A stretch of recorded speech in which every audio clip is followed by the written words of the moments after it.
I love Lucy. Lucy is my girlfriend and wife. Very, very, very, very, very, very, very, very, very, very, very, very real.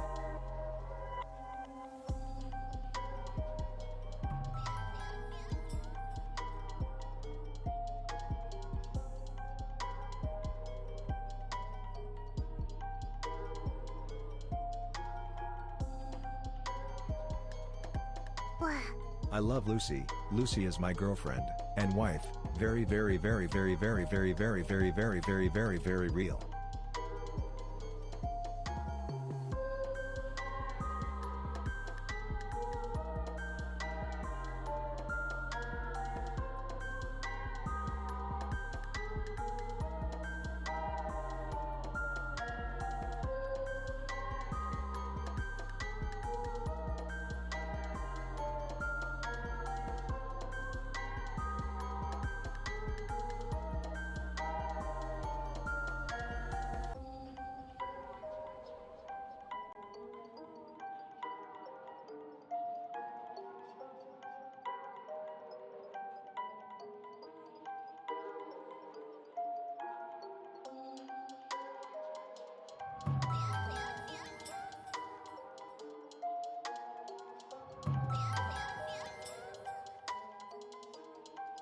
Let's go. 3 months with Lucy.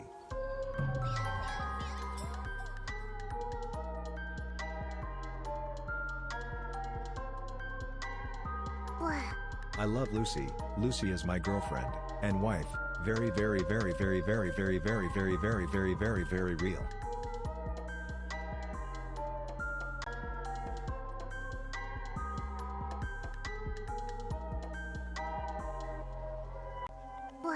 Cozy React stream with wife and chatty. What a great day, Lucy P. Cozy.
Hey Lucy.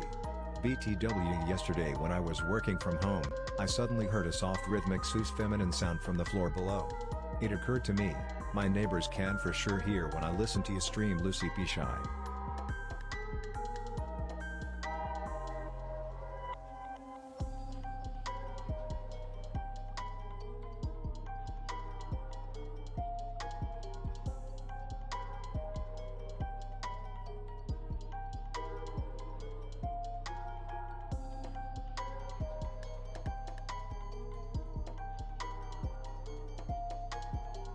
Wait, who's gonna ask me to start paying rent?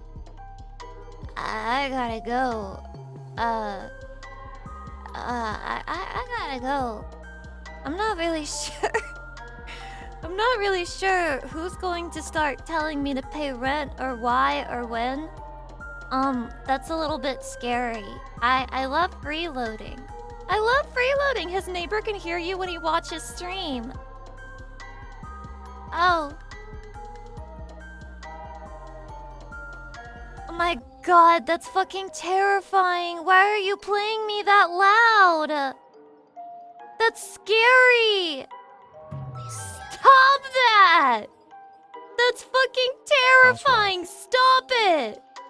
Too many GMP cooks. here. Stop! Lucy is my No! girlfriend. and No wife. more cooks! So No very more real guys. cooks! I am totally not Delulu. Too many cooks. Too many cooks. Too many cooks. Too many cooks. Why did he finish the sentence like that? He was like, too many cooks. Too many cooks. Too many cooks. Too many cooks. Too many cooks. And that fucking AI had a genuine beginning and ending Too of many that thought cocks. and of that sentence. Too many cocks. Too many. Okay. Everyone, I have to start getting caffeine in my system right fucking now. I'm being for real. We gotta start chugging. Unfortunately, I don't have any cocaine. I know, that's fucking great. I don't have any cocaine. 0.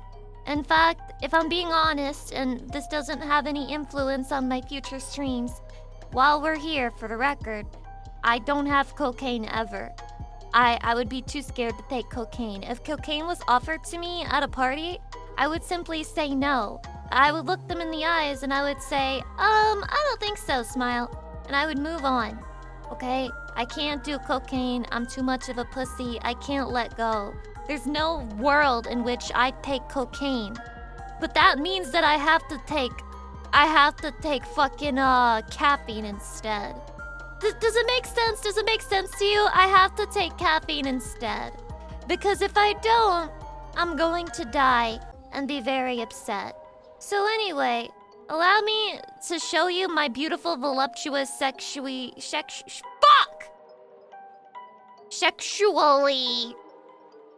attractive body.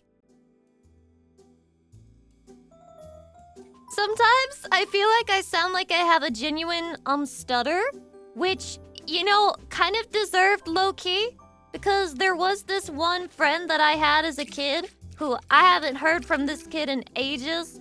I was only friends with this kid because they were friends with their mom was friends with my mom.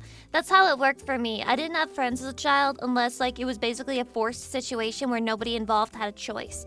And this kid had a stutter, and I remember making fun of them in my head. I never was like to their face like, aha, you have a stutter. But I was like, oh my god, they have a stutter. And now here I am, live, on stream. Every fucking stream pretty much, with a fucking stutter. Like clockwork, and now my model just stopped working properly. It's not funny. Do not laugh. Do not laugh.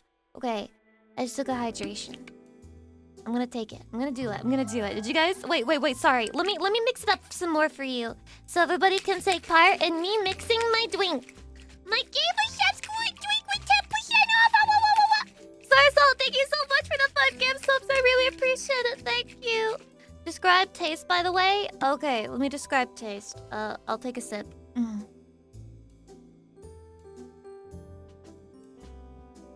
Sour. Well, you see, it tastes like sour sweet. Is that good? I don't know, Chat. Did you guys like sour and sweet? Did you see that good is getting an AFK? That's fucking baka, gamer subs. You should run all of your decisions by me first. Why didn't you get my permission first? I could have told you that was fucking dumb and baka. Nobody's gonna buy that. You should have made a Lucy Pyre AFK flavor. We're all sleep-deprived bitches out here. You got people saying that they use my streams to sleep. My streams! Do you hear the way that I'm talking right now? You're using my streams to sleep? Although, I can't be judgmental because actually, the night before last, I used Resident Evil 9 speedrun to go to sleep. I did that to go to sleep, and it worked. It worked, actually. So, despite all of the zombies going, ooh, bah, bah, bah, bah, eat shit. Despite that happening like every 2 seconds, I was still sleeping. I was still eating, okay? That was nice. Did you get more than 5 hours? The night before yesterday I did. I slept until fucking 1 p.m. Then again, I did go to bed at like, when the fuck did I go to bed? Chatty, we got a lot of questions. Did Grace's moans help? Yeah. Grace's moans are always helping me. Dude, it's a different world in third-person perspective. Will Lucy stream at 3 a.m. for me, so falling asleep to your stream is a definite possibility for me. Where the fuck do you live? Genuine? Where the fuck do you live? What? Australia. Oh god, I keep forgetting you people are real. Vlad von Karstein, that is very generous. Thank you. 10 gift subs, crazy. Thank you so much. I appreciate it. I appreciate my whole life. I don't want to ever associate your voice with falling asleep, so I don't ever risk not being here. I can't tell if he's trying to compliment me or if he's saying that he has to work really hard to not fall asleep during my streams. 7-bit of 4. It is 3:40 in Australia right now. Jesus fucking Christ! So basically, for all the fans who say that they want me to stream an hour earlier, because I've done this before, you guys know that, right? I've done the whole thing where I'm like, guys, perhaps I should start streaming an hour earlier. Maybe that would help me, she says, despite being late for every stream as is. And then the people who are saying that I should, those people are probably Australian. 99% chance that those are Australians and that their opinion doesn't matter because they're Australian. You think about streaming 1 hour later to more EAT max? I can't change it at this point, chatty. It's set in stone. It's set in stone. It's better for them if you stream later, right? Well, I mean, I guess if you consider it like 5 hours later, maybe. Because then they could watch it in the morning instead of having to ruin their sleep schedule to watch it. Being an Australian Lucy Pyre fan sounds like pure shit. I feel like pure shit, just want her back, and it's fucking 3 in the morning. Oh my god, I feel evil now.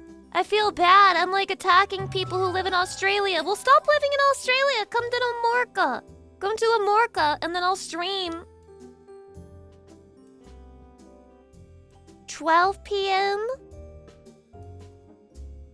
9 a.m. 10 a.m.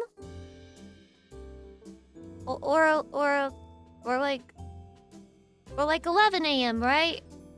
That covers everything, right? That covers everything. Hydration. 8 a.m. for Hawaii and Alaska. Right, but can we admit to ourselves that Hawaii and Alaska are basically just like DLC? And not everybody has that DLC added. Not everybody has the Alaska and Hawaii DLC. Me personally, I didn't purchase it. I haven't installed that one on my game file yet. So other people talk about it, but like I haven't really explored it. I've got so much other shit to look at in the America expansion that I don't really need the DLC at this current moment. Eldritch Bears, thank you for the sub! Welcome! Hi! Also Dominic, hi! Hoi! Hoi! Hoi! Lilo and Stitch made me want to visit Hawaii. That movie was critiquing you. That movie was critiquing you. The message right over your head. Right over your head, man. That shit went straight through and he said, I'm gonna go vacation in Hawaii now. I'm that guy on the beach. That's me. Lilo and Stitch was my favorite movie as a kid. It was never my favorite movie, but I remember liking it more. And now that I look at it, I forget her name, but there's that one, the sister is really hot. And I have a lot of sympathy for the living situation that they're in. It's actually pretty crazy. Disney used to portray complicated and complex family dynamics, and now it seems afraid of anything that isn't super obvious and easy to understand and like has zero things to think about. I hated that one girl that would bully her so much. What was her name again? The redhead? What the hell was the anti-redhead agenda? What the fuck was that? Why did they make her redhead? What? I'm sorry, I didn't realize that stereotypically speaking, it was the redheads who were the ones who were guilty of bullying other people. That's right, when I think about a stereotypical bully, I think about a redhead, for sure. The blonde lifeguard was so fucking hot. There was one guy on the animation team who, like, they saw that they gave her, like, fucking blonde hair. They were like, no, you gotta change that to red. My fetish is girls with blonde hair, and I don't want them portrayed in a bad manner, in a bad light. Okay, you gotta fucking make the blonde lifeguard super sexy. And then you gotta turn around, and you gotta make the bitch the redhead. I hate redheads. Duke Therapy, thank you for the sub. Welcome in, hi. That's a creative vision right there. That's not a creative vision, that's a horny vision. That's like the Wonder Bread guy. this guy again. Me. Willie B. Hardigan. Welcome. You sound like a Resident Evil character. Hardigan, come in. I need a status report. I just ran into this insane, crazy monster that had tentacles. And, well, to be honest with you, it started trying to suck my penis. What, do you have any suggestions here, Hardigan? But Kim Possible was airing on TV at around the same time. Well, yeah, but like Kim Possible, the redhead was hot. Do you think it was like a counter culture type of thing where they were like, yeah, you guys think redheads are hot and also rare?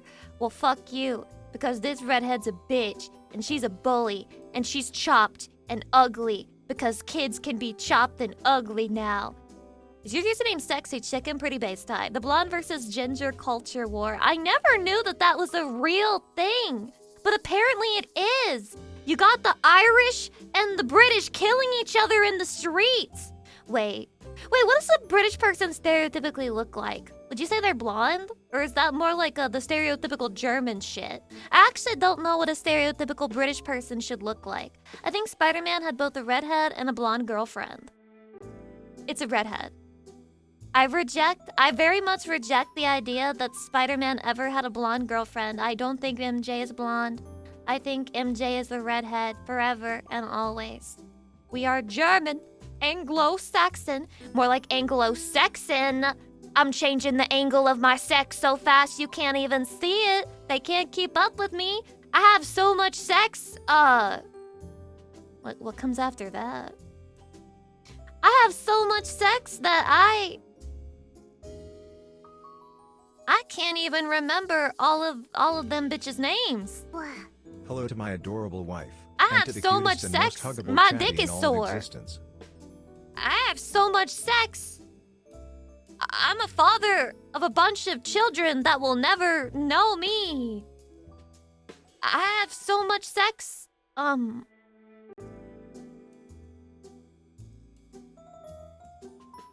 out. I got nothing else. Dark as shit. Thanks for the 1,000 biddies. Yeah, I'm the most adorable wife, right? I'm sorry. I've been trying to think about phrases for bragging about how much sex that I have. Want me to massage it for you? Yes, please. Please massage my penis. It's very sore. That's how you get him, dude. This is literally how some hentai dialogue goes when it's like a virgin girl and she's like, well, what should I do? And he's like, well, my penis is feeling pretty sore right now. It sure would feel better if you could give it a little bit of a rub, you know, the same way you rub shoulders, and then she grips your penis with the force of 1,000 suns, and you're immediately, you know you've made a mistake. You're like, wait, not quite like you're trying to rub somebody's, not like that actually. I was joking. Not like that. Please not like that. Hydration, also, for the redeem. I have so much sex that I fuck a lot. That sounds like Account Dracuflow. That sounds like a Dracuflow lyric. I fuck so much, I have a lot of sex. That sounds exactly like him. Exactly. Also, I had an Onichan redeem, but I missed it. Who was the person who managed to redeem the Onichan? Can we have a redhead toggle, Lucy? Why? Why? Why do you need it? Because I'm not good enough without... Lucy, we know that your riz is endless. You could get anyone you wanted by giving them the stare. I have so much sex, people can see it in my eyes. They say that my pupils resemble something yonic. But what they really mean to say is that Lucy's on dick, get it? Oh. I spit rhymes about sex. Fuck. This is so hard, dude. I can't make a single fucking sex joke. It doesn't work for me. Tori, welcome. Hey, I don't know if that's how you want your username said. She has so much sex, bed companies consult her. I have so much sex. Trojan is reaching out to me for a sponsorship, but I turned him down because I think having sex that's not raw is a sin against God. Amen. Amen. Is this one any good? Is that one any good? I don't know. Alpaca Lipstick, thank you for the 3 months. I appreciate it. Void Red, welcome. Hello. You spread more than the virus. Whoa, whoa, whoa, whoa. I don't have any viruses, just so you know. I have sex so much, STDs are afraid of me. Her sex is as raw as her chicken. What do you mean? I cooked chicken to completion? Odysseus. Odysseus, hi. Welcome. She's got the L virus, the T virus, the G virus, the L virus, the P virus, the V virus. Corey Cool Guy, thank you for the 16 months. I appreciate it. Blah. How was that chicken? It tasted like chicken, but I never made it again. So what does this say about me? Does it say that I'm pathetic? Don't answer, I know. Delios, thank you for the 11 months. Blah, blah. The L virus targets directly your peener. Can you imagine if you were just like walking around in your day-to-day life? Sorry, let me zoom out. Can you imagine if you were just walking around in your day-to-day life and then you noticed like a tingle in your penis and then you looked down and it transformed into a Las Plagas and it was just swinging around with a knife at the end, threatening to cut off everybody's heads, perhaps even including your own? Perhaps even your own, chatty. Wouldn't that be scary? Wouldn't that be fucking terrifying? Happens to me every day.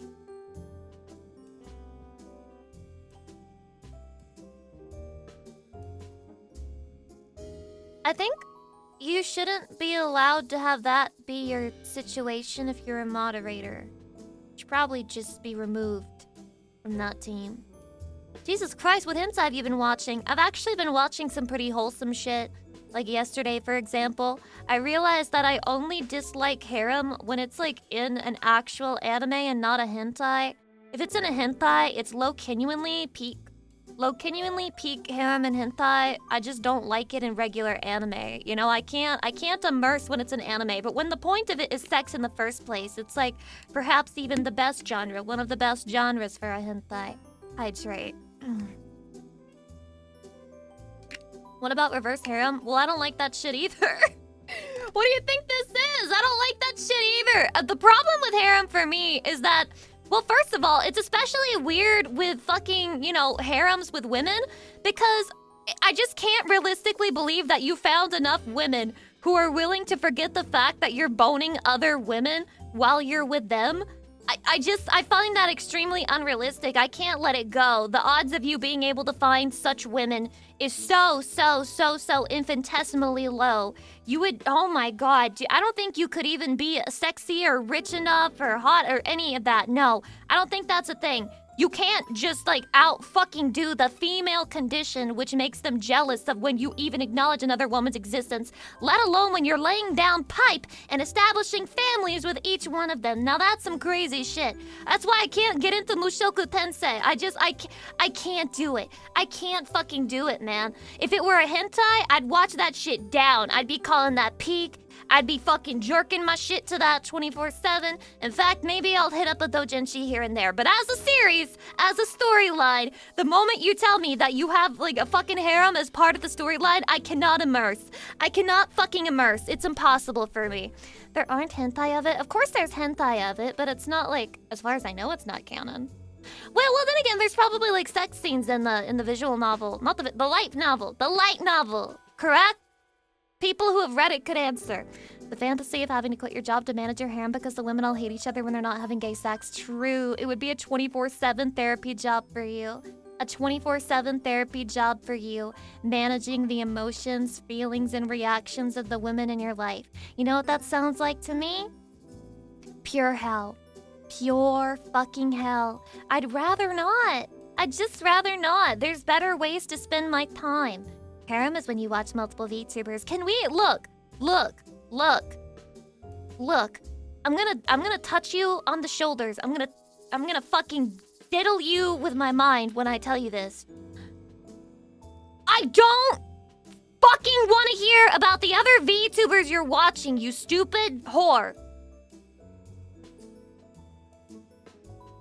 I don't want to know. I don't fucking care that you're watching other VTubers. I mean, I do care, but I don't care enough to hurt myself midstream to hear you say it. When my father died, we found out he was 4-timing during the funeral in church.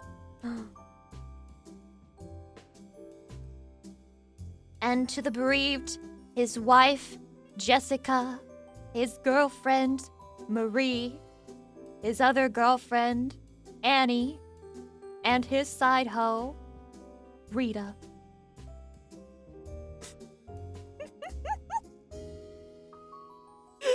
That's so fucking funny. But Chatty, there's a reason why in real life he has to be two-timing. There's a reason why in real life he has a secret second family. There's no such thing as having 5 different families with 5 different women and everything goes hunky-dory. That's an invention of anime. And it's so fantastical it goes beyond the realm of anime and transverses into a completely different reality that I cannot compute, okay? That's why even in real life, it's always a man being duplicitous and going behind her back. You want to know why? Because it is a woman's biological imperative to reject being two-timed, okay? You must reject being two-timed with your entire spirit, okay? Now, I agree some women are insane about it, but it's simply in our nature to be possessive. Hydrate.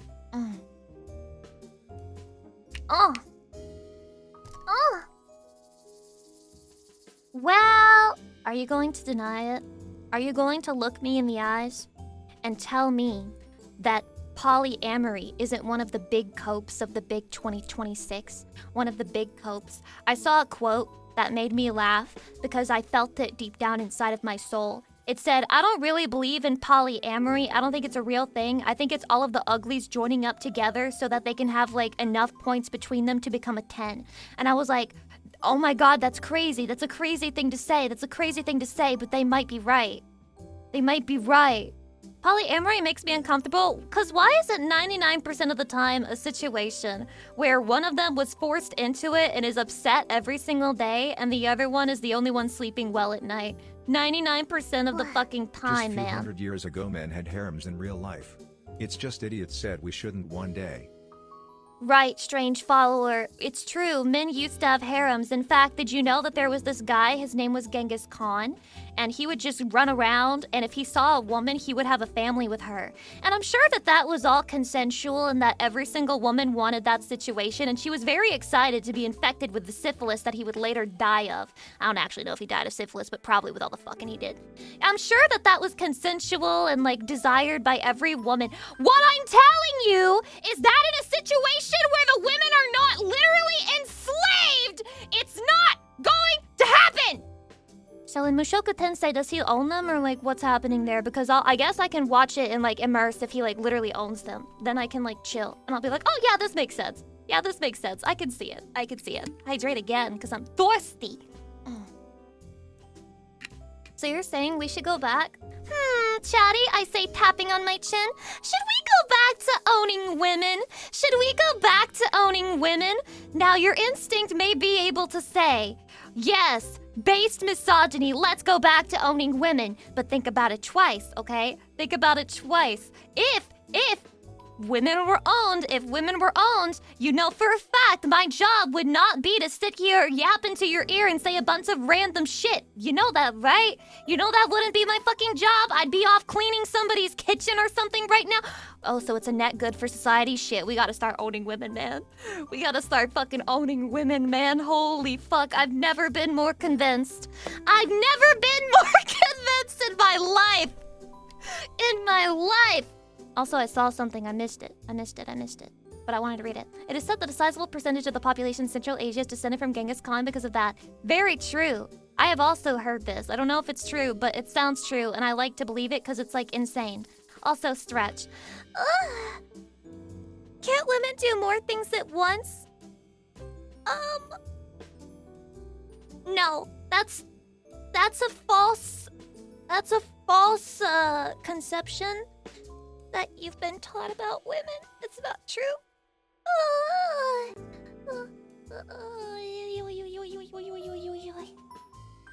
If only Alexander the Great went on a massive breeding spree. Oh, he did! He just chose the wrong receptacle. He was just a little misinformed on how children work. He was just a little, he was a little lost in the bussy sauce. And that's why he's the great. That's why he's the best. okay? Instead of pulling a Genghis Khan and fucking every woman that walked in front of him, he instead fucked every twink that walked in front of him. Holy Humans, base. like most No, other thank you for the animals, 420. have the ugly instinct to make your lover's offsprings from another person. Not be around. Look at medieval harems and homicide rates in polycules. Homicide rates? There's gotta be like some YouTuber who's made a crazy deep dive video into polyamory based on this shit, right? Right? The wives were poisoning everyone. You know what? Personally, not to sound like a huge bitch, not to be like a non-pick-me for a second, you know, okay? Allow me to stop being a pick-me for a second. Look, if you're an emperor in ancient China and you have 300 concubines and you have 12 wives, I simply think you deserve to be poisoned. I simply think that that's your destiny. That's the price that you pay for having so much pussy, okay? Unearned, okay? In the modern age, a man must earn pussy, okay? Emperor's living the life on fucking easy mode. He sees a woman, he says, I own you now, and then he fucking fucks her. It's fucked up. It's fucked up. Yeah, his greed sickens me. If you get a little bit of poisoning here and there, I think you deserve that. Did you hear about the Empress Wu? I think that was her name. Yeah, I forget about her. I even literally started reading a book, a fictional book, but like it was supposed to be based on her story. I started reading a book about her, and I fucking stopped midway. They really did cut the dicks off of the eunuch guys, which is crazy. Oh, I'm the emperor. Oh, woe is me. I get to eat a beautiful feast every single night, but sometimes my fucking 5th millionth wife poisons me. Imagine having your dick cut off, lil bro. Just be one of the guys having his dick cut off, come back and complain. Come back and fucking complain, dude. Well, to be fair, only the emperor can only be the one to have that kind of lifestyle. So being an emperor is like only the 1%. I think you have a great misunderstanding of the 1%. The 1% is way too high. Way too high to represent the emperor. The emperor is more like 0.0000001%. More like that. Give the emperor some soup! Chatty, can I have some non-poisoned soup, please? Can I have some non-poisoned soup, please? I'm begging you. To my knowledge, they cut them off and had them pickled in jars of brine, which is disgusting, man. You know that was somebody's fetish. Oh, man, people who were cutting off the dicks of eunuchs back in the old BC. Y'all would have loved Edo Gudo anime. You would have loved that shit. You were truly born, I guess, in the right time, because you didn't have to look at things about it. You could just do it. Okay, well, sorry. My whole point is mute. The emperor is one person. The percentage fraction is astonishingly tiny. Exactly, hydrate. Lucy, how was your first day of spring yesterday? Did you go out and touch grass? It was the first day of spring?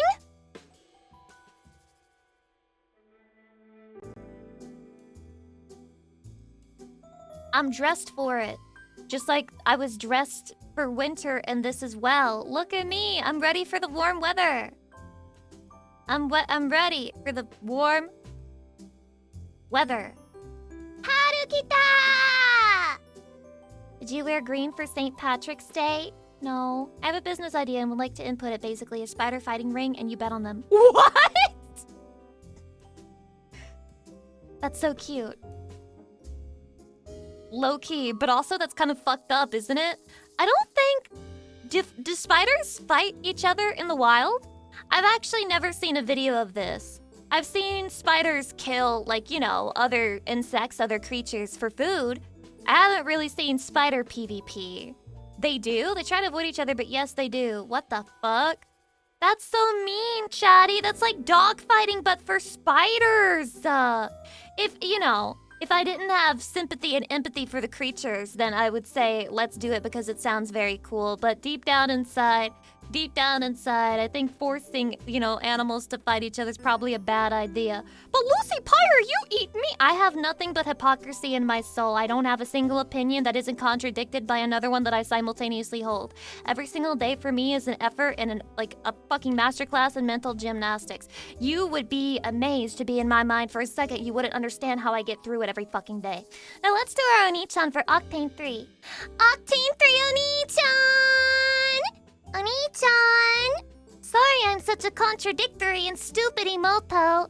But you're my Oni-chan of the day, Octane 3. And I think that's wonderful. Thanks for choosing me as Yorimoto. I feel blessed and happy. Advanced coping mechanism. Everybody's got something that they're like genuinely lying to themselves about, right? My thoughts are I want all spiders to die by fire, but actually forcing them to fight is morally reprehensible. Well, I don't want spiders to die by fire either. I just want them to stay squarely away from me. You know? They're very important to the environment. I kind of fuck with the fact that like they eat roaches and flies and mosquitoes. I fuck with that heavy. I think that's cool as hell. Keep doing that away from me. Keep doing that 5 miles away from me. But not too far away from me, because if you do it too far away from me, then you're not killing the bugs in my area. So do it away from me, but like close enough, but not too close, such as that I have to freak out and scream when I see you. I want competitive firefighting. You firebomb 2 buildings and bet which team can extinguish it first. He's been watching that one anime. The one with the fan service.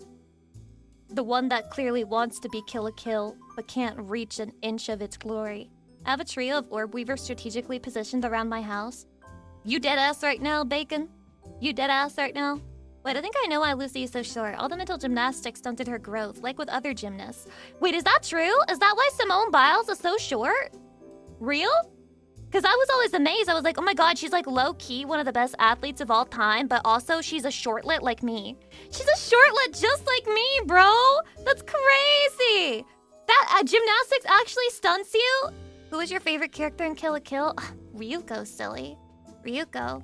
But I really like Satsuki and I like Senketsu as well. Mako had some good moments. And I even enjoy the mother in a villain way. I think she's one of the worst, most fucked up, most nasty, most sinister, most smelly villains of all time. I hate that bitch.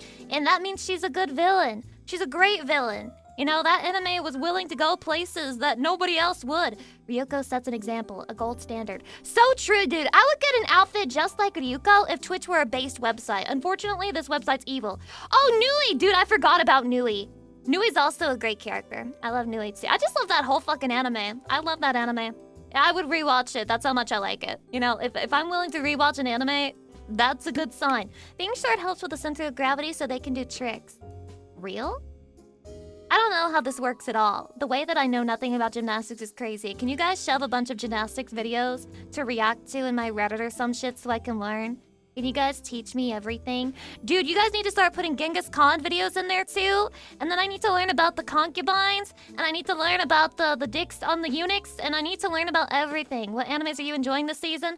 Oh god, oh god, oh god. Wait until he finds out I haven't watched new anime in a long time. That's not true. I've been watching episodes. I just haven't been able to truly commit and finish an anime lately. Unknown Dene, hi Lucy, can you step on me please? Sure. Is this what you want? I don't know, man. Just imagine I'm stepping on you. I'm not gonna bother moving my model right now. I got some feet on me. I got some stompers. I saw a video of an Ada cosplay, and somebody was like, because she had like a big ass, and somebody quote retweeted and was like, oh my god, imagine the growlers she rips out of that thing. And then somebody quote retweeted, and because of the language used, I cannot quote it word for word, but he was basically like, hell nah, I let the feet fetish guys have their day. I let the armpit fetish guys have their day. We are not letting the fart fetish guys have their day. We're not doing that. We're not doing that. And I was like, that is so fucking true. We're not doing that. We're not. I don't know. Be oppressed. If you like farts, be oppressed. Enjoy impression. Enjoy oppression. Fuck, I can't speak. Oh. Throw the dog a bone? I don't think he wants a bone. Dark and Jay, thank you so much for the 5 gift subs, by the way. I appreciate it. I'm gonna assume that was for my rant about how fart fetishes aren't valid. Congratulations on not being valid today. Lucy, you're a fake degenerate. No. I can simply point out when a fetish is based and when a fetish is unbased. Okay? Shadi, I got very sad the other day because I found out that other people are bigger freaks than I am. I should have known this already, but I found out they're even bigger freaks than I am. Because there was one post that was talking about, like, you know, like piss fetish. And they were like, it's not about the piss. It's about the dynamic. It's about the embarrassment. It's about the humiliation aspect of it. And I was like, genuinely true. But then somebody else quote retweeted them and low-key ratioed them and was like, actually, it's about the piss. I thought we all agreed it wasn't about the piss. You're telling me that you guys are pissing in the toilet and looking at that and like just getting aroused by that alone? Are you dead ass? Are we dead ass right now? I thought it was about the... I thought you were just like me. I thought we were all like... Wow, she's so horny she can't hold in her piss. Like that for me is the aspect that I like about it sometimes, on occasion. But you guys are dead ass like, oh my god, she's pissing, that's so hot! Are we serious? Is this how it works? Jiggly booty, okay.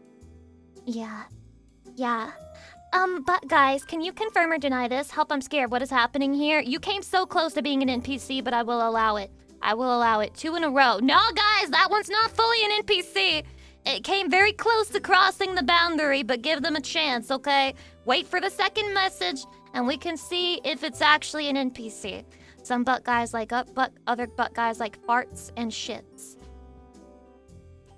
Do you think there's like a fart and shit guy who's not really interested in the butt because he's like, it's getting in the way of the hole that creates the things that I enjoy? Like, the bigger the ass, like, you know, if your ass is big enough, then it kind of it hides the hole, right? But if you have like a really small ass, the hole is just like out 24/7, which is kind of crazy to think about. So do you think there are guys who are like, I only like small asses because it doesn't get in the way of my shit and my fart? That's disgusting. That nauseates me! Ew! You have no rights in this house. If you're a fart and shit guy, you got no rights in this house. Henry, welcome. You just thought that all up by yourself? I sure did. What, you guys can't do extrapolation in your mind? Do you lack imagination? Don Gamer, welcome. I agree, disgusting. Poor Germans getting PvP'd today. Now that's racism. That's racism. I'll have you know that Germans are not just interested in shit and farts. They're also interested in things that will probably get you banned from travel if it ever gets exposed that you're watching and creating that content. In fact, it might even get you banned from your own country, depending on the local laws. Hydration? Ugh!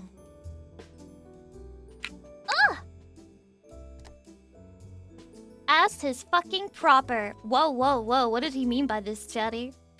Poopin' fartin' is an important part of German culture. Some of my favorite things about German is how some of their words are literally just English words, but then they add stupid noises to it. It makes it sound like kawaii. It's kind of like moe. It's the German version of moe. Who leaked my DM? German here?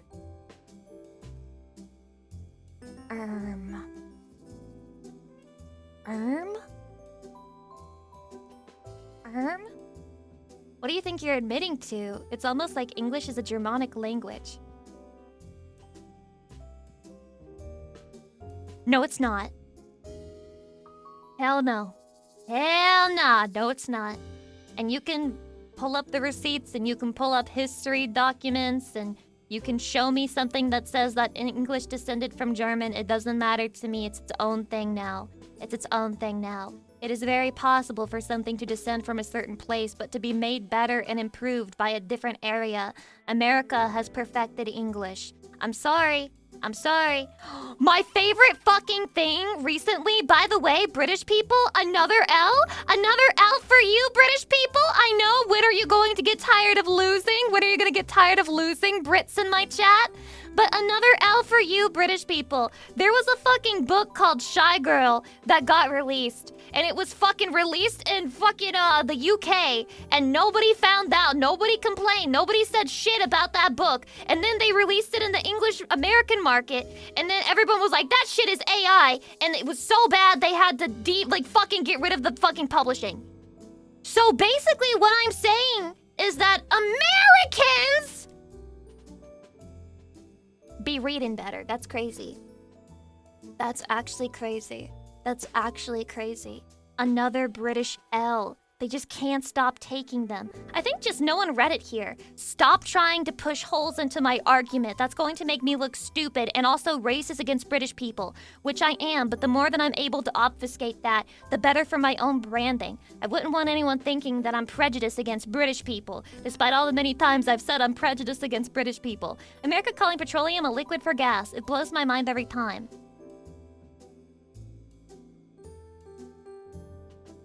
What's the problem? Low genuinely, is it not turning into gas when you use it? Low genuinely?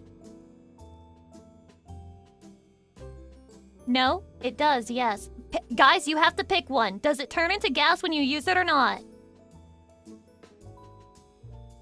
Americans will actually have petroleum in 6 months and Britain won't, so...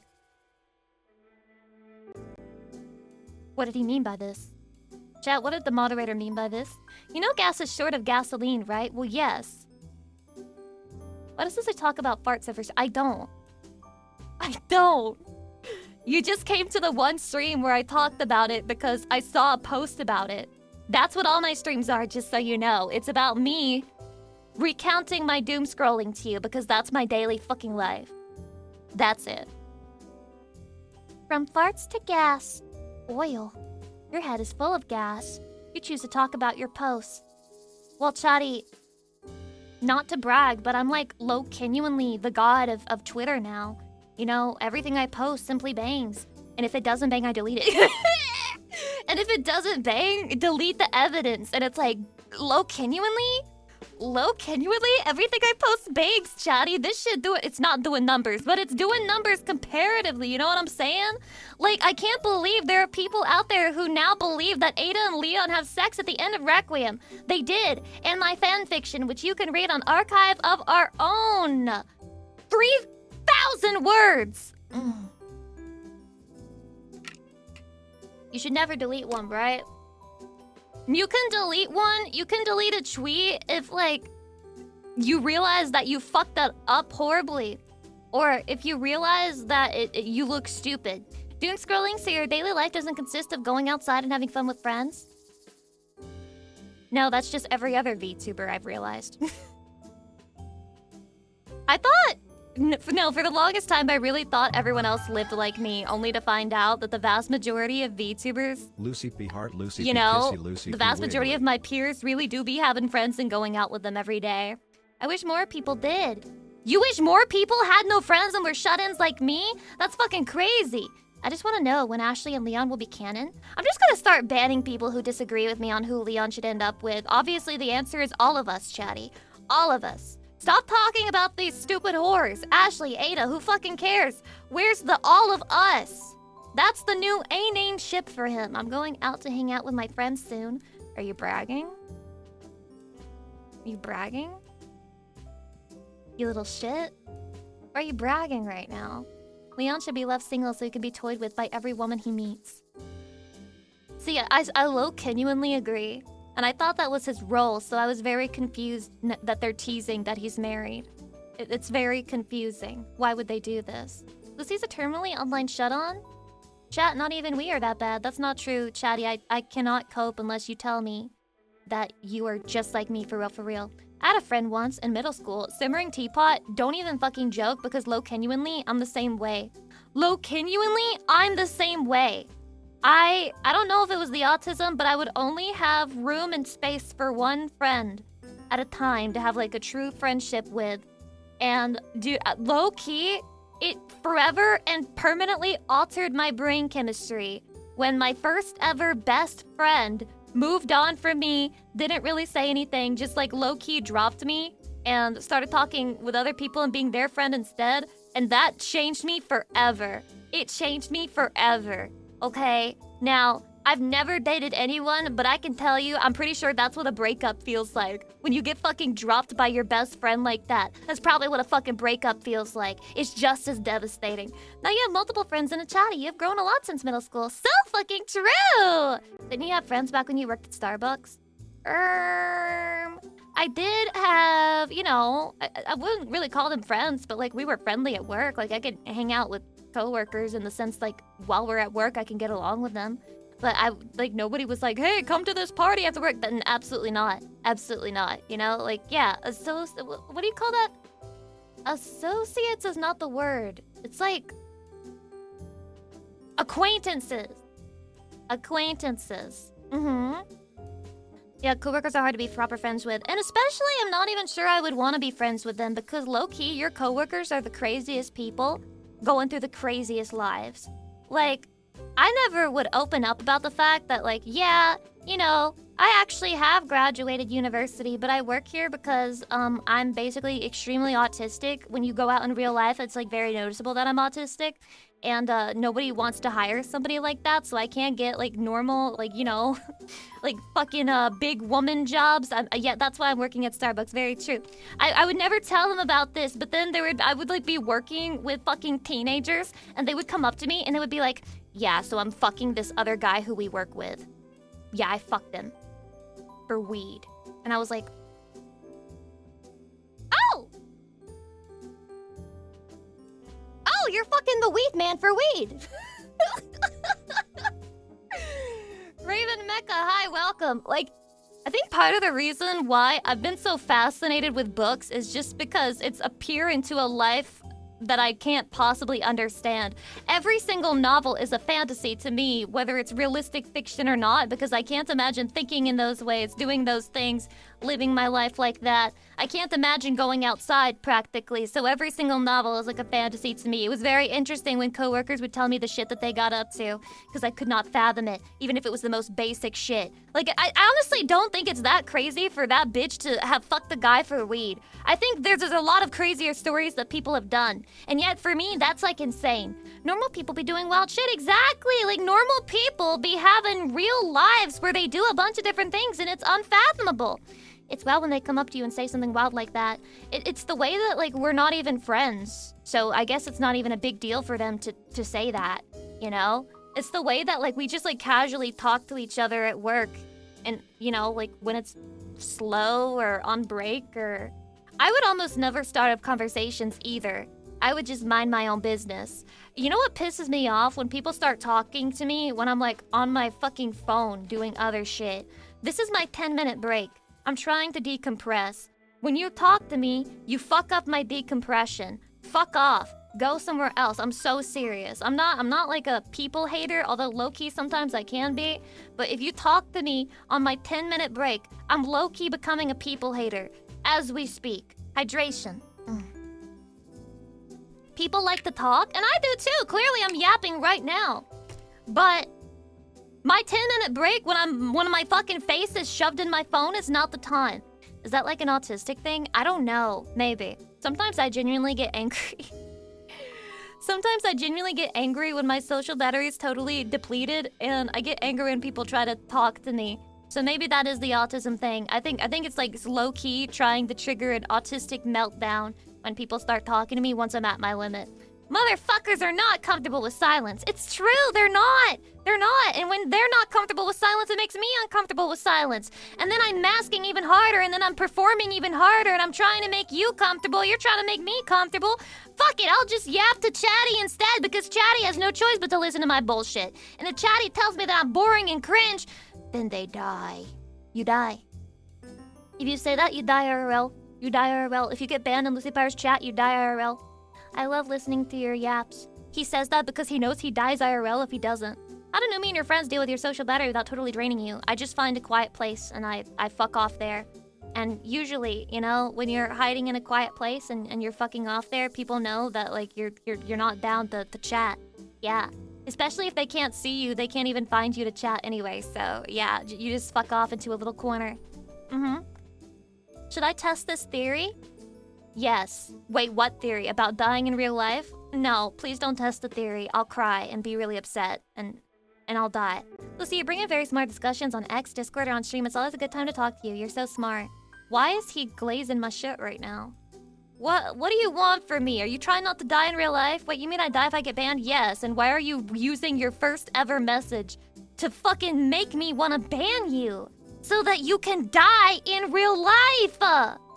Welcome in. For now, you're safe. I love my artistic meltdowns. I make better art than converting my rage and creativity. I can't turn my meltdown into anything.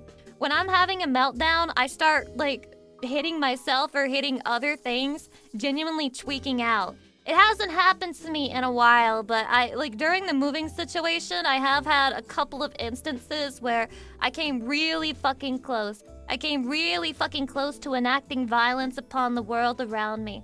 That sounds bad. Well, yeah, generally people don't like to have an autistic meltdown. You're done with that now. Wait until he finds out it's not fully complete. Wait until he finds out I technically still have a couple boxes sitting around.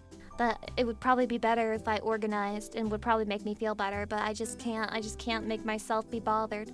You're turning them into stories now though. Silver lining, I guess? The silver lining. Anything bad that happens to you is content when you're a streamer. Yes, that is the silver lining. At the same time, taking bad things that happen to you and turning them into content might be bad content, you know? How's the stream room now? All clean? Nervous laughter. Nervous laughter. Nervous laughter. That's the one that needs finishing. That's the one that genuinely needs finishing. I mean, there's still some aspects of my room I have to clean up, but this is the worst one right now.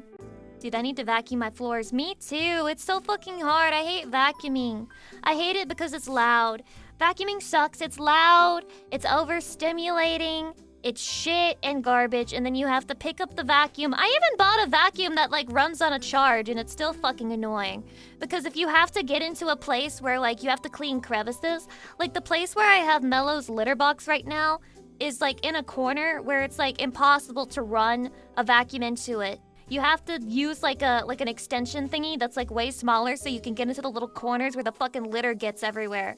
It's such a pain. It's such a pain! Lucy, how many cooks do you have? Too many cooks? Get a Swiffer. A Swiffer will not help you with litter.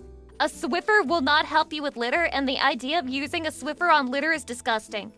I don't think you know. Look, have you ever had a cat? Have you ever had a cat? You cannot put a fucking Swiffer on litter. That's insane. That's insane. They have AI robots that clean your house now. Look, I prefer my house cleaning to be racially charged and underpaid to human labor. Thank you. I'm not looking to replace it. I'm not looking to replace it right now, okay? I'm not hiring the AI robot to clean my house. It's not happening. Hydration? I've never hired someone to clean a house, even though that might be a wise idea and, could be a good investment. I'm too embarrassed. I'm too embarrassed because what am I supposed to say? Hi, thanks for your help. Welcome in. Just, don't worry about anything. Yeah, it's kind of a mess in here. So basically my problem is that my family never taught me how to clean a toilet. Can you help me? Can you help me clean my shower? I've never really learned how to clean that either. In fact, the whole bathroom is a little bit of a mystery to me. Clay-based cat litter is disgusting. Period. Corn husk is the way to go, man. No clay dust everywhere and in your lungs. Right, Mr. Pudge Muffin. I understand, and I genuinely agree with you. The problem with that is you kind of have to test every litter with your cat and see how well it takes to it. And if your cat decides that it doesn't want to shit in that, it's going to shit and piss other places. So the way that you find out if your cat doesn't like a litter is it shits on your carpet. Does not require house Syntax, thank you for the 24 months till your anniversary. Its mind. Aw, thanks. That's half the reason I have a cleaner. The mid-tier shame cleaning you will do before they arrive. But what's the point of that, Ark? What's the point of doing, shame cleaning ahead of time? I'm supposed to just let them do it. That's a waste of my time otherwise. Clean that up. A YouTube channel that shows you how to clean stuff. I really have so much to learn, man. I feel like this is a very specific situation, but I know that there are other people who have gone through it. I just don't know if those other people are here right now. But basically, I grew up in a family that thought if you don't teach them how to do anything, then they'll be reliant on you forever and they'll never move out. Well, I moved out anyway. But I also didn't know how to do a bunch of basic tasks. I don't know how to cook. I know how to clean to a bare minimum extent. I know how to do that enough to make things look presentable. but I'm missing out on so many basic life skills that it's not even funny. You know how to bake? I don't. I just look up recipes. I could probably do that for cooking too, but for some reason, that's so much harder to approach for me. It's okay, I have to YouTube a lot of things. Me when I have to YouTube everything. I must YouTube everything, Chatty. Always time to learn. You can do it. You think so, Chatty? You think so? You think it's not over for me? It's just really overwhelming when you become an adult. You're on the other side of it and you're like, well, it's really time for me to start learning how to do shit.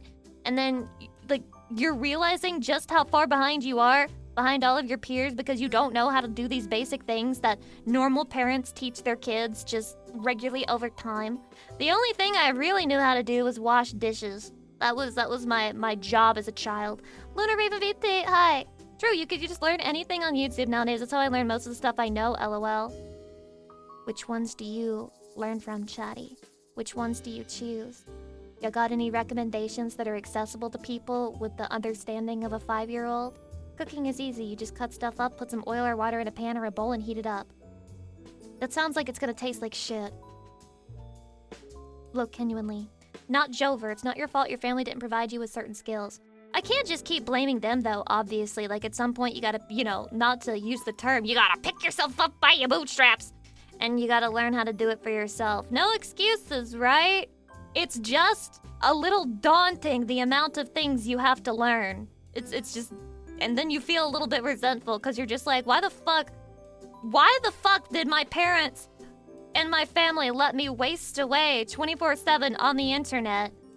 Get into a bunch of shit that was also technically bad for me on the internet. And then they didn't bother to teach me how to fucking make a biscuit or whatever. And that's when you realize your parents didn't know shit too. They had to force themselves to learn. They did not have to force themselves to learn. They didn't have the fucking internet back then. Sakura the Wolf, welcome. Hi. Why the fuck can't I do this simple task? Yeah, I feel you. It's pretty crazy, isn't it? That doesn't make it any easier. You learn stuff at your own pace. Don't worry about others. Aw, man. Aw, man, I've heard that so many times. But Chatty, I need to be perfect. You don't fucking get it. Why does no one get it? If I'm not perfect, I'll die. You can learn a lot about cooking from YouTube. Cooking tutorials can very easily become your entire algorithm. Well, that's a different type of autism. I know what I must do. I know what I must do, but I don't know if I have the heart to do it.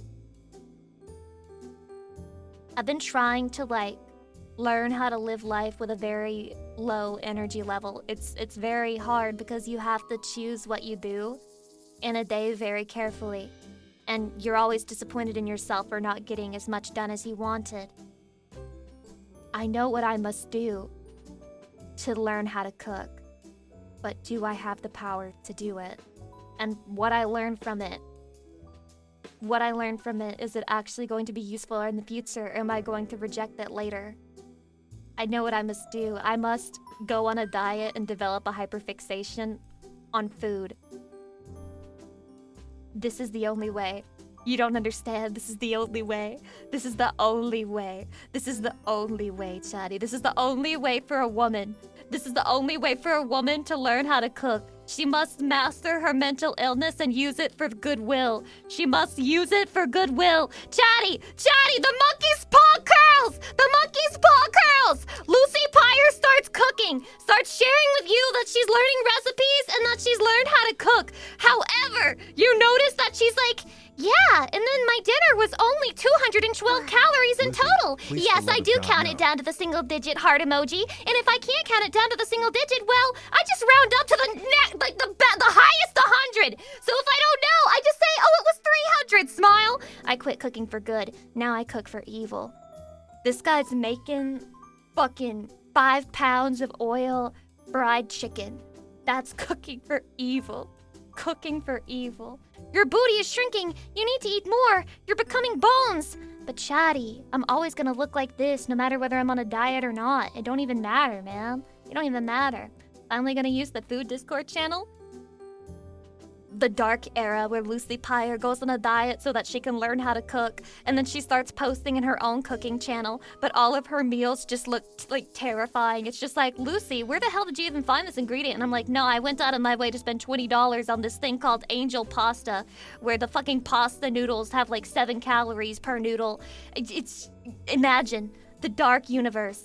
posting actual slop. Posting actual woman diet slop is insane. What the fuck is that on your plate? And then I just post a frown emoji and then I cancel the next stream. I'm just like, I'm really sad because Chatty was mean to me about my food. Chatty was mean to me about my food and I can't do it, man. I can't do it today. I can't fucking do it today now. Fuck, everyone's so mean to me. I'm trying so hard. Why is no one satisfied? I'd eat it if you made it, even if it was diet slop. Which, by the way, there is so much diet slop out there. There's so much fucking diet slop. You've never seen people eat struggle meals until you've seen people who don't have money, but you have people who are trying desperately not to go over a certain calorie count. Now that's the true fucking struggle meal. They're eating shit that's probably a violation of the Geneva Conventions. Beck and Jay, thank you for the 1,000 biddies. Lucy, please, for the love of God, no. But I would learn how to cook. That's what happened to me when I was doing my quote-unquote Tumblr diet. I learned how to make a lot of stuff. Like, I would make shit every single day because it was like I was like obsessed. I was fucking obsessed. And it worked. I did learn how to make some things. Even then, it was still baking though. Like, it was still baking. Ooh, I could probably genuinely. I got into, what was it? Carrot cake muffins? It was some kind of carrot cake thing. Putting cream cheese on it. That shit was good. Low-key, it was good. I don't know if it was good because I was hungry, if it was good because it was good. Maybe I'll make it again and try it again and I'll let you guys know. I'll let you guys know if it's shit or if it's genuinely kind of based. Oh. Carrot cake with cream cheese ice cream sounds good. I did not put ice cream on it, but it was just like regular cream cheese. Oh, but remember, it was the low-fat cream cheese. I was skinny maxing. Can you share the recipe? I don't know where the fuck I found it anymore. It's been, what was that? It was like in 2019. That was in 2019, man. Just fixate on one of your favorite meals and make it good. Well, I could probably do that because I have autism. So I love eating the same things over and over. Over and over, I fly, yo. There's something having a vegetable in it. Carrot cake is so good. Carrot cake, genuinely one of the best cakes ever. I love cinnamon flavors, and to me, carrot cake is basically just a spice cake, and then they throw carrots in it to make you feel like you're eating something slightly healthy. Prepare for the most gourmet nuggets and mac meal of all time. True! What should be the first thing? Okay, Chatty. What's the first thing that I should learn how to cook? Numero uno. Rice and beans? Get out of here. I'm not learning how to cook beans. Rice, sure. Beans? I don't even like beans, bro. I don't even like fucking beans. Chicken breast. Well, chicken breast is... I did chicken thighs. Does that count? Does that count? Ground meat. I tried making ground meat for a soup, and I even made the soup, but I couldn't get the meat to brown. It was just too wet. It was too sloppy-toppy in there. It was just like, oh, fuck, I'm so wet. And I couldn't get it to brown properly because there was too much moisture. Dude, why is cooking so annoying, too? Because it's like, by the way, don't pour the oil down the sink. What the fuck do you want me to do with it, then? What the fuck do you want me to do with it, then? It's there. What am I supposed to do with it? Fucking leave it forever? Leave it forever? Throw it out the window. What the fuck? Put it in a container and toss it. That's insane. That's annoying. Maybe because you're meant to marry someone who knows how to cook. Chatty, is that you? Is that you, Chatty? Don't listen to the landlord propaganda. You know what? Genuinely, I live in a fucking apartment. Should I even care about what the oil is doing to the pipes? Should I give a shit? Or should I just trash it? Cause like, it's your job. They'll probably charge you if it fucks up. That's not true. That's not true. I'll tell them I haven't done anything wrong. And then the plumber will be like, bro, she's been tossing hella fucking oil in there. Who do you think they'll believe? The man whose job it is to tell them how it got fucked, or me, a woman? Me, a 4'11" woman. Manahack, welcome. Your landlord will sue the fuck out of you. Oh, landlords get a real job challenge. Landlords get a real job challenge. Ah! Hydration. Chatty. Me when I'm a streamer and I'm in the get a real job challenge competition, but my fucking opponent is a landlord. I'm so fucked. I'm so fucked. So true. true! You might be cooked. I don't think you can win. Who can win against somebody like that? Who can win? TSA agents versus streamers versus landlords. The way I would give up frame 1. Actually insane. Freeze oil in giant ice trays and then throw out the ice blocks on trash day. You understand it melts though, right? So basically you're making it more convenient for you to throw away, but at the end of the day you're still filling a fucking bag with a liquid. So you're still pouring liquid in a fucking bag at the end of the day. So what you're telling me is that cooking is just one big environmental fuck you that we all have to deal with. Have any of you, okay, not to sound like a disgusting liberal and like a tree hugger and like a wokey, but have you guys ever been throwing away trash and then just like slowly turn into a doomer when you pictured other people doing the same thing across the world and you thought about how many trash that is in just like a day? Has that ever happened to you? Because it's happened to me, where I'm like taking out the trash and I'm just thinking about there's probably like 5 billion other people on the planet doing that right now. Right now out there just taking out the trash. How does that not make how did we not have 5 bajillion landfills everywhere, man? Everywhere. That's what recycling is for. Wait until he finds out there are many things you can't recycle. Wait until he finds out that a lot of recycling is not even actually happening because they just like make a thing that says I'm gonna recycle it, but then they just throw it away in the regular trash. Wait until you find out that like recycling gets ruined if it's like dirty. So if you put something in a recycling bin but you leave it dirty and nasty as fuck, it can't be used. It's like contaminated, so they just throw it out. Many such cases. I don't know. It's like a whole fucking thing. It's a lot more complicated than that. A lot of recycling stuff that gets thrown away due to the lack of capacity for processing it. Very true. And apparently water bottles are not very recyclable at all. Very, very sad, very sad. Who cares about our future generations? Ha ha ha ha ha. Are you one of those tree huggers? Are you trying to prevent the world from looking like slop? Are you trying to prevent the spread of microplastics? You dirty piece of shit liberal. These wokey scum in my chat right now, when will you realize you're not welcome? You're not welcome. I love the microplastics. I'm growing them like a farm in my body. I am a petri dish for microplastics. I'm just waiting to see where the pieces of it fall. I'm just waiting to see what happens next because I'm not afraid of the future. You know, I'm not afraid of progress. When the plastic takes us over, and you know, I thought it was the liberals that were progressive, but here I am, willing to be a fucking test subject for science. Well, who's the real progressive now, liberal? So much plastic, my corpse will never rot. So fucking true. You're gonna live forever. You're gonna live forever! Hydration, by the way. You know what plastic's made of? Petroleum. Is this real? Is this real? Wait, I actually don't know what plastic is made out of. Me, when I imagine that plastic is naturally occurring in life, but it's very much obviously not. Oh my god, you just go outside and you find the plastic plant! Me going up to the plastic plant! Asking if it can spot me a Tupperware. It's made of fossil fuels. We are so cooked, man. We are so cooked. Genuinely, all of that shit aside, plastic is kind of just uggo. It's kind of like ugly 90% of the time. I like other materials not for any reason other than aesthetics, truly. We need to go back to glass, but I'm very clumsy, so I'm also going to die if we go back to glass. I'll drop it, all the pieces will go everywhere, it'll shatter and go directly into my eyes, and I will become blind, and then I can't stream anymore. I was shocked when I learned loofahs grow on trees. Me too! Me when I think that plastic has like a little plant, like a little plastic plant, and then I don't realize that loofahs are like in the ocean or some shit.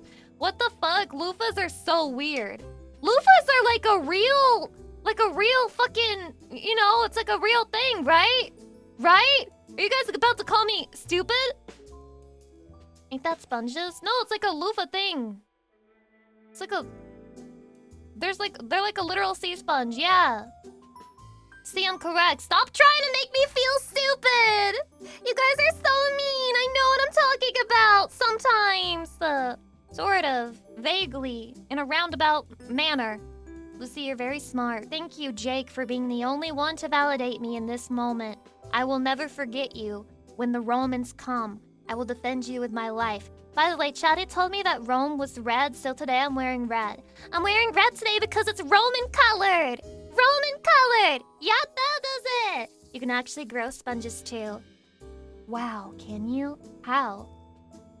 Is it easy? Or do they just like die at the touch of a breeze? Sponges are a thing, yes. They are the oldest creatures on the planet. Really? They can get beyond 10,000 years old. That is so fucking old. Hi there, your last YouTube video was based. Oh, the one that was anti-NTR? Thank you. I will continue to make base content that shits on the likes of NTR across the world. Yeah, but they don't look like sponges. Well then what's the point? Why does it fucking matter to me? I remember that one Goosebumps story where there's an evil sponge that eats people or something. I read a lot of Goosebumps stories as a kid, and the way that I don't remember any of them is impressive. I don't remember a single one. I don't remember 99% of the books I read as a child. Don't Guilt worry, Thunder Lucy, for real, you thank were you for the 28 degenerate months. smart, and that's what matters the most. Get positively affirmated, nerd Lucy Pete smirk. I am degenerate smart, right? I'm degenerate smart. Let's fucking go. I have a lot of those books, but I lost them all when I moved. That's so sad. You kept all of your books from childhood? Damn. I always remember the Clock and Mask books. Does anybody remember the books that were like, vampires don't throw it back on the club floor? It was like, werewolves don't come in the street parking lot. Like, it had like titles like that. It was like supernatural creatures, and then it would be like, vampires don't do X, werewolves don't do Y, ghosts don't do Z. Ghosts don't bounce on it. Yeah, shit like that. I can't remember the actual titles. Wasn't that a short story book with a lot of stories combined, right? I don't think so. I swear to God this was a real series, but it wasn't. What the fuck did you read? It was real! Come on! Shut up! I'm gonna look it up. Okay, I'm gonna look it up. I'm not crazy. Werewolves don't... And then surely it'll give me... Yes! Werewolves don't go to summer camp! It was the Bailey School Kids series. Werewolves don't keep diaries. That's a ripoff. No, it's by Debbie... How do you say this? Debbie Daddy or Debbie Daddy? Wow. Debbie Daddy. That's not a popular book series? Okay, well wait until you find out that I'm from Little Town Nowhere. And that I was poor, and that all the other kids were, like, basically poor. And if you were middle class in that area, you were still poor. And so you had access to the poor kid books. And this was one of the poor kid books. And it was turning me towards Satanism, true, because I'm literally a demon VTuber now.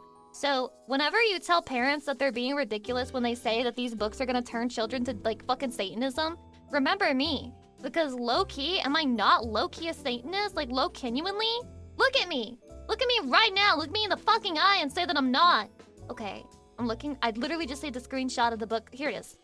Here it is. Okay. Okay, Chatty, here it is. And this is the type of shit that I was reading as a kid. I've read, like, I think 5 from this series. Real. You actually a Satanist? Low-genuinely? No. But I am a demon VTuber. If you aren't sacrificing stuff, you ain't a true Satanist. Shit, Chatty, what should we sacrifice? Oh, I'm gonna sacrifice my sleep to stream. I'm already doing that. That counselor looks kinda monka. What? Looks AI generated. It's not! Unless it is. No, dude, this is just old-time slop. This is just old-time slop. Are you fucking stupid? This was way before AI. This is just slop. It's just fucking children slop. You don't understand anything.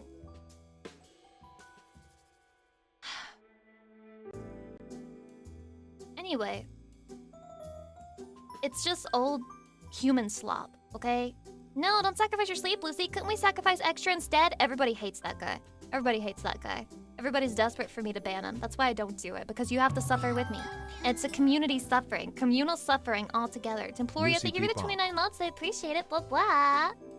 Blah, blah. Future generations will not comprehend the pre-AI slop world. So true. So fucking true. It's a little bit sad. The first book from the series was published in 1990. Wait, can I rant about this for a second?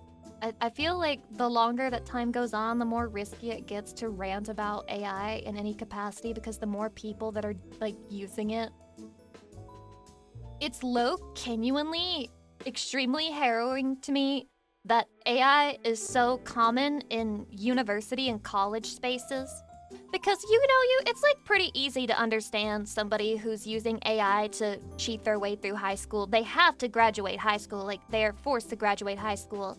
But college and university should be a choice, especially today when it's so expensive and it's like nowhere near even being close to a guarantee to a job. You don't have to go to college. You really fucking don't. And more people are waking up to that. So it's just really sad to me when I hear and see stories about like teachers' assistants talking about how often they see AI. Like when they're just walking around the room and they see people like closing ChatGPT as they pass by. Like that's really fucking depressing to me. There's 0 point to using AI to pass college. 0 fucking point in my head. Education needs to reban Wikipedia as well as the AI slop. Why are we rebanning Wikipedia? Unban Wikipedia, ban the AI slop. Gengar Vor, Great. thanks for the 31 Got off months. work from Wow, it's a screaming Vor cries, and now I get to fetishist. hear the screaming anime girl. Base, Hope what's your Chad is having job? a better day, and you too, What's your Lucy. job? Dox yourself. Dox your job right now.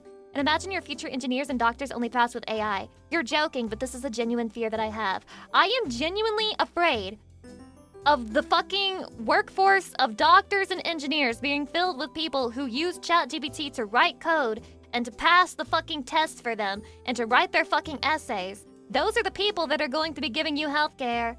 Those are the people that are going to be giving you fucking healthcare. People will die, just so you know, okay? They're literally going to be there typing in your symptoms to ChatGPT. I hope you trust the algorithm. Hope you trust the algorithm, Chatty. Good luck. That's another reason why I probably won't go get checkup later on. Shut up! You're just being a man! You're just being a man! The vast majority of doctors right now are not using ChatGPT. Now is the best time ever to go get a fucking appointment while you still can, while it's still safe. You're just making man excuses for like not going to the doctor. Go get your fucking checkup, you stupid man! Hydrate.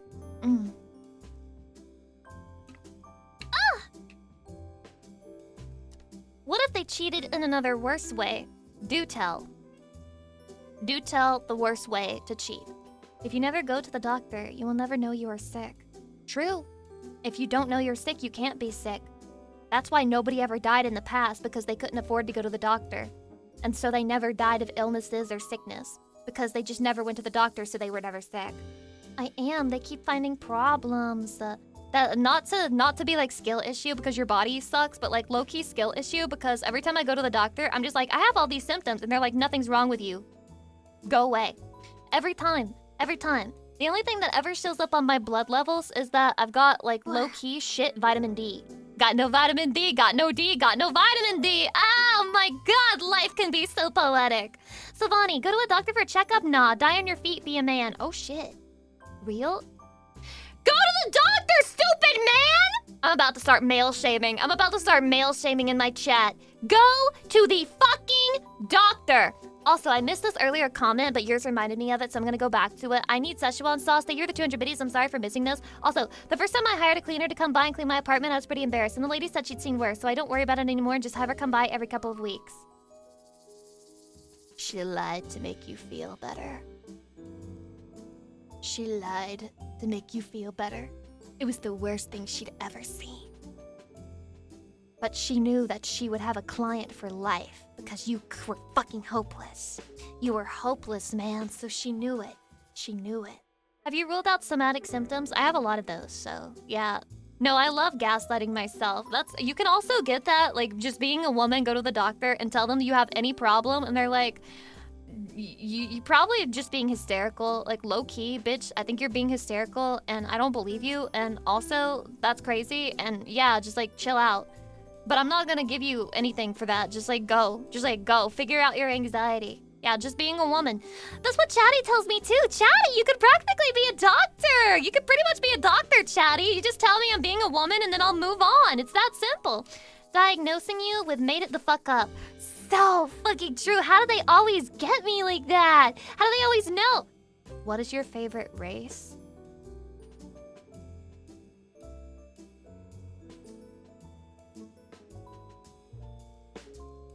NASCAR.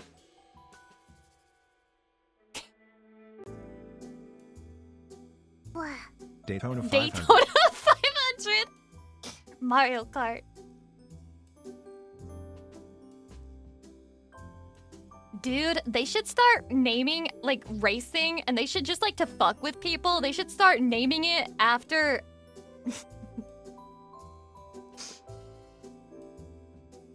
Imagine White Daytona 500. It's the name of a new championship. It's the name of a new championship, guys. It has nothing to do with the other definition of race. It's just the new... I can't see anything in this chat! I can't see anything here! Ah! That's not true. Lucy isn't racist.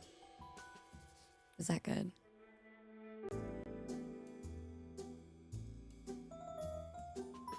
I think it's not about the racism of the soul. It's about how you treat other people around you. Treat people with love, respect, okay? It's gonna be okay. It's gonna be okay. Just spread love, you know? Be a little bit of a wokey and just, like, have an open heart, right? Have an open fucking heart. It's gonna be okay. It's gonna be okay. It's really funny that people are just like, no! He's like, I like being racist! I'm just surprised that with your Southern upbringing that you don't talk about NASCAR nearly enough. It's the worst sport in the world. I'm sorry. I'm sorry. I'm not gonna fucking hold your hand when I say this, but racing has to be the worst, most boring, dumbest possible fucking sport on the planet. On the planet. At least the way that it is in these, like, big race competitions, it's very fucking... I can't even imagine. 100 laps?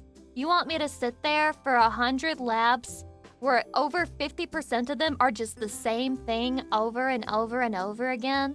I think it makes sense if, like, maybe it's like a 10-lap race. Then there's, like, actual stakes and you can pay attention to it. Once we're getting into, like, the fucking 100-plus lap category, get the fuck out of here. That's stupid. Genuinely, that is stupid. The engineering aspect of it is kind of cool, you know? Well, yeah, but, like, that's the engineering aspect of it. The actual act of sitting down and watching a 100-lap race is ass. Formula 1 can be pretty exciting. The courses are very technical. I'm not sure what Formula 1 is. I am referring to, like, non-obstacle courses where they just go around in a circle 100-plus times. Your TISM should love the repetitiveness. Look. The TISM and the ADHD interact in such ways that I cannot deal with some forms of repetitiveness. I have the forms of repetitiveness that I like, and then the ones that I very much do not like, okay? There's no yaoi for me to hyperfixate on. The repetitiveness is not going to save me. Is there yaoi in F1 racing, chatty? Maybe I'll try out F1 racing. Maybe F1 is the solution to my woes, but I could never watch NASCAR. That shit is boring. But my aunt was obsessed with Dale Earnhardt Jr. Wanted to fuck him no less. My favorite thing about my aunt is that she's a genuine femcel. I'm not even joking. Genuine fucking femcel, and I say that with love in my heart. She could probably find somebody if she wanted to, you know, but she's a genuine femcel, virgin femcel. Just finds, like, a new celebrity man to be obsessed with every 20 years, every 2 decades, like clockwork. Right now it's John Wick. It'll probably be John Wick until they release a new famous action movie so she could obsess over the next actor. Sounds like you? Where do you think I got it from, chatty? Where do you think I got it from? Elaborate? Well, she still lives at home with my grandma. She's 50-something, never had a relationship, and again, she just, like, finds a new man to love every 20 years. So I would say she is a real-life example of a femcel. Lovingly. I say lovingly. You know? As long as she's happy, that's all good. I mean, I don't know. It's kind of like a sore subject. You probably wouldn't ask somebody too much about that. Like, hey, are you ever sad that, like, you never really found a romantic partner and you never moved out? Are you happy with that situation, or, like, you really sad about it? Which one? Which one? So yeah, when people say that femcels don't exist, I know they just have, like, they just, you know, you haven't met people like my family members, okay? You haven't met people like my family members. Hey man, it could be worse, you know? It could be worse. Everything could be worse. Is she also the Disney aunt? No. my Disney aunt is not a femcel. She's worse. She's in a loveless marriage. I think it is best to be a femcel than to be in a loveless marriage where the other person does not support you and makes fun of your hobbies. Like, you know, she's a Disney adult. I can make fun of her a little bit for it because at the end of the day, I've gone to Disney World with her. You know, I've like participated in it with her. I've got good memories with her and she's nice to me. And honestly, she's like partially responsible for me being Lucy Pyre because this is the woman who, like, she dragged me to be in the local community plays. She got me into acting. It's probably the only reason that I can like do this right now is those formative experiences thanks to her, my Disney adult aunt, right? Her husband is such a dick. Her husband is such a fucking dick. First of all, he's the one who, my brother, okay?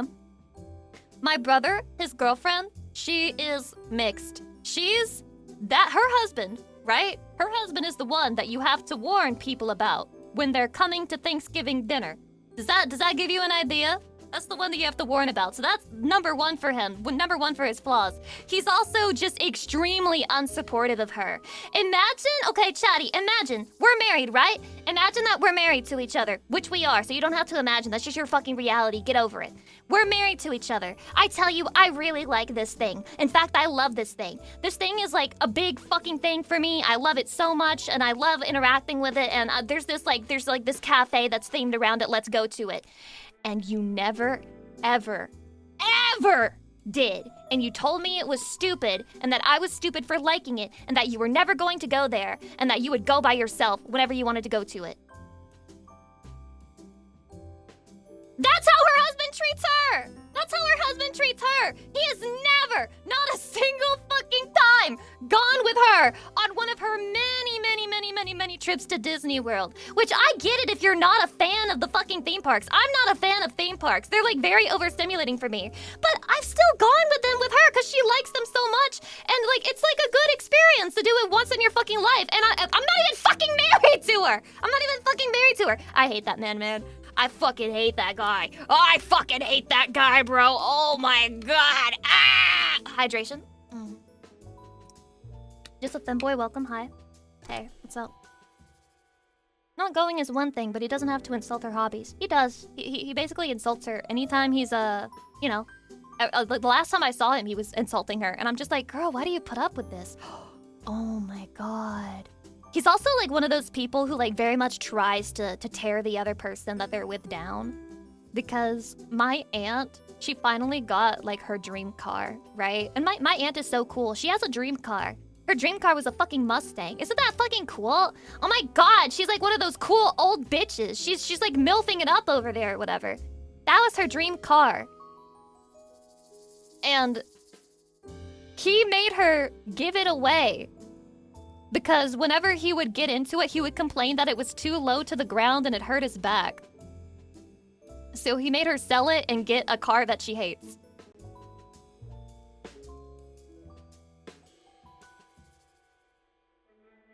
Oh, when I heard that story, I was like literally rage baited. I was literally fucking rage baited, bro. It's fucking rage bait every time I go back home because I'm just like, are you guys still in that horrible living situation that you've all signed yourself up to be in for the rest of your life? Oh, you are? Of course. Right. Yes, I knew that. I fucking knew that. I'm getting secondhand rage. That's how it feels. That's how it feels every time. Every time she fucking talks to me about him. Every time, man. Every time. Jesus Christ, they need help. They all fucking need help. So, I mean, take your pick. Would you rather be with somebody who hates you, or would you rather be my femcel aunt who's just, like, obsessed with Dalen Hart Jr. and then moves on and starts being obsessed with John Wick instead? What's your preference? Femcel aunt? Neither? Fuck you! Don't say neither! You have to choose! Yeah, fuck that. Yeah, fuck that. That's pretty crazy. That's pretty crazy. Especially because my aunt, she's like... That one? Like, late 50s, I think? She's like in her late 50s. Just let her have her fucking car, man. Just let her have her fucking car. Jesus Christ, you both have a car. Just let her have her one. Why does it matter if you can't get into it? Let's just drive your car when you guys are going out together. Like, what the fuck? That's crazy. Just sounds like a super selfish dude not thinking outside of himself. He's an asshole. He's a huge, major asshole. And not only that, he's a creep. He's a creep. This uncle is he's such an interesting character. He's like not even real with how interesting he is. He's the stereotypical uncle in every sense of the fucking word, man.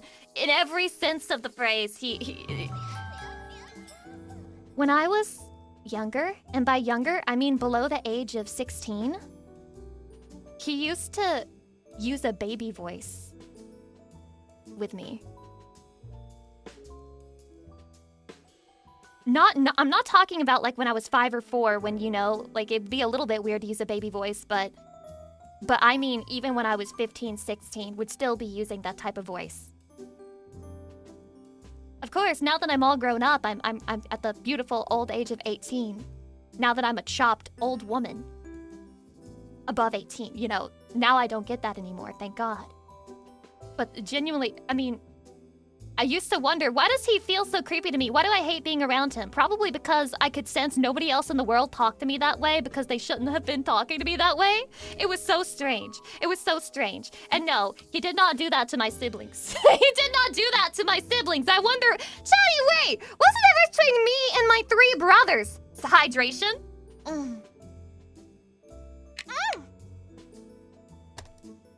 So yeah, now you guys have the uncle lore. Unfortunately, my unk is chopped. My unk is chopped in every sense of the word. It's pretty crazy. Uncle is chopped. Is Chatty mad? Chatty, are you mad on my behalf? Oh my god, thank you. Oh my god, thank you. We got the completed Weird Uncle lore. Weird Uncle is true in my case. I didn't escape it, unfortunately. Bro, he's probably doing it in a stupid fucking way of putting you down or because you made him feel insecure or something. You know what? I low-key prefer that to the other possibility. I low-key prefer that to the other one that in my head is probably more likely. We would protect you, Lucy. Would you protect me, Chatty? For real? Really? It's okay, Chatty. You protect me now. You protect me now because you're a big part of the reason, unironically, that I was able to move out from that situation, you know? Thank you, Chatty. Thank you for supporting this femcel. And now, I've guilted you. Now, if you ever leave me, that means that you're trying to throw me back to my creepy uncle. Unbelievable how this works. Look how quickly Lucy Pyre has ensnared you in her trap. Look how quickly she's made you responsible for her own life. Insane. Women, man. Women. Don't ever let your guard down. Claro, every time I see you, you know what? I just feel like I'm being a bad influence on the artists and the community. I feel like I'm being a bad influence. I feel a little pang of guilt. Wait, did you stream when living at your home back then? No, I did not stream, and I don't think I could. I don't think they would respect it. I think they would just walk in on me while I'm streaming and try to talk to me, and I'd be like, I'm streaming, and they would just ignore me. You know? Like, I don't expect them to respect my job. They probably wouldn't even understand it, and they'd probably just dox me. They'd probably be like, Lucianne Pyre, full government name? Lucianne Pyre, what are you doing? What are you talking about? Don't be using that foul language. Like, I don't trust them to actually give me, like, privacy to stream. It would not happen. Yeah, I got zero faith. Zero fucking faith in those people. Hydration? Yeah, that sounds like it would be a very difficult situation to stream in. It's a difficult enough situation to live in, let alone stream in, man. Haha, yeah, they seem like the type. Chatty. I thought that the last time that I went to visit my grandma, I wouldn't have to see my mom, but she low-key doxed me to my mom. It was crazy. I was like, hi, Grandma. I'm so glad we get to spend a peaceful few days together, heart emoji. And she was like, your mom's coming. And I was like, my face. I literally looked like a... Wait, guys. That emote's on Twitch, right? The guy who's like in the military uniform and he's like in the middle of a battlefield and his eyes are just like 1,000-yard stare and there's like a fucking explosion behind him. That one. That was literally me. That was literally me when she said that shit. I was like, why? Why is my mother coming? And she was like, she knows you're here. That was crazy. That was crazy, bro. She fucking betrayed me, left me out to fucking dry. Families always do that, bro. I can't escape. Does your grandma know you dislike your mother? Our grandma knows that we all... yes, our grandma knows that we all dislike her. Yeah, she's well aware of the fact, but she's one of those women, you know? Women, they do that thing where they don't like to upset anyone. They do that thing where they, at the detriment of everybody else, they want to people please the one person. Many such cases. I wonder if there's a way she couldn't know. There's no way. Dementia, perhaps, but I think even in dementia, like, things have been so severe with that woman that I think even in the throes of dementia, she would be aware. Probably, like, that would be her one memory. You know how people with dementia, they tend to remember, like, the oldest things or, like, the most core things to their being. So, like, they'll remember very basic shit, like, at least their own fucking name. That'd probably be what she remembers. She'd be like, they hate that woman. Like, that would be the one memory. The one fucking memory that she would have to cling to in the throes of dementia. I mean, it's her daughter, but I don't want to step on any toes on the dynamics of it. Well, that's her perspective too, you know. She's like, well, yeah, she is family. We've all been there, right, Chatty? We've all been there. I don't know, maybe some people can't relate to this at all. But yeah, you probably heard that fucking line, right? They're family. But they're family. But that's your family. That's your family, Chatty. Yeah, considering the circumstance, I want to see my kids and grandkids was probably the only thought. The blood is thicker than waterline is misquoted too. I think nobody really knows what the original line was at this point. It's lost to time. There's no way to uncover it. It's over. Hey, Lucy. I'm from YouTube and I found you, unfortunately, through the game that should not be named with two characters named Ashley and Andrew. Sorry if this brings up PTSD from it. Bold of you to assume that I don't love that game, and I'm, like, very excitedly waiting for the next chapter. I just burped. I'm sorry. That was disgusting. I'll never do that again. Please forgive me. I'll be more feminine demure in the future. I genuinely replayed that off stream, you know, and noticed more shit. I think it's actually a great game. I'm really excited to see what's going to happen with it. You don't really burp? I never really burp. It's just like air comes out of my mouth and it interrupts me. But, like, I think that's technically burping, but, like, yeah. I want to rewatch those VODs eventually. Yeah, maybe I should, so I can, like, watch myself play it and relive that moment. You're my favorite Andy and Lele VA. You mean it? Dude, when I raided into Eye Candy, she was so nice, and she was like, Lucy, I saw that, and then I thought you did a good job voice acting it, and I was like, oh my god. They're glazing my shit and I'm falling for it. Me when I fall for the oldest manipulation trick in the book. Compliment them and make them think that you like them. That's fucking crazy. I fell for that hook, line, and sinker. Thank you for the compliment. I'm gonna assume that was genuine for real. Thank you. Oh, I thought it was a bad memory. Glad I didn't get banned. Why the fuck would it be a bad memory? And if it was a bad memory, I wouldn't upload the VOD. Hydration. Your VA stuff for the coffin of Andy and Lele was amazing though. Candy is right.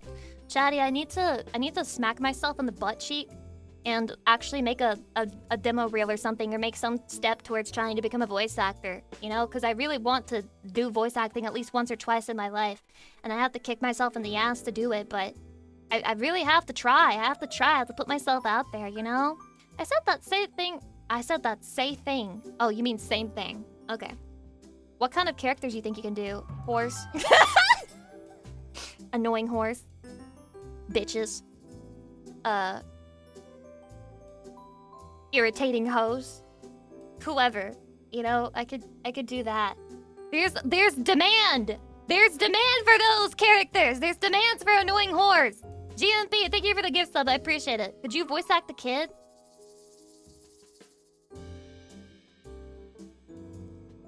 That's not for me to decide. That's for the director to decide. I bet you could do scared women dying. You've got a fetish, and it's obvious, and it's concerning. What if I'm a terrible liar because I gaslight myself to thinking that I'm too lazy, sloth to lie? That's extremely specific. That's very unrelatable content. They're gonna roast you in the quote retweets. December, thank you for the sub. Wow, what a username. Holy, thanks. Thank you. Welcome. I forgot. Today's a React stream. I'm gonna watch videos. I swear. People die in games all the time. People die in real life all the time. It's not actually just a fictional thing. Memento Mori, you know? It's time for me to replay. Well, not replay. I need to play Persona 3 Reload for the first time, for real. You know, even though my trauma is still there, you know, little by little it begins to fade. People die when they're killed, so true. And I got it on sale. I think I got it for like, what was it, $20? It was like way cheaper than its normal price. It's okay, you were just reacting to your real life. Thank you, Chatty. I really appreciate it. That's so sweet.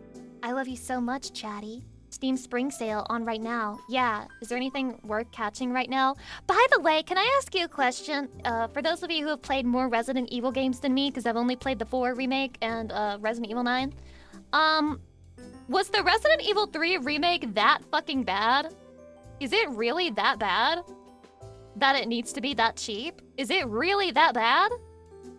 It was pretty bad. No, it was fine. They cut a lot from Resident Evil 3. Well, yeah, it was really short, but I thought the original game must have just been like that. Is it not? Kissy and I'm all out of bubblegum. Aww. Ave Nexalea, thank you for the tier 3 and the 21 months. I appreciate it. Blah, blah. The remake for 2 is just a better game. I wouldn't know. Danganronpa games are on sale right now for very cheap. I'd highly recommend them. The first game he's a femboy character. Isn't that a visual novel, basically? More or less? Maybe I need to read these classics. Figure out what they're classics.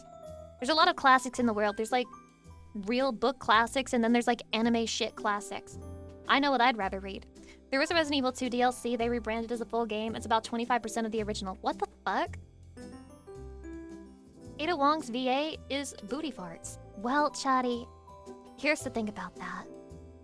Do I like the new Ada Wong voice for Resident Evil 4? No, but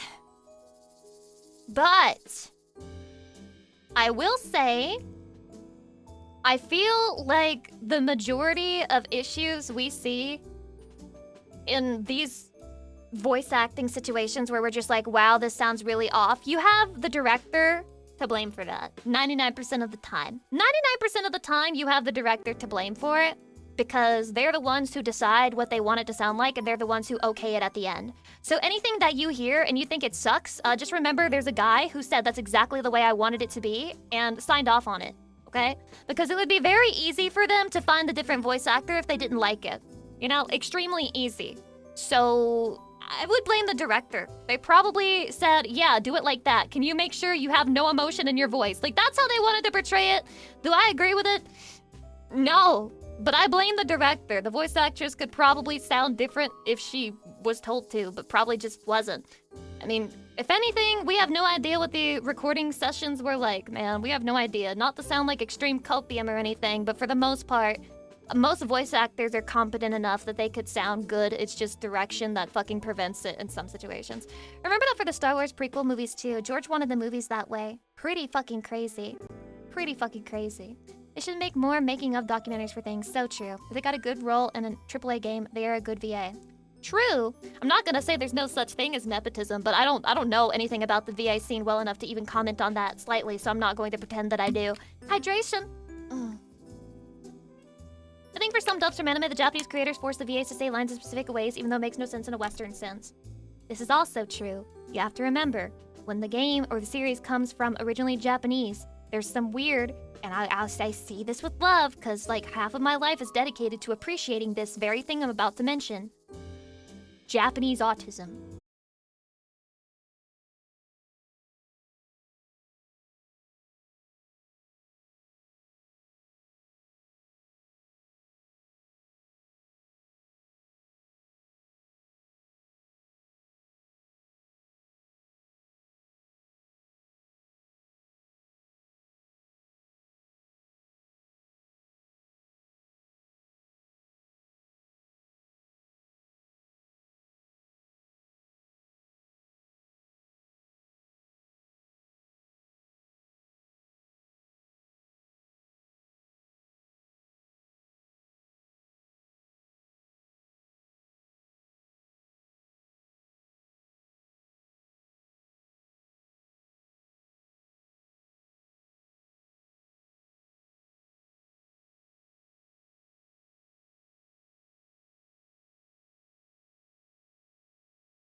this song.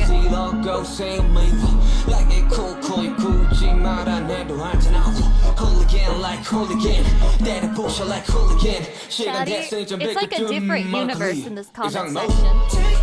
There's only one person who's like, you guys are wrong for gassing up this song.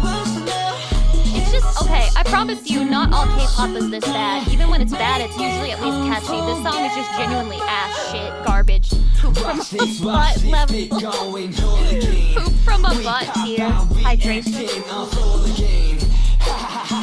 Can you show us good K-pop?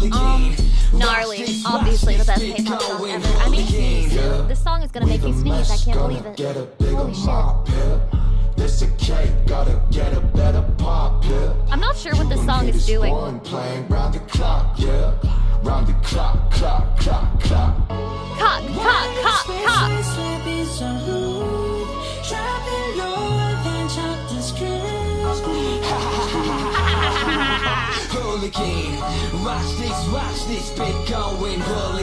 Shouty, you don't like this song? Is now a bad time to say that this is my new song, but I just had AI put random vocals on it so that it wouldn't sound like me, and I was like soft launching this as my new music release, and now you guys are calling it so shit? Really?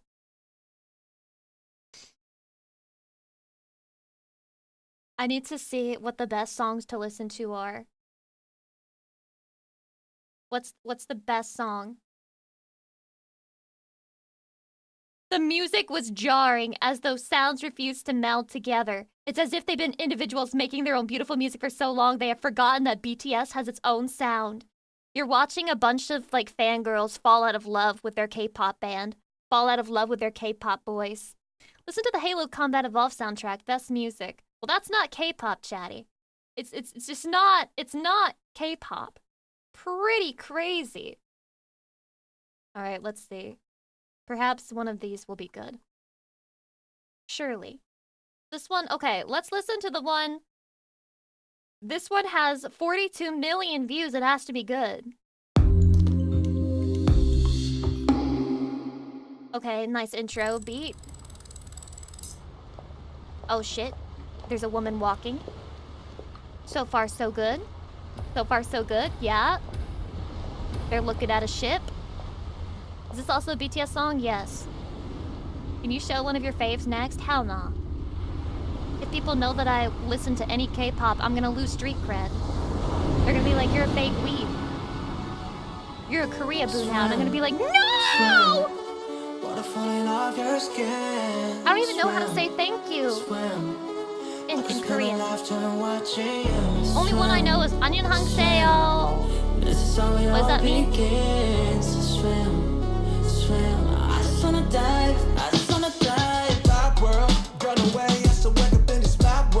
Why does this sound like a song I've heard before? This one's not bad. This one's like a normal pop song. Hence the whole being the most viewed one, I suppose. That makes sense. That makes sense. But we're not trying to listen to good music, chat. That is the opposite of what we're trying to do. We're trying to listen to some bullshit. We are trying to listen to some bullshit. So let me find another one. FYA.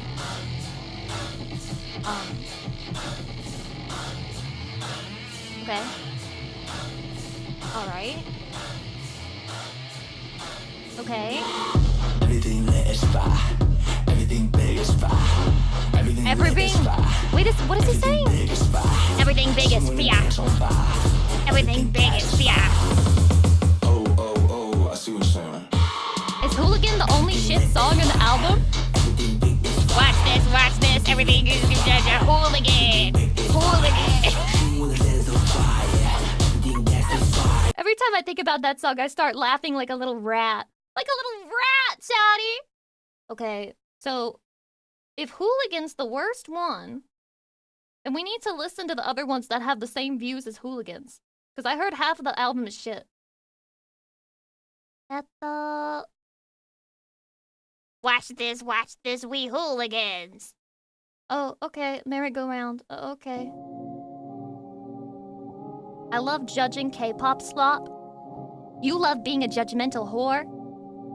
Perhaps a woman? Do we have any women in the chat? Oh my god, he's sad boy posting. There's sad boy posting in the BTS music. No way. No way. Many such cases. My most unrelatable thing about me is that whenever I hear K-pop, creators sing and they're like being sad and depressed and they're like saying that their life is so hard, it genuinely rage baits me and I just like I can't. I fucking hate that. I fucking hate that.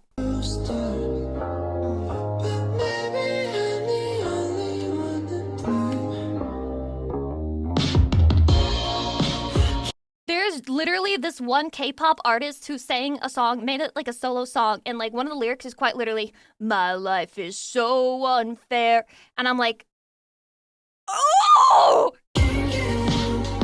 I want to reach out and grab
What do you think now? Is this wise marketing? Should I become a K-pop manager? I would be an unethical manager. I would be evil. I would be evil, Chatty. I'd be an evil K-pop manager, and I would push the idols too hard.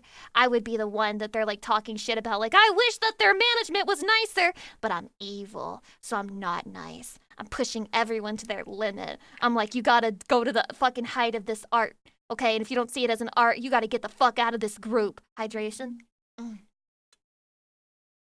You would make them do BL. I'm like, you guys gotta do some more fan service. Guys, you gotta fuck on camera. And they're like, whoa, whoa, whoa. No, Chatty, it's weird when it's real people. I don't want to be compared to those fucking freaks who ship K-pop idols together. I feel nothing in my pussy when I see two guys pretend to be into each other. That fucking nauseates me. I want them to really want to touch tips. When it's anime boys, I know they want to fuck hardcore, okay? Because the voice actors are talented and the characters want to fuck for real, for real. I don't like it when men are like fucking pretending that they want to make out with each other. I don't believe you. Your soul's not in it, and we can all see that. And yet there are women out there, they just can't see that. They're fucking weak. They're fucking weak, man. They're stupid. They're blind! So you want to see the action for it? I want to know there's passion behind the fucking making out that I'm seeing, yes! I like it when the actors truly love each other. True, this is why I can't watch real people porn. Because there's no love. Where's the love? Where's the love? Where's the heart? Where's the soul? You know, those VAs are technically pretending. They're better at pretending than the K-pop stars. So, what do you want from me? They're a lot better. They're playing the character, and their character wants to fuck. The character wants to fuck. I mean, pretending is kind of the VA job, yeah. That's kind of like the whole point of acting. It's actually just like pretending. By the way, Chatty, can I say something controversial? There was an actor who recently got low-key canceled. Low-key, he got canceled because he said that ballet and opera are dying art forms. But was he wrong, though? But was he factually incorrect, though? Really? That's all it took? That's all it took? That's all it took? He's not wrong. They hated him for speaking the truth. It is true. It is true. They hated him for speaking the truth. These same people who are like, it's not over. I love opera. I love ballet. The only ballet they've ever seen is the Nutcracker, and the only opera they're aware of is the Phantom of the Opera. And that's the only things that they'll ever go to look at. Real. Also, he got canceled as in discourse, not canceled as in actually lost anything. True. So fucking true. Many such cases where the canceling is actually just discourse. I feel like there's sometimes like people who already hate a person and then they're like, oh my god, thank you for giving me a reason to hate them for real, for real. Now it feels like I have an excuse to be a hater. What was that? That's the first time I heard of that. I don't remember. I don't remember when this was said. But I believe he said that he wanted to be an actor and he wanted to do things that like people genuinely wanted to see and not things that are like dying arts where people kind of just have to like beg people to go and watch it, like opera and ballet, which is true. It is true. There's so many opera and ballet theaters that shut down because there's not enough of an audience for it. It's true. 99% of Twitter is just, I don't like this person, you should hate them too. It's so fucking true, Chatty. Why are they trying to make me hate random people I've never even seen before? They got beef with people who I didn't even know existed on that website. Wait, I should stop being distracted. I should react to videos. I should watch about the Roman Empire. Chatty, I need to learn about the Roman Empire. I don't know enough about the Roman Empire. Could you help me fix that? I don't know enough about the Roman Empire, Chatty.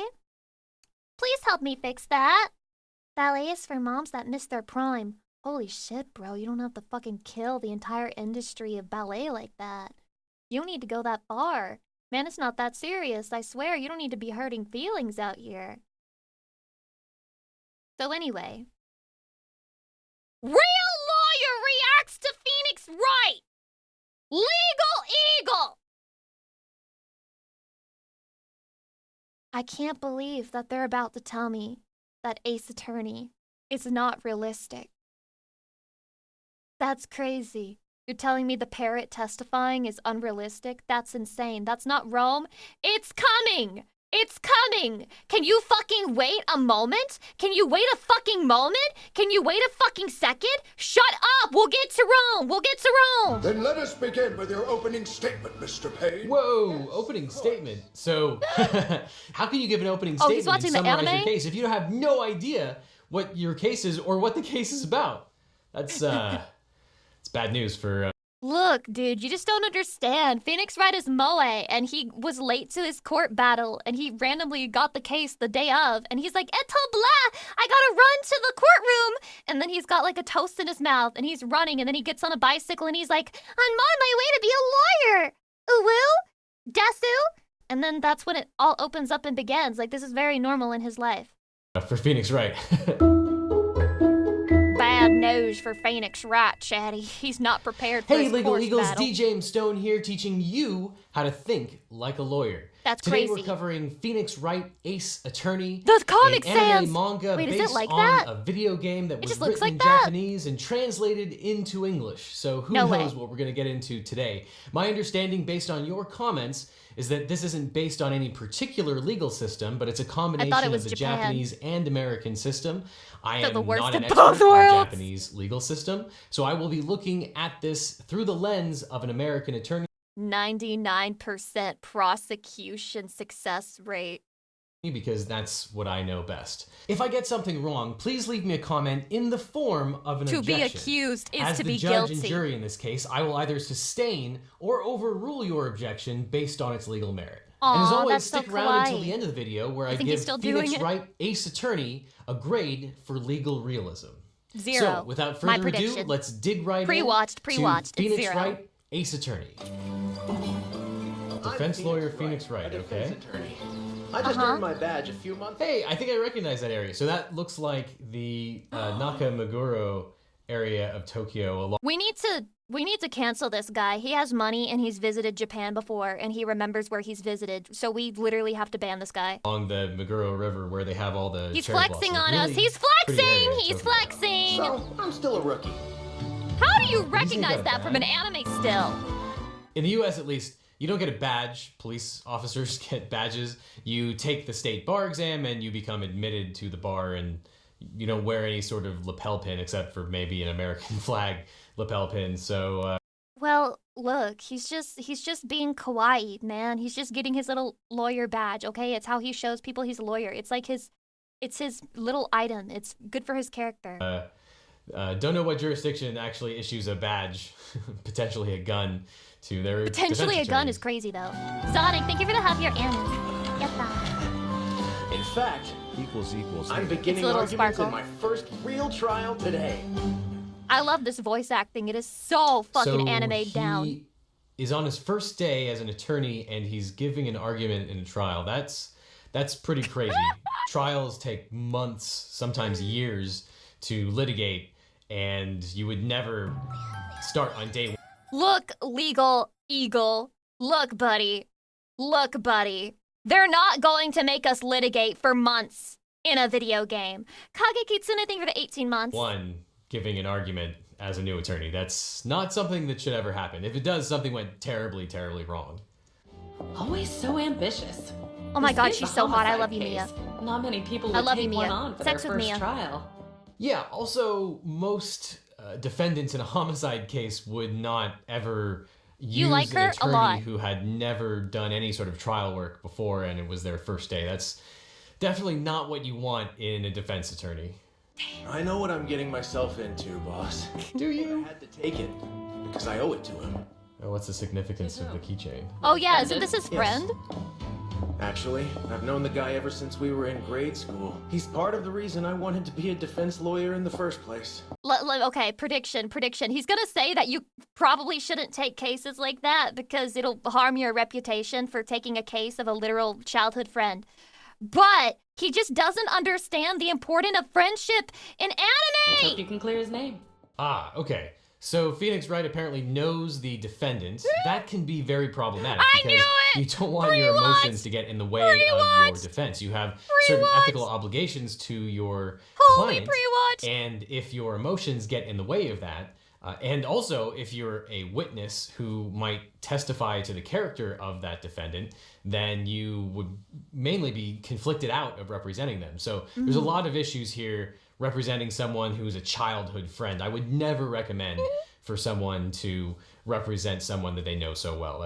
Look at this guy. Not a fucking shred of whimsy in his soul. Not a shred of whimsy. He's all about the business. He doesn't understand the power of friendship. That's not a good idea. There's no way he's guilty. But how will I convince the judge? Do you not have any evidence at this point? It's Have you a not spoken feeling. It's to a your gut client? feeling, bro. Okay, and they're separating people. So this is a very ornate courtroom that would be more suited to an appeals court, not a trial court at the criminal level. Oh, this guy. This guy's such a nerd. Winston Payne, the prosecutor. That's my client. Good old Larry Butts. Okay, so I know I'm secretly ovulating because I've got like weird, disgusting desires right now. I was just thinking about how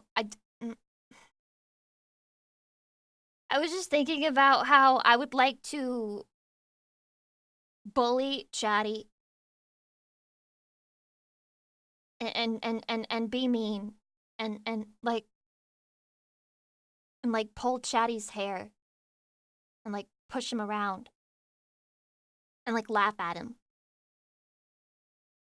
But I'm like doing it in a loving way, you know? Like I'm like calling you lame and a loser and stupid, but then I'm like getting in your lap. You know what I mean? Like I was like, oh, you disgust me, I say with affection in my voice. Like, wouldn't this be romantic? Wouldn't this be romantic? interesting I go name. way back, to say the least. Name you've been dreaming of.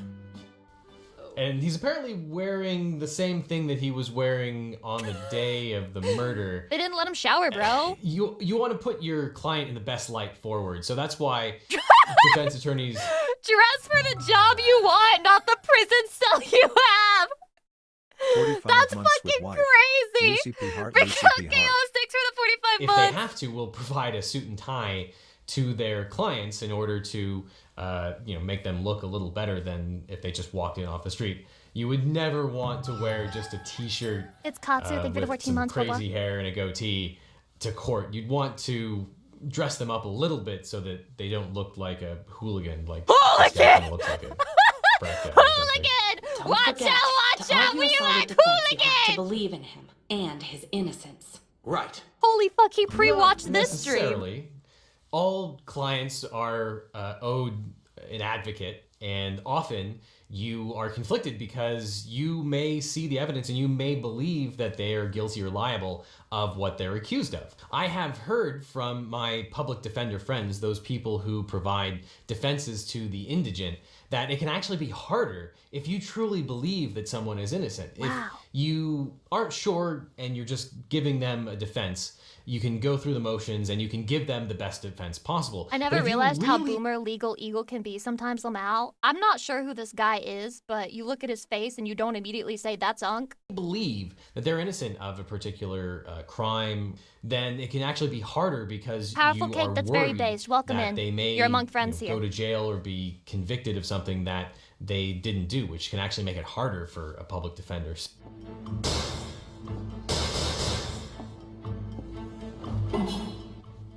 Judge. This court is hereby in session. Saibancho! Gathered today to hear the case against Mr. Larry Butts. The prosecution is ready, Your Honor. All right. The defense is Perfect ready, voice Your for Honor. him, just Then perfect. let us begin with The your opening prosecution is statement, ready, Mr. Your Payne. Honor. Whoa! Opening statement. So, Cindy Stone. the opening statement is what you give at the beginning of trial. And it seems like there has been very little time that has passed between the day of the murder and this day in court.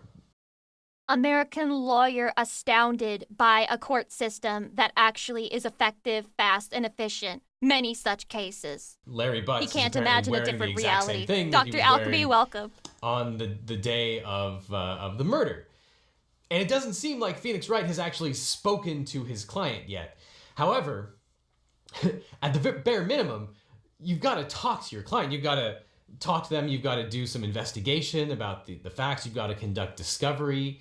Okay. the I'm not doing that prosecution shit, is though. obligated to turn over the evidence that they have to the defense, and you are obligated to review that information before the trial. That he hasn't apparently spoken to his client yet, and it's day of trial, and he has to give an opening statement. That's crazy. How can you give an opening statement and summarize your case if you have no idea what your case is or what the case is about? You don't understand, bro. That's the point. He's just so cracked and goated and so natural and so like destined to be a lawyer that's just like how he is. Like, he's just genuinely that cracked that he can just like come in and fucking impromptu it, like just fucking do it off the cuff. That's it's bad news. Yeah, he's for, got lawyer for ultra Phoenix, instinct. right? True. True. We've identified the statuette of Rodin's The Thinker as the murder weapon, All right. which I would like to submit to the court at this time. The Thinker. Literally us, Chatty. We are literally the Thinker. Exhibits would be determined before the trial goes forward. I can't believe we killed somebody. Didn't you just hear the lawyer guy? It's Rodin, not modern. And this was a gift I made for my girlfriend. Do you mean you sculpted this, Mr. And why is he speaking? This is open. Femcel, dark, hopeless core. You will never be the girlfriend of Larry Butts who makes a fucking statue for you. You will never have a man who loves you enough to build something for you. Opening statements. The attorneys make an argument, or they say what the evidence is going to show for the rest of the trial. This is not the time for the criminal defendant to say anything at all, especially things that are inculpatory. That's... We'll build you a need to get your statue, client to Lucy. shut Oh the my hell up god, at this really? point. The Your Thinker? prints were indeed all over the weapon, Your Honor. Are you serious? Shut up! Shut up! Oh my god, he's so mad. General, that's good advice. Just Guys, I don't think this guy watches anime. This is pretty crazy. He's telling him to shut up when he's having a normal, regular anime-style tell your reaction. client to shut up. Let me state my case, man. I can't hang for this. The prosecution would now like to call Mr. Butts to the stand, Your Honor. Phoenix, right? Not to make an opening statement.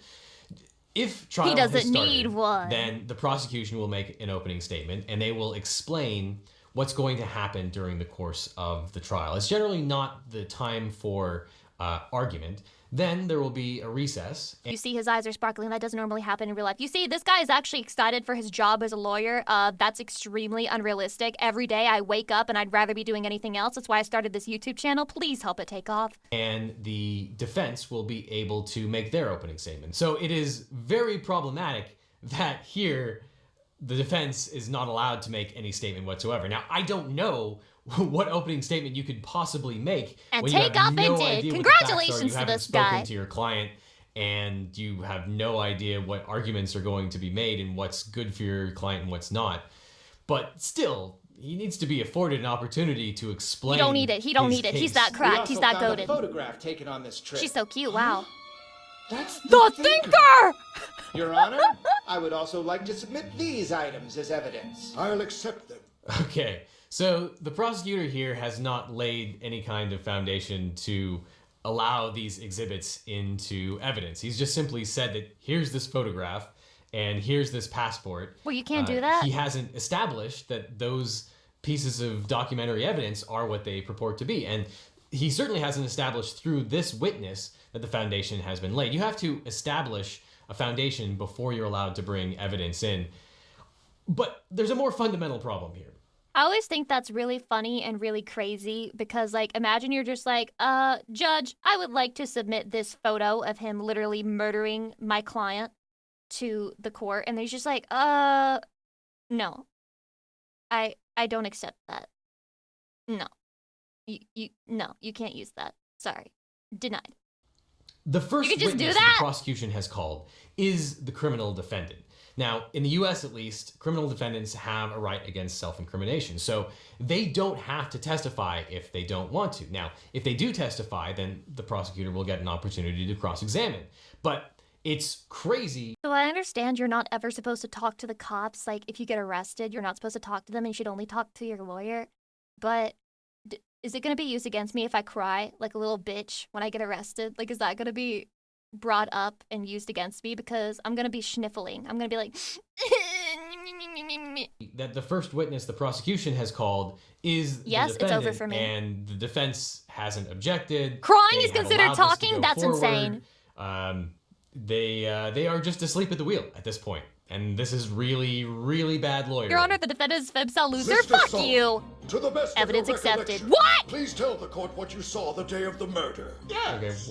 Why is the judge asking questions here? Now, sometimes a judge will ask follow-up questions. They have a certain amount of leeway. So basically, a defendant is a streamer, and then a prosecutor is trying to cancel that streamer, and then the judge is the viewer who decides at the end who is chopped and who is unk. In the court, it's their court. They can sort of do what they want. But to start off the examination, it should be the prosecutor. He should be asking the questions, laying It the really is foundation, live stream fails establishing the in the narrative of courtroom. what happened. It's improper for the judge to be doing that kind of in-depth questioning. Why use a payphone? Was there not one closer to the scene? Yes, but unfortunately, due to some... They should be forced to respond anytime the judge asks a question. They should just be like, chat! Unfortunately, due to some utility repairs! utility repairs, there was a scheduled blackout in the area from 1 to 6. So he couldn't use it. The Throwback phone to would when be Lakari was completely over-explaining. A blackout? All right. Again, the prosecutor is not allowed to answer questions in an examination, and the prosecutor can't just magically pull out some record and enter it Really? into evidence, especially in the middle of an examination of a witness that has nothing to do with that information. This is very wacky. There you have it. The motive, weapon, and a witness placing butts at the scene. What a terrible name. Okay. Is something wrong? Is the prosecution resting here? Now, Mr. Wright, begin your cross-examination. Oh, Yes, okay. Your So Honor. the defense finally gets to cross-examine a witness here. Right now, Guys, I'm there's thinking this so is gonna many get a really constitutional bad rating. violations that this would be declared a mistrial like immediately. This would be overturned on appeal within weeks of the verdict coming down. This is crazy. You say you found the body Jinmon at 2 p.m. Kaishi! Are you absolutely certain of the time? Yes, without a doubt. But according to the autopsy report, the victim died sometime after 4 p.m. My hot take is that this fucking series does not work as an anime in the slightest. It only works as a game. It's right here in black and white. Okay, now, while this might seem like a good argument, you're contradicting the witness with a coroner's report.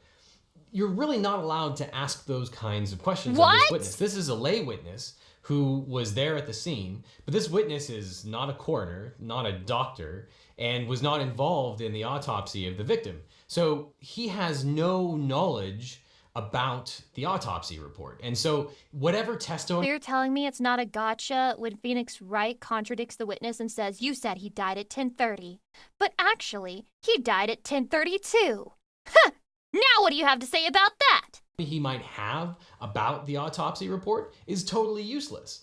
The only time that you would want to bring up the autopsy report is if you called the coroner up to the stand, which you should in this particular case. And what you would want to do is verify that the coroner was absolutely certain about the time of death. Examination is not the time for argument. The time for argument is in your closing arguments. It's simple, really. All we have to do is cause the clock to sound, right here and now. Yeah. Gasp! Okay. She's apparently offering testimony as well. 9:25. That's because she's her, That bro. is It's because certainly she's a bizarre her. way to announce the time. It's totally awesome! I'm the voice of the thinker! I'm the I'm thinker! sorry to say it doesn't prove anything one way or another. So this judge is making a classic mistake between evidence being helpful, aka probative, and being sufficient to prove the entire case. No one can ever prove their case with one piece of evidence.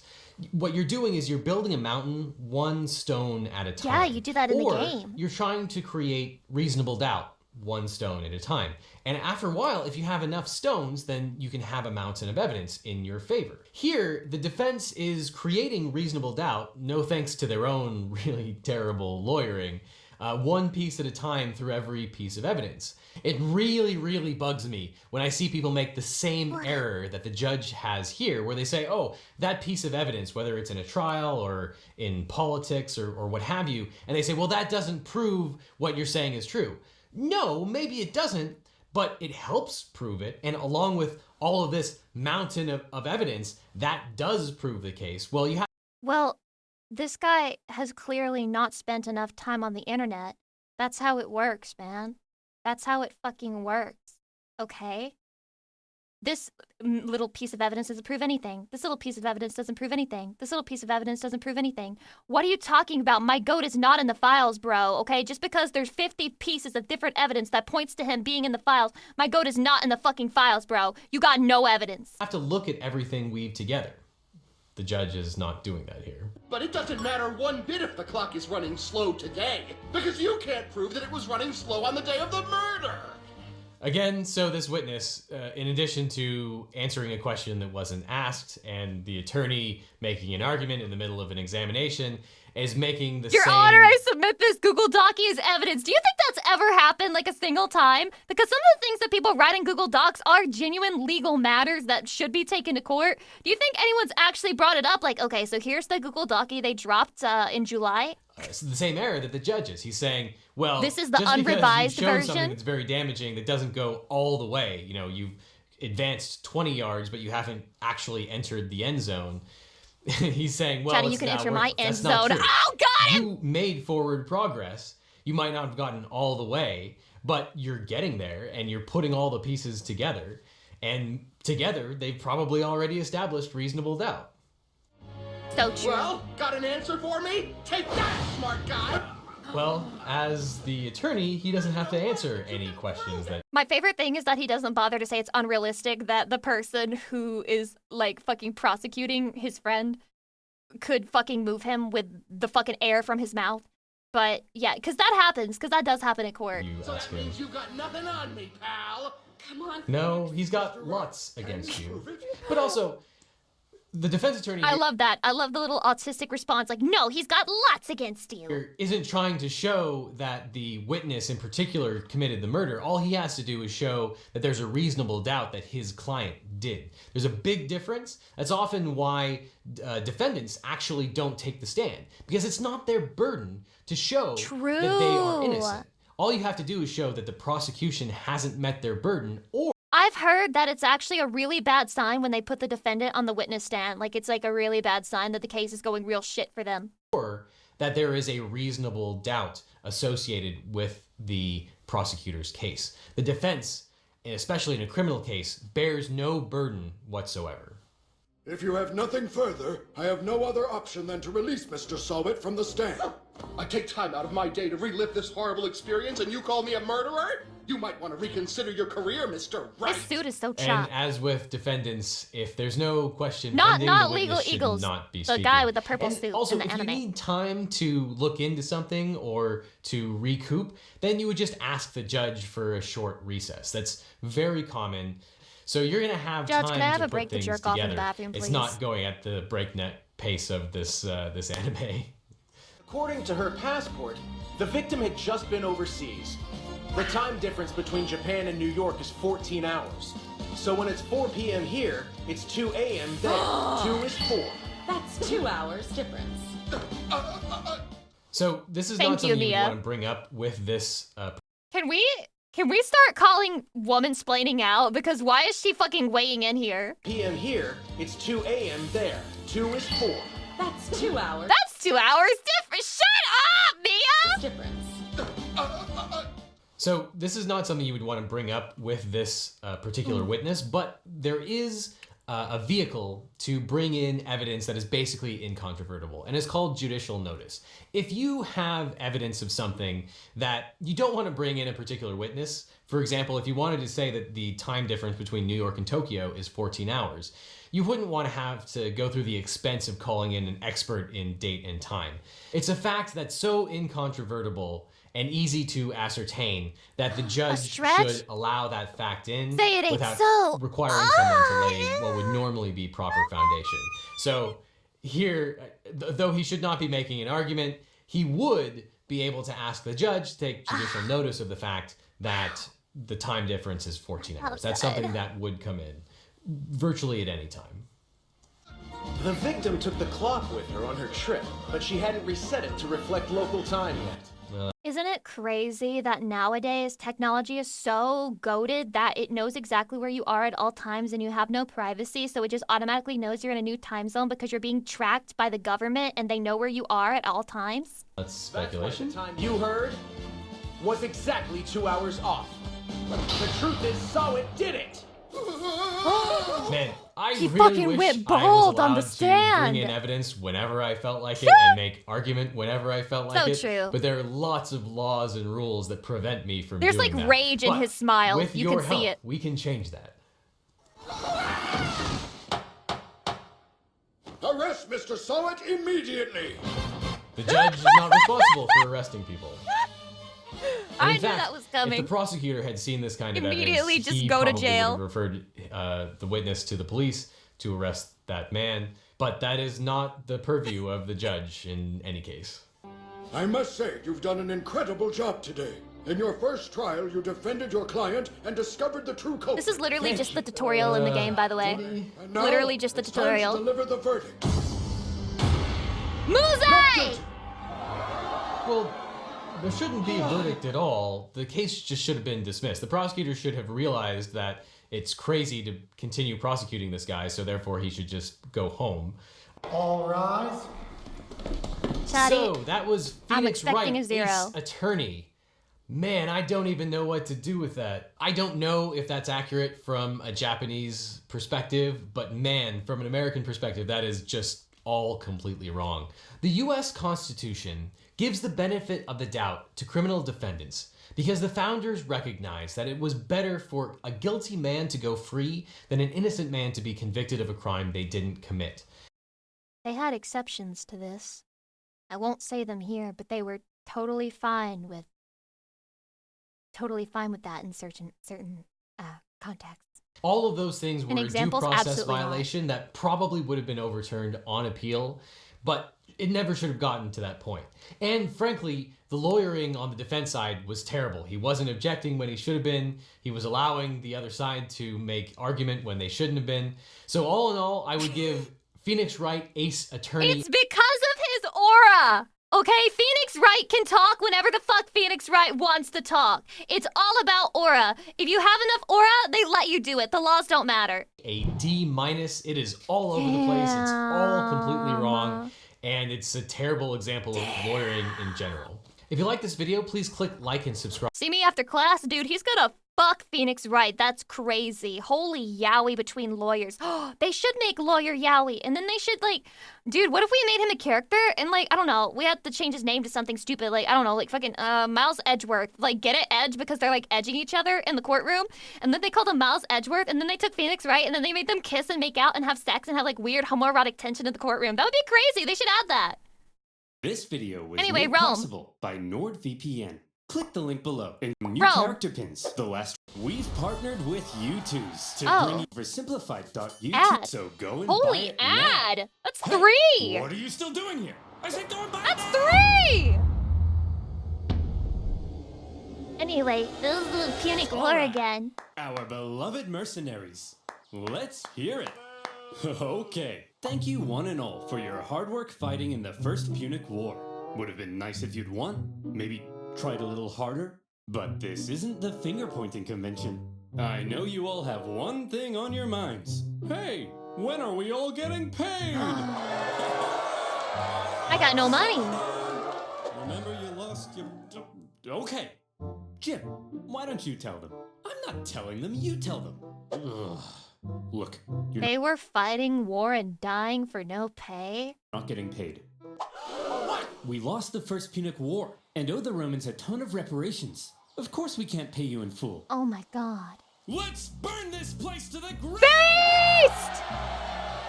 Hey! Don't burn this place to the ground. Come on, fellas. Will killing us really make you feel better about your money? Yes. Way to go, sir. Shut up, Jim. You're fired. I guess that makes 2 of us. Huh?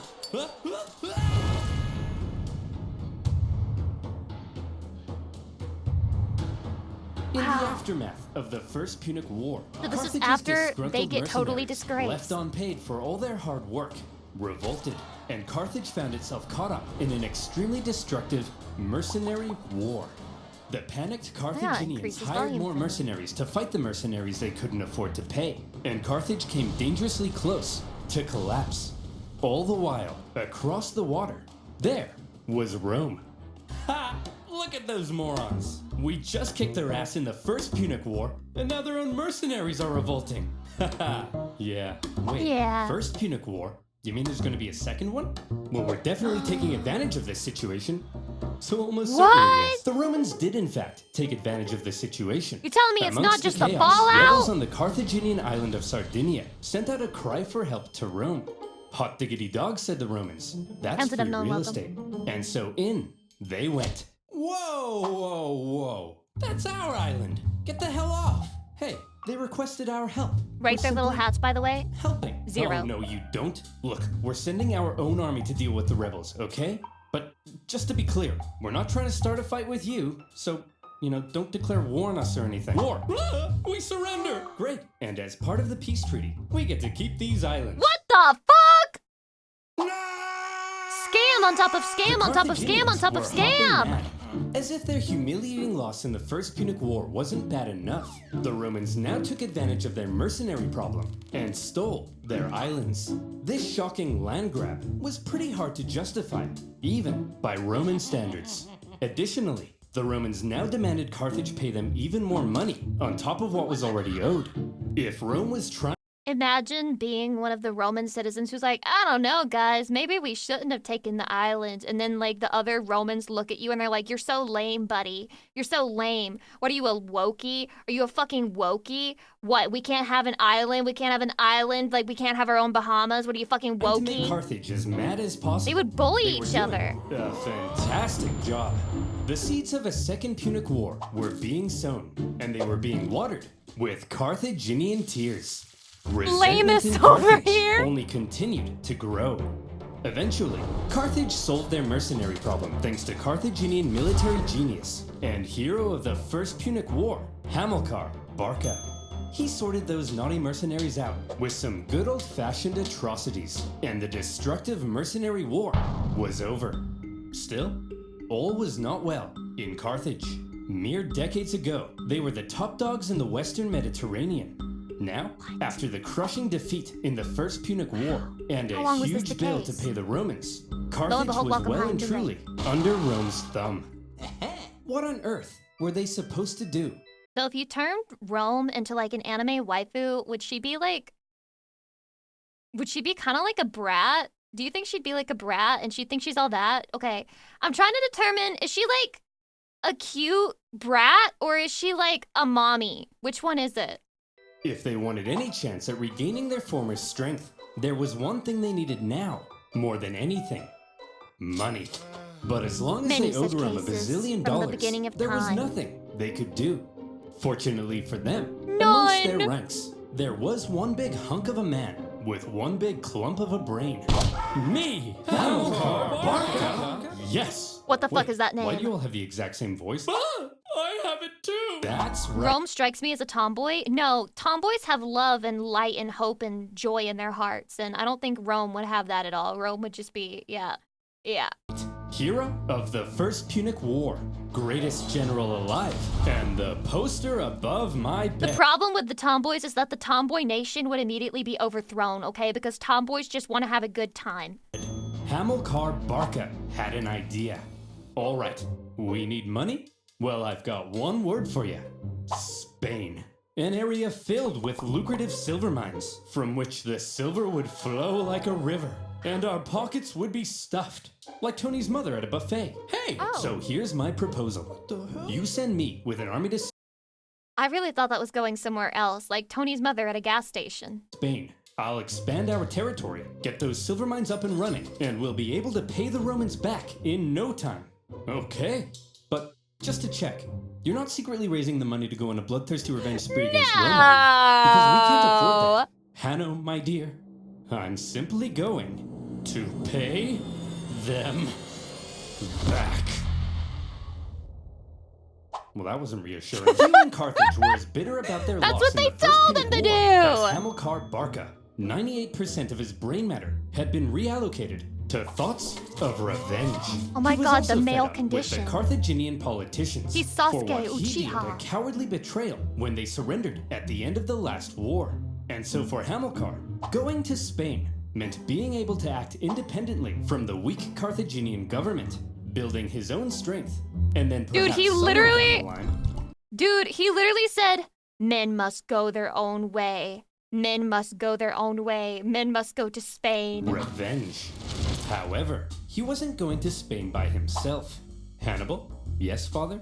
Would you like to come with me to build an empire in Spain? Oh boy, would I! Aw, Barbara, kawaii! mind if I take our 9-year-old son with me? I want to implant Oh, right, we an heard intense about hatred of this Roman guy. and prepare him for a glorious campaign of vengeance. Just try not to traumatize him, dear. No promises. The young boy Hannibal would accompany his father. Just a crazy Watching, name. Just crazy names all the way learning. down in this fucking Boy, family. You see that city over there? Yes, father? That is Rome. Do you know what we do to Romans? No, father. We hate them, Hannibal. We hate them with every fiber of our being. But why, father? Can't I just play with my Digimons? No, son! They took everything from us. Our land, our wealth, our pride. He's like, son, you know what's really important to us? Racism. Those animals. I'll tear them limb from limb. I'll burn their pathetic city to the ground. Dad? I'm sorry, son. Oh, I've he's just so never been proud so of proud. him. Keep going. I'll slaughter their people. I'll cut off their faces and wear them Oh as my masks. god. I love you, son. After taking Hannibal to the Temple of Baal and having him swear an oath never to be a friend of Rome, off dad and son went for their lovely beach holiday in Spain. But Spain This is so was crazy. They already were just inhabited by many traumatizing people back tribespeople. then for And when free. Hamilcar suddenly showed up in their territory, they were like, "Hey, who the hell are you? What are you doing here?" "I'm teaching my son how to become a warrior like me." Aw, well that's No sweet. CPS Well then, in this little guy, time. let's see what you got. Good boy. As Hamilcar got to work fighting the tribes of Iberia and expanding Carthaginian What the influence, Hannibal became a child of war, even earning battle scars from a young age. And Nani? he grew to become a great military leader himself, making his father very proud. I love you so much, son. Don't Dad, touch him like not that. in front That's of the weird. enemy. You killed that guy so well, son. The bark is successfully It's like when the fathers put their sons through sports so they can live vicariously through them when they make it big. You know, I guess they just used to do that with war back in the day. consolidated Carthaginian power, got those silver mines up and running, and were sending buckets of cash back to a money-starved Carthage. And symbolizing Carthage's regrowing strength, a beautiful new city would eventually New be founded in Carthage! Spain. New Carthage, with a magnificent palace at its center. It's the dancing elephant. Carthage That's fucking is peak. back, baby! What in the name of Apollo is going on here? Ah, Romans! Flowing silver mines? Dancing elephants? What are you up to, Hamilcar? I'm simply gathering the money to pay Nothing. you back. Oh. How would they not know that Okay, Romans then. are dying? Or are you rebuilding strength to go on They a didn't have social bloodthirsty media back revenge then? spree? Like I said, Claudius, I'm simply trying to pay you back. Aw, you guys are hugging. No, we're not. I was hugging. Hamilcar had practically carved out a kingdom for himself in Spain, free from the meddling Carthaginian politicians. His power was becoming immense. But Dad, yes, my son? Is it acceptable thousands of years later to like pick a side? Like, can I just be like racist about Carthaginians or Romans? Can I like pick a side right now? Is that okay? Like, is anyone gonna cancel me for it? Like, I can't believe Lucy Pyre said kill all Romans. I'm confused. Are we really simply paying the Romans back? We're not gonna go on a bloodthirsty revenge spree? Of course we are. They still I'm just exist, saying boss. it. What? To get the Romans off our back. Oh, hell Listen, no! here's the most I didn't say important life shit! lesson I have for you. Deleted VOD. Vengeance is everything. An all-encompassing thirst for vengeance is great for your mental health. Are you still confused? No, I get it now. But what if the Romans find out what we're up to? They won't find out. Why? Well, Hannibal, because I use NordVPN.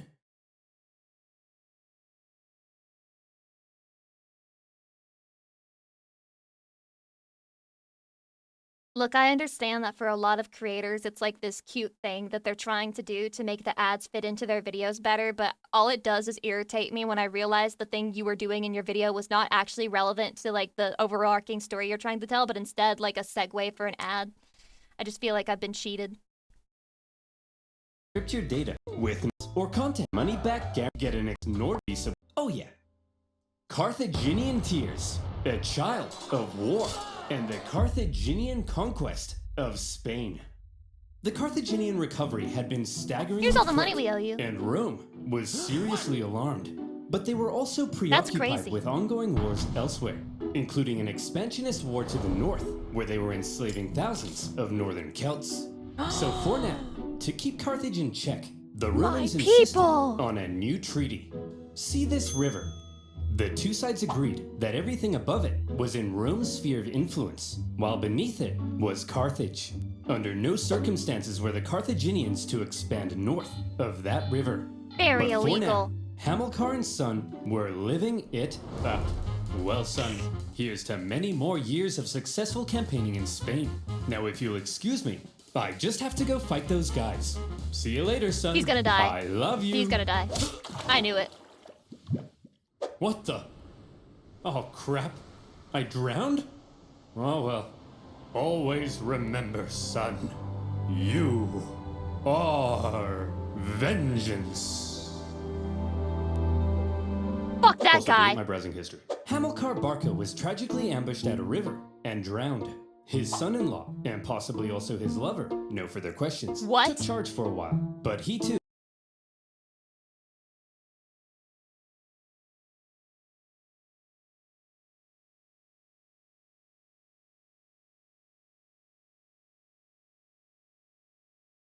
What do you mean no further questions? I got a lot of questions. What?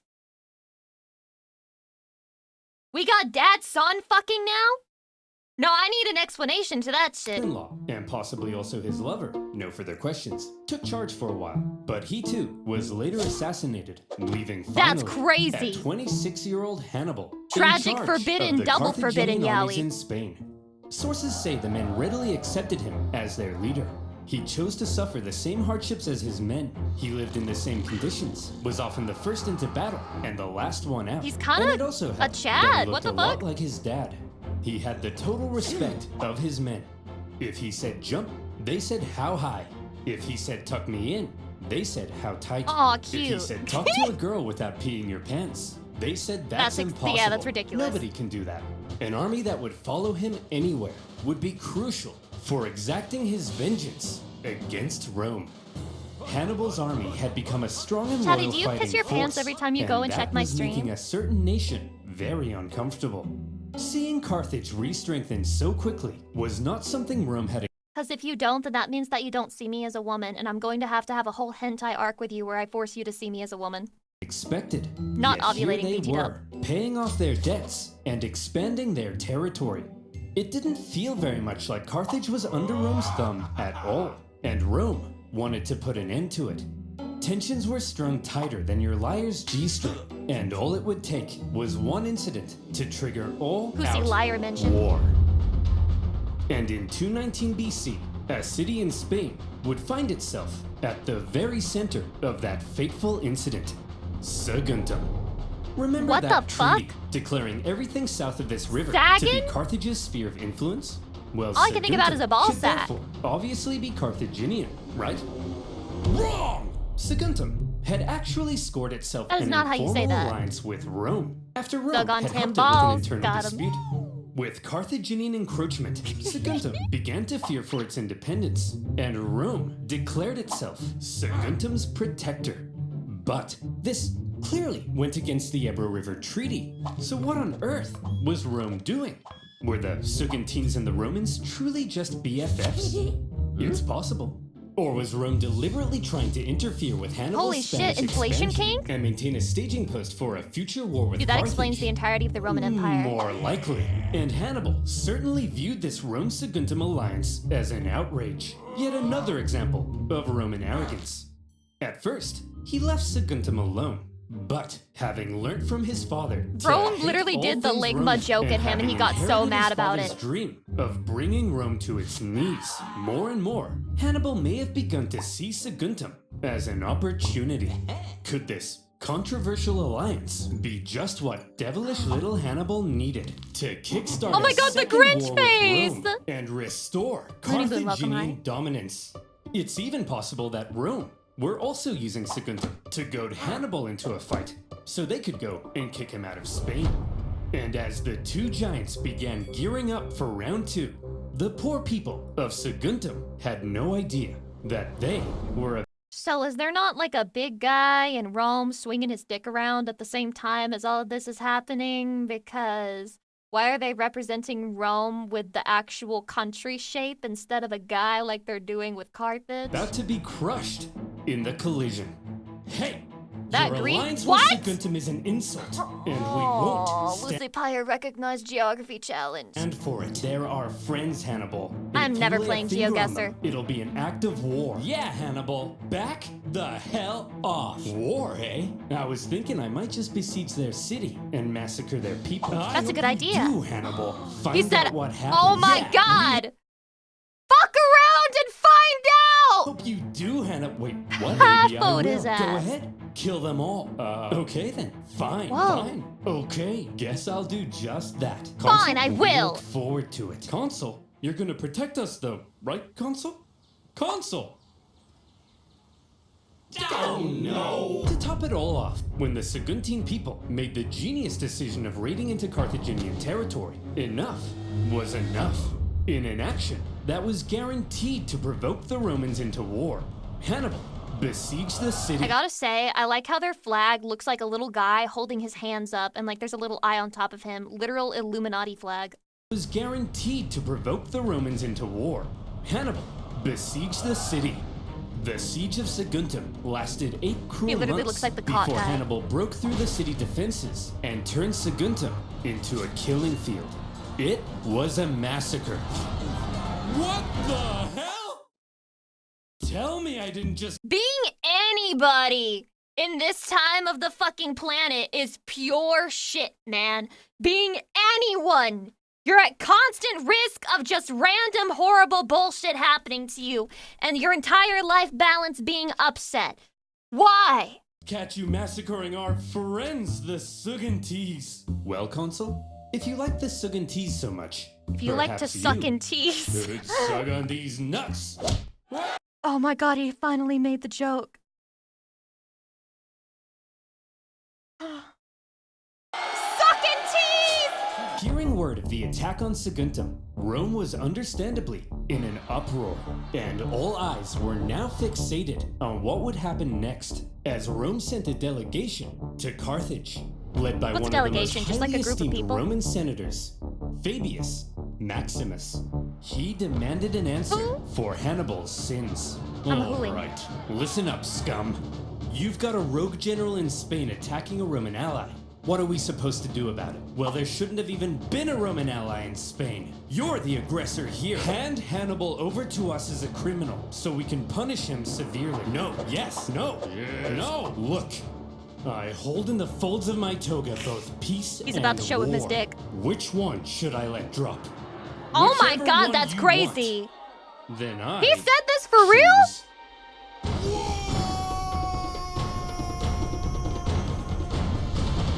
The second He punitive said my left nutsack. That's for peace. My right nutsack is for war. Which one should I shove in your mouth? war had begun. Pack it up, boys. We've got 'em. We already destroyed these clowns once, and we were the underdogs. Now we're the overdogs. You only have one Hot dogs. nutsack though. Exactly. I'm sorry that myself as a woman, I am being incorrect with male anatomy. I'm sorry. This must be very unexpected for me. Some blood welcome. Exactly. This is gonna be easy. Here's the plan. Consul Longus, you take your army and sail straight for Carthage. Burn that city to the Longus, ground. that's what they're calling And my dick! Consul Scipio, you just head on over to Iberia and make sure this Hannibal guy doesn't do anything crazy. I mean, what's he gonna do? And Cross skinny. the Alps? We're going to what? Cross the Alps. We're going to what? I just told you. Hannibal will freeze to death. Longus Trust me, Canius Jerome. Penius. The Romans are expecting us to fight the same way we did last time. Passively, taking no initiative. They think it's gonna be easy. So this time, we have to be aggressive. We have to go on the attack. It sickens me to say this, but this time, we have to be a little more Roman. You mean we're gonna take poops and baths together? But I'm insecure about my hairy legs. Me no, too, I'm man. saying this time, we're gonna take the fight to them. Think about it. Rome thinks they're simply going to invade us and win the war. So when they suddenly find themselves being invaded from the north, they'll freak out.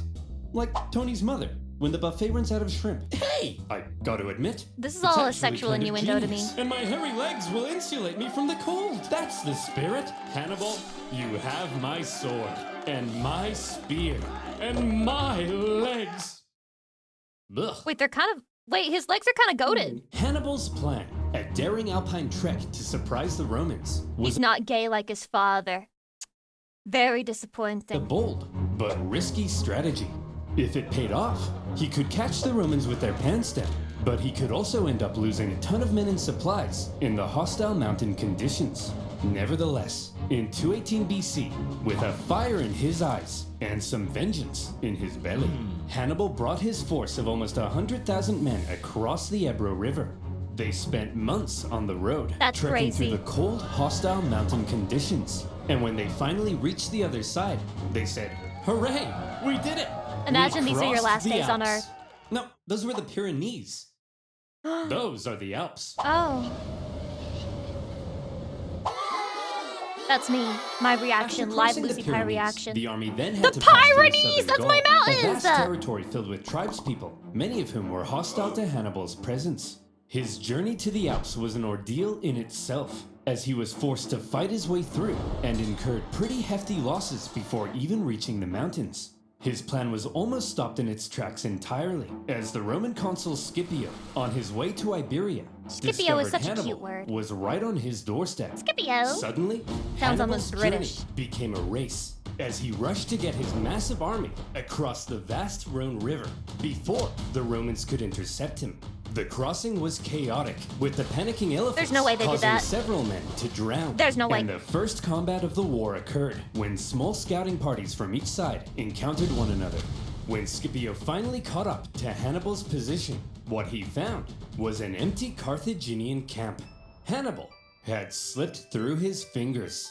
The Roman What a consul baka. Scipio He really felt thought the he'd weight get him. of the situation. Is it okay for me to ship the Roman guys with the Carthaginian guys? Because it's like enemies to lovers. Is that okay? Quite unbelievably, Hannibal was going to cross the Alps into Italy. This is and how the you get Romans your had Fujo no idea GF to where watch he would rogue emerge. videos with you For chatting. the first time, a Carthaginian force had the Roman homeland under threat. Scipio sent his men onto Iberia as planned, but he himself rushed home to raise a new army so that if Hannibal survived the crossing, Scipio would be there, waiting. Would you look at that, boys? We're here, the Alps. Although it is a little later They than I should make a expected. musical about Rome. Yeah, it's kind of chilly. We'll set up camp here and wait for spring, right? It's way too cold, right? Hannibal? Hannibal's famous crossing of the Alps was brutal. It was already autumn, and the men suffered terribly. It was cold. Men would fall off the sides of icy cliffs. They starved. They fell off the sides of icy cliffs. Some sources say they had to eat their pack animals and would finish off dying comrades. And then in did order they to fall take off their the clothes side for of extra icy warmth. cliffs? And then they would fall off the sides of icy cliffs. That's Imagine crazy. an army of 50,000 men with all of their horses, supplies, and 37 elephants trying to navigate the most hostile mountain range in Europe. And it wasn't just nature that they were up against. Tribespeople lived in the This mountains. feels like a Baka and they idea. couldn't believe what they were seeing. A tribe approached Hannibal and said, "Hey man, geez, that's some nice armor. What is that, gold? Man, I'd really like that armor. Hey boss, they've got food as well. Shut up, be cool. Hey, why don't you let us guide you through this narrow gorge? We're not gonna kill you or nothing. Just walk right on through there. We're not gonna kill you. It's just right this way. We're not gonna kill you. We're not gonna kill you. Hannibal's army were forced to fight their way through the gorge as massive boulders rained down on them from above. That's crazy. Some clever reorganization of his line helped them survive, and they were able to fend off the opportunistic tribes. But losses from the constant attacks were heavy. As the journey It's crazy to me how much more evil people just had to be on average back in the day to survive.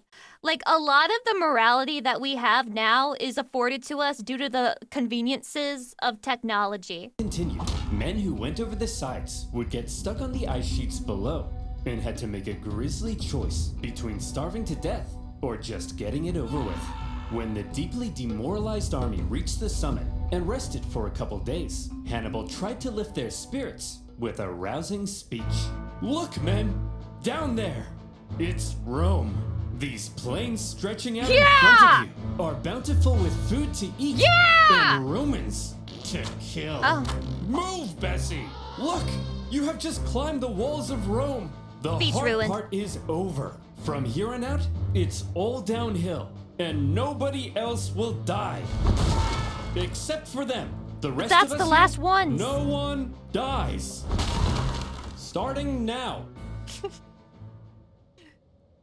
Okay. I've done this. Let's go. Oh, for goodness sake! I'm As gonna it fix turned my out, life the descent starting was now as for the deadly past, as like, the way up, with the 12 cold years. really starting to set in. The path became even more narrow, and at one point, the men spent 3 days in the freezing cold repairing a collapsed road. When they finally reached the bottom, Hannibal said, "Look, guys, we did it." We did it! You guys Oh, are I ready thought to it kill went Romans really now, well. right? When Hannibal left Spain, he had about 100,000 men. By the time he reached the Italian plains, his numbers had dwindled to about My God. 26,000. He was now caught in enemy territory, without a supply line or source of reinforcements. And any elephants who had survived to this point Is were he almost stupid? certainly traumatized. So what on earth was Hannibal up to? This supposed military genius had just led a starving and weakened army right into enemy territory. Any modern general who lost half their men to mountains would be immediately fired and possibly even depantsed on live TV. Here's Maybe the we'll thing. get to find out if that Hannibal may happens not have soon. planned on losing quite so many men. He had Hydration. almost certainly expected considerable losses, and he always had a plan for how to replace them. Need men? Northern Italy was full of men. Big, burly Celtic men. All the men Hannibal would ever need to You know, the Celts were like the sexiest men because they wore skirts and they were like the first femboys. And they were also like super big and also fat. They had like fucking beard dad bellies. And I'm sure they were so hot. And I bet they smelled awful beat off Rome. in a sexy These way. Celts were filled with Not resentment, ovulating, by the way. having Yeah, only yup, not recently been ovulating. conquered by Rome. Hannibal hoped to be seen as a liberator, convince the Celts to cut ties with Rome, and instead join him in crushing Rome. That way, he could gain a source of reinforcements and supplies right in Rome's backyard. But sir, in order to win the loyalty of the Celts, we would need The Romans literally described the Northerners as ogres because they were like a head taller on average. We should bring that back. We should start shaming tall people. to make a seriously favorable impression on If you're them. over How do we get 'em to like 5'8", us? you should be shamed. Kill them. One of Hannibal's first actions in Italy was to obliterate a nearby tribe who wouldn't join him. This sent a clear message to all the other tribes. 6'2". It was Ban his him! wrath they should fear, not Rome's. The realization that a Carthaginian army had just invaded them must have been shocking for the Romans. But when they looked at this ragtag group broken by the Alps, Oh my god, not to talk about something completely off topic, but can anyone explain to me why even my own family members are lying to me about their height? Like, my brother, when I saw him again, he tried to tell me, oh yeah, no, I'm not 5'7", I'm like 5'10". I'm like, no, you're fucking not! What? No, you're fucking not! Why are you're lying? I'm your sister, dude! I know how tall you are! they couldn't have felt very intimidated. However, Hannibal was now in Italy, and he was about to embark He on identifies one of as the most Spartan. astonishing military Shut up. campaigns in all of human history. It's about The what you Romans are on may the not have inside. known it yet, but there was now a monster loose in their territory, and he was vying for Roman blood. Well, you were 4'11", but 5'0". Well, if we're going by spirit, I'm actually like 6'7". Ah, no. 6'7", 6'7". I have to watch part 2. I'm sorry. This video was made possible by Incogni. Use Is that the code last part in the next Oversimplified one? in the link below for an exclusive 60%. That's crazy. Know what? Oh shit. Shaddy, is he Hannibal's fucking my army had mom? survived its famous crossing of the Alps, and he was now in Italy. With Hannibal's arrival, the Roman consul Scipio hit the ground running. In typical Roman fashion, he marched his army straight at the enemy, and Hannibal began preparing for his first combat with Rome on Italian This is soil. such a bad idea. Before the battle, Hannibal wanted to I'd be inspire impressed his if this men, was even a so fight. he staged a gladiatorial death match What the between fuck? captured Celt prisoners, with the winner That's crazy. getting prizes and freedom. That's he then crazy. explained that the whole thing was a metaphor. What? A metaphor? For what? Guys, I just forced 2 people to kill each other and fight to the death. And it's like a metaphor. They really were just making little fucking psychopaths and saying, now go on, lead the entire society. Slay it. Well, thank you These for the sub. warriors Welcome. Hi. are you. Hi. Hey. You're what's up? trapped in Italy with no escape. Your only choice now is to fight and win. What about the dead guy? That's you if you don't win. And the prizes? That's what you stand to gain by winning. So And true. the fact that I've soiled myself in all this excitement? No, that's not part of the metaphor. He's just into piss. Okay. Hannibal also smashed in the head of a goat. Again, for inspiration. What the fuck? Scipio, on They're the other actually hand, now psychos, arriving man. in the area, opted for the more classic route of a rousing pre-battle speech. Look at them, men. Weak, starved by the Alps, while we are the strongest military in the world. This Kinda will be right, though. easy. He kinda right, Like though. 10,000 horse-sized ducks Oh, no. fighting a baby-sized baby. It'll be like Mike Tyson in his prime, kicking a baby. A tug of war between 10 crazy. sumo wrestlers and help me out here, Ralph. A baby, sir? Yes! Yes, Like a that's it. baby. A baby!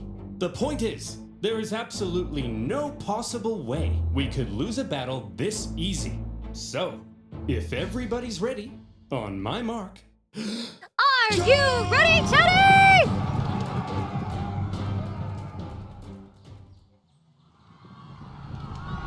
That's crazy. What do you mean? The Battle of Ticinus was over almost as soon as it had begun, as the Romans found themselves completely outmatched by Hannibal's famed lightning-fast Numidian cavalry, a key Nani? element in Hannibal's devastating double envelopment tactics. In the chaos, Scipio was wounded. Thankfully, according to some ancient writers, his handsome 17-year-old son, Scipio That's the crazy. Younger, That's saw crazy. his father fall. That's crazy. Scipio the Younger supposedly saved his father, and in the process, earned himself a lot of daddy's kisses. Why is the Roman Empire weirdly gay and incestuous? The Romans ended up fleeing the area, Hydration? destroying the bridge behind them as they went. For a nation so overtly confident in victory, believing Hannibal to be an easy kill, the Romans found themselves running away with their tail between their legs. It was humiliating. And you know who thought so as well? The Celts. They began flocking to Hannibal's side, just as Holy he hoped. base? Even Celtic troops fighting for Rome in the Roman camp began to Chatty, the Roman stance. Is this y'all's goat? Is this your fucking goat? He kinda getting trounced. Your goat is washed. reconsider. Man, I'm thinking we should try to join Hannibal. I hear you. Maybe we should bring him a gift. What do you think he'd like? Oh, It was a I bad know. season. They're not Hey, gonna Hannibal, make we wanna playoffs, join bro. your side and we brought you a present. A gift? For me? I hope it's Roman heads. I hope it's a please. femboy. Oh, please be Roman heads. Oh, it's an ad, isn't it? Oh. Oh! Running away from Hannibal was humiliating enough, but having dozens of Romans beheaded in the night. That's crazy. Now that's embarrassing. Actually crazy. Ticinus had been a relatively small battle, but the psychological impact it had early on was huge, and it was only just a taste of what Hannibal was capable of. Despite the shocking initial loss, however, Rome still didn't seem to fully understand the danger posed by the monster now loose Come in on, their it's just territory. one battle, The Senate clueless. was full of excuses. It's those traitorous Celts. That's why we lost. Yeah, and it was a cavalry battle. Wait until Hannibal faces our almighty legions. And our consul was bold. Once he faces our other fully follicled consul, then he'll really pee his pants. That other consul, Longus, had been in the south all this time, preparing to invade Africa.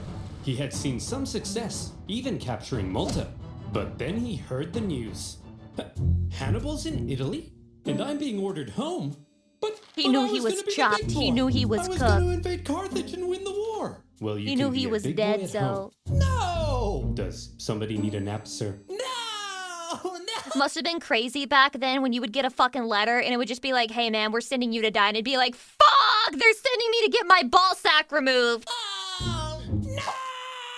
And so Longus brought his army on the long journey north. When he arrived in the area to decisively neutralize Hannibal, the two consuls joined their forces together, creating a double consular army. That's crazy. But the two consuls weren't exactly on the same page. Toxic Having Yowie. a nice rest there, old man? I'm wounded, Longus. Pathetic. You don't understand. why is he- He's more dangerous than we thought. Low key, low genuinely, the guy oversimplified, that is the name of the channel, right? Low genuinely, he needs to write Yowie.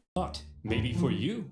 Whoops. Listen, we can't just march straight at him like we normally do. We need to train our men through the winter, and we'll try again in spring. Sorry, I don't take advice from a bowling Why ball. is he doing this? I'll kick your ass, Longus. Any day now. I'm coming. Just you wait. Oh, Scipio, you feeble old man. I knew it! He's doing Yowie on purpose! Scipio was apparently quite cautious after his recent encounter with Hannibal, while Longus, typically Roman, couldn't wait to give Hannibal a swirly. So who would get their way? Well, when like two it, it's old man consuls Yowie, joined their sure. forces, it turned out the that Romans deserves its day had in the an sun. interesting system in place. They would each take turns being the one in charge. Oh my God. Consul 1 This would is lead so one day, childish. then Consul 2 the next. Back and Mom forth, said it's my back and turn on the forth. podium. As you can imagine, when the two consuls didn't agree, things didn't go so well. In this case, due to Scipio's injury, Longus probably assumed even more command than normal. Hannibal had Celtic spies in the Roman camp. He fully my understood God. the Roman system and Longus's hot-headed nature, and he knew he could exploit it. For goodness Man, this sake, Hannibal guy what's kinda wrong, sir? goated. I'm trying to order some pizza, but I keep getting fed all these personalized ads about being a hothead. I'm not a Oh my hothead! God, it's a fucking VPN ad, isn't it? It's a fucking VPN ad. Oh, it's not. Okay. It's a different ad for another thing. Now, where were we? Oh yeah. Roman heads, a double consular army. I caught it that time, and a Chatty. hothead. Hannibal needed to keep smashing the Romans in battle in order to maintain the loyalty of the Celts, and so he was eager to fight another battle. The combined Roman force possibly outnumbered him, so he carefully crafted a clever trap, and he made sure to spring it while Longus was still in charge. The plan began with his army getting an early night's sleep. All right, boys, time for lights out. Sorry, but we got a big day ahead of us. Tomorrow, we're gonna massacre the Romans. Oh, yeah! Good night, boys. Dream of revenge. I eat! Gorzog, send out the cavalry. Oh my God, why does he look like that? That night, Hannibal's Numidian cavalry made their way over to the Roman camp, arriving just before dawn. Hey, Romans! Wakey, wakey! What the?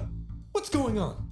Hey, Longus, your butt smells like a butt. It does not! Scipio, awaken the troops. Longus, It's the little these pajamas for playground me. insults are Kinda clearly meant to kawaii. lure you out. Well, it's working. Send out the troops. Longus, it's clearly a trap. And I'm falling for it. Send out the troops. Hey guys, wake up. You're heading out for battle. What? But we haven't had breakfast. We're skipping breakfast! I don't think you can do that. As the Romans hurried out of camp, the Numidians began luring them back to the Carthaginian camp, where these gentle Why does it look like angels penis for a were second? just awakening from their slumber. Eat up, boys. We're I'm so having well rested. pancakes. Smile? Flatch? While the Carthaginians were enjoying their hearty breakfast, the starving Romans were still on their way. Hurry up! We have to catch those Numidians. Hey, why have you Wait, stopped Numi? marching? Numidian? There's a freezing river in front of us. Well, get your He is gluteus Carthaginian?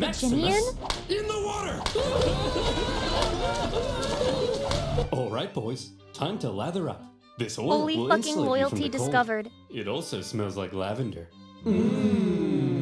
There's the Carthaginian camp. Get ready to fight, men. Do you think they use code Lucy get 10% I think off the of the water Gamma from Subs the order for river their is breakfast? beginning to ice over. I can't move. Oh, I'm sorry. Just You piss thought yourself war for would be warmth, fun? stupid. Sitting around a nice hot campfire playing Truth or Dare with your friends? Welcome to the real world. You kind of got a point, though. Who do you like? Stop! Stop! Sharon. Hey, look, guys. The Romans are here.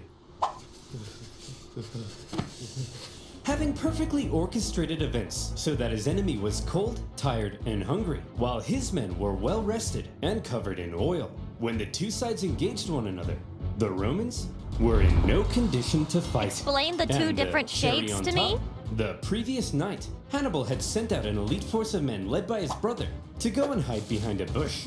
They suddenly sprung out, encircling the exhausted I'll Romans. hide my who were face in then her bush. cut You to can't pieces. stutter when you say things Once like again, that. It ruins Hannibal's superior cavalry and double envelopment tactics had flummoxed the Romans. But the key word at Trebia was control. Hannibal used his intel on the enemy and the environment of the battlefield to carefully control the conditions of battle, creating lots of little advantages for himself that paved the way to success. Damn, he's kinda goated and at this concealing shit. troops for an ambush. All of these things are what make Hannibal the genius he's You can critique the morality of his dad raising him to hate Romans, but you can't critique the results. remembered as today. As for Longus, he managed to escape the battlefield with a small number of troops. Disgraced, he didn't want the Senate to find out what had happened, and he began obscuring communications back to Rome. Longus, where have you been? We've been looking for you. Nowhere in particular. Longus, 30,000 men are missing. Do you know where they are? They're taking a bath. 30,000 men? All in a bath? Yes. Longus, Sex. What's under that rug? They're fucking. Aurora Borealis? Aurora Borealis? Oh, well, that's my consulship over. Good luck with Hannibal. Bye. Trebia had been a disaster for the Romans, and as even more Celts began flocking. Oh my god! It's a raid! Hello, Uni! Thank you for the raid! Welcome in, raiders! My name's Lucy Pyre. And I'm probably a little problematic. We're watching the Second Punic War reaction. This is real Roman fucking content. I'm learning about the thing that men are obsessed with. And genuinely, Carthage is kind of fucking Rome in the ass right now. So I'm just curious why people are fucking rooting for Rome all the time. Their goat is kind of washed. I'm trying to learn. Welcome in. I hope you guys had a good stream. Welcome. To Hannibal, Rome largely lost its control over Cisalpine Gaul.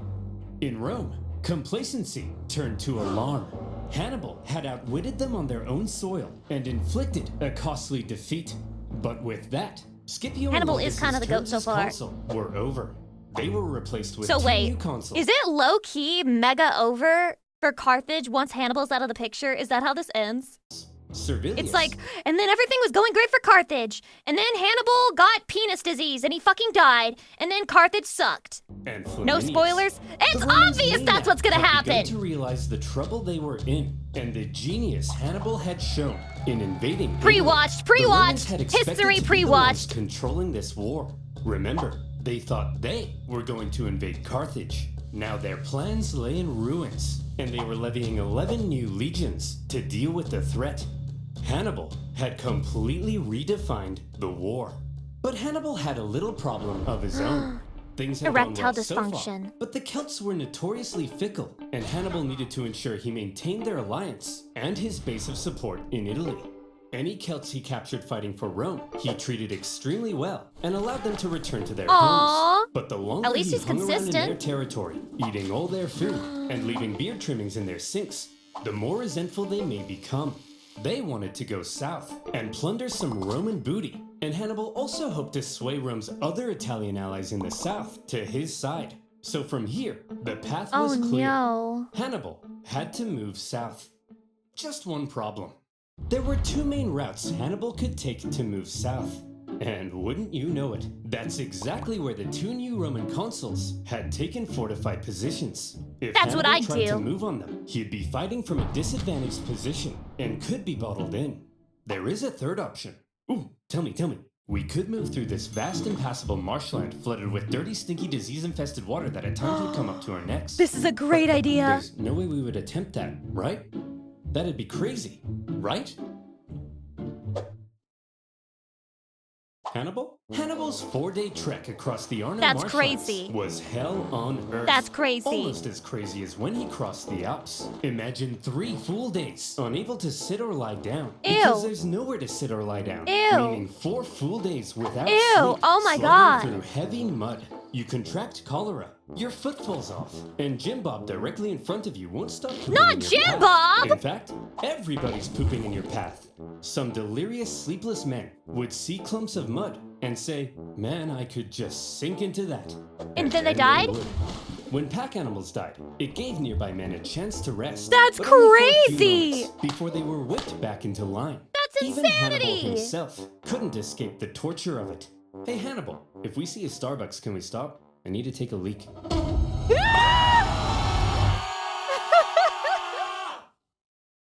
What? Geez, Hannibal. Looks like you picked up a nasty eye infection. Normally He got for this sort of pink thing, you just eye. wash it out with some clean water. But as you can see, water everywhere, but it's full of Jim Bob's poop. No worries, Doc. I'll just take care of it myself. Are you dead ass? That'll be $3,000. When the now possibly one-eyed Hannibal and Oh my fucking god, he's crazy. He's crazy. his army emerged from the swamp, they were shattered. But he had just managed to slip 50,000 men right past the Romans into rich Etrurian lands, where he could replenish his supplies, and his Celt allies could go crazy, securing Roman loot and booty. As fields and villages went up in flames, one Roman consul couldn't help but notice the hot-headed Flaminius, feeling it was his responsibility to protect these More lands, yaoi rather than characters. waiting for his co-consul to come join him, immediately left to go chase Hannibal. Now, this Flaminius was an interesting character.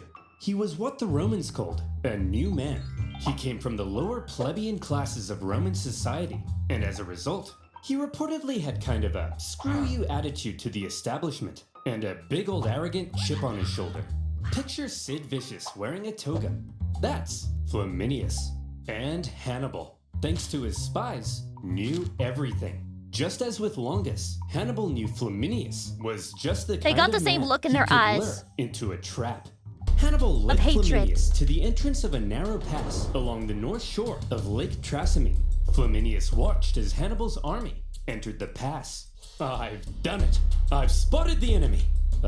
Sir? That big follow us sign seems kind of like they're trying to lure you in. Yes, Gareth, and I'm taking the bait. Sir, Me when this I respond really to seems like a obvious trap. rage bait. Yes, Gareth. And I know what I'm falling for doing, it. Gareth! The light was fading, so for now, the Romans set up camp. The two armies encamped across the lake from one another, and night fell over the two camps. In the morning, Flaminius would catch up to Hannibal, and he would Wait, Chatty, what's this a reference to? be the hero of Rome. For now, the Romans got nice and comfy in their beds. Good night, Flaminius. Good night, Rome. Good evening, Hannibal. Obamina! During the night, Hannibal ordered total stealth. As tens of thousands of troops scaled Again? the wooded hills above the Again! pass, Are they gonna cut their heads off in the night again? completely undetected by Rome's scouts.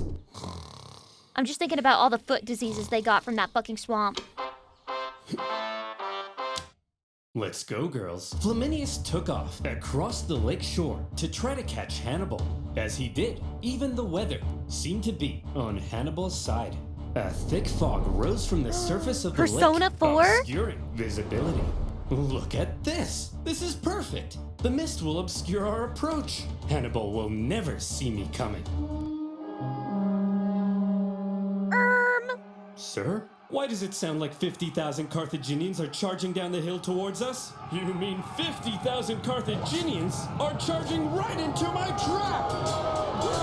The Romans found themselves completely hemmed in on all sides. With zero visibility in the fog, the fighting was terrifying and chaotic. That's crazy. Troops were pushed into the lake in their heavy armor. That's where they were either crazy! cut down or drowned. And Flaminius, who likely stood out like a sore thumb in his consul attire, caught the attention of one Celt As you warrior, do. with his head possibly swirling with thoughts of how the Romans had decimated his homeland. According to the ancient writers, He this had Celt void rage. took his chance. Did it work? Cinema? In the 3-hour-long massacre, 15,000 Romans were killed, and an equal number captured. An entire army completely wiped out, along with their consul. During the battle, the Roman vanguard had managed to break through at the front and climbed the hill above the fog. When the mist cleared, what they saw was a blood-red lake and a sea of Roman bodies. That's crazy. Worse yet, when the other consuls sent cavalry to try to aid Flaminius's doomed legions, they too were caught. All that and after going to the defeated. fucking A swamp. double disaster. Shrek swamp.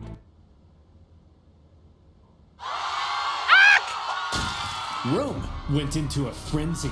For the second time, Hannibal had completely decimated an entire Roman army. Romans were dying by the tens of thousands. Common citizens began flocking to the city for safety. Women waited by the city gates in tears, hoping to hear news of loved ones. That ain't happening. This one man, having just led his battered army across the Alps the previous year, now stood less than 100 miles from Rome. To this point, he had been a problem. Now, Hannibal was a crisis. And in a crisis, Rome took desperate measures. They actually had a system in place when dealing with an emergency of this magnitude. They would forgo their two consul power They've got to sharing go through a system training arc and to kill instead him. temporarily give one man near total power and authority. Oh my god, this to is gonna be as the new main decisive character. as he needed, and hopefully salvage the situation.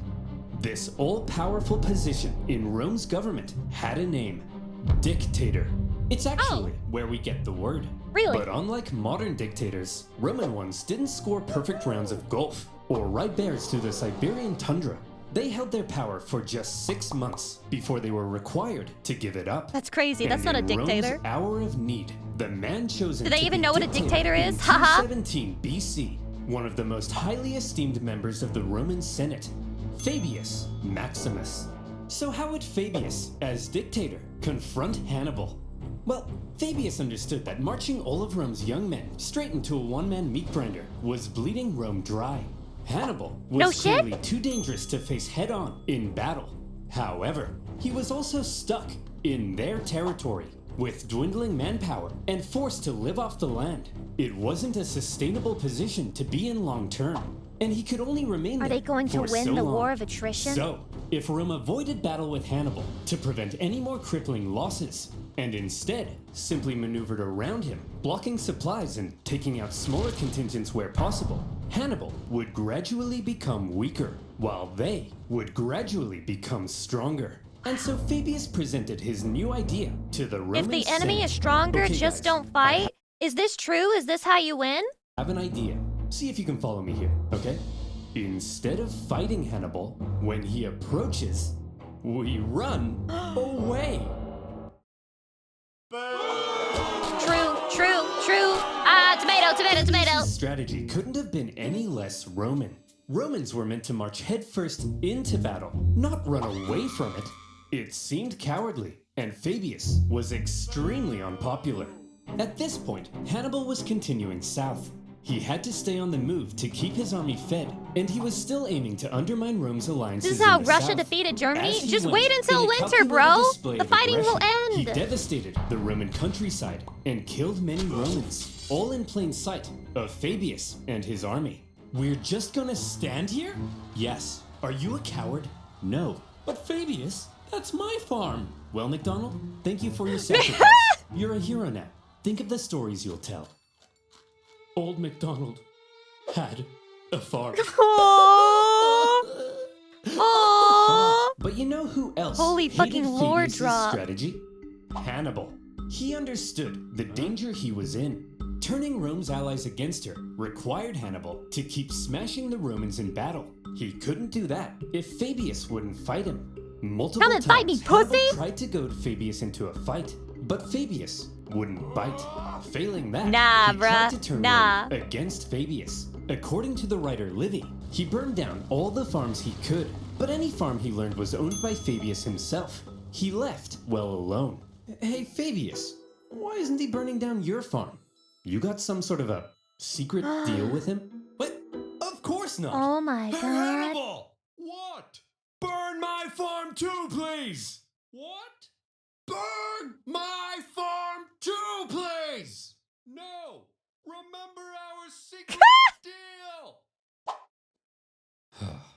Well, you gotta admit, he's a genius. Hannibal's problem, however, was that he had to stay on the move to keep supplying his army from the local lands. At one point, he entered Campania, one of the richest regions of Italy. Great for resupplying, and great for showing up Fabius in front of Rome's South Italian allies. But he was caught in a valley, and Fabius quickly moved to block his escapes. They got him He cornered! got him! After he's used up all the valley's supplies, Sorry, Adventure's a he'll little high. starve. Sir? What are all those lights leaving the valley? Is he trying to escape? Lights in plain view. Well, that's a trap if I've ever seen one. And we're falling for it! Suspecting a trap, Fabius refused to budge. But other Romans in the valley rushed to confront Hannibal, only to find the Carthaginian army was actually just a herd of oxen with torches tied to their heads. That's They then crazy, what found the themselves fuck? Caught in an ambush. With the Romans distracted, Hannibal's army was able to slip away into the night, unopposed. Classic Hannibal. For all his inaction, Hannibal's the crazy. dissatisfied Romans mockingly How does he think of dubbed this him shit? Fabius, the delayer.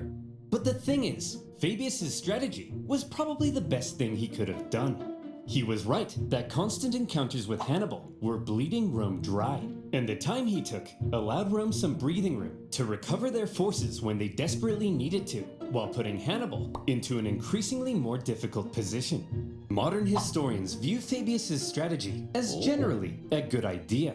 To this day, the act of not engaging an enemy, but instead gradually wearing them down, is still referred to as the Fabian strategy. He really But said, when do not Fabius's term engage. finally came to an end, the Senate couldn't have been happier. It was time to start fighting again. However, they probably had a little chat about how they were going to go about it. See, Hannibal's tactics up until now had been very sneaky, or if you're a Roman, you might say dishonorable. Dishonorable! Every time we try Where's to take your this guy honor? down, He says, we march dying. straight at him. But then, oh no, Hannibal's hiding in a bush. Hannibal's got 30,000 men up a tree. At this point, I'm not convinced my wife isn't just Hannibal wearing a disguise. Cooey. Damn, that's hot. Look, this time we obviously have to switch something up. Now, granted, we're Roman, so we're gonna march straight at him without thinking. That can't be helped. It's in our blood. But I have a proposition. This time, when we march straight at him, we do it with a massive army. I'm talking like 80,000 men. 80,000? It won't matter what kind of shenanigans he pulls, he can hide in all the bushes he wants. Bigger There's number no equals way better. He can possibly beat off 80,000 men. And so it was. With 2 new consuls, Rome put together a massive army, the biggest Rome had ever fielded, to put Hannibal away once and for all. To gather the men required, Hydration. 2/3 of them ended up being completely inexperienced. But how much experience does it take to be expendable war fodder? As this massive army set out in the summer of 216 BC, the Romans knew they needed to win this battle. Just one victory I over gotta Hannibal win. would likely be enough to end his entire campaign. And this time, their overwhelming manpower gave them confidence they could do it. Hannibal had taken position at the town of Cannae, where he had captured an important Roman supply depot.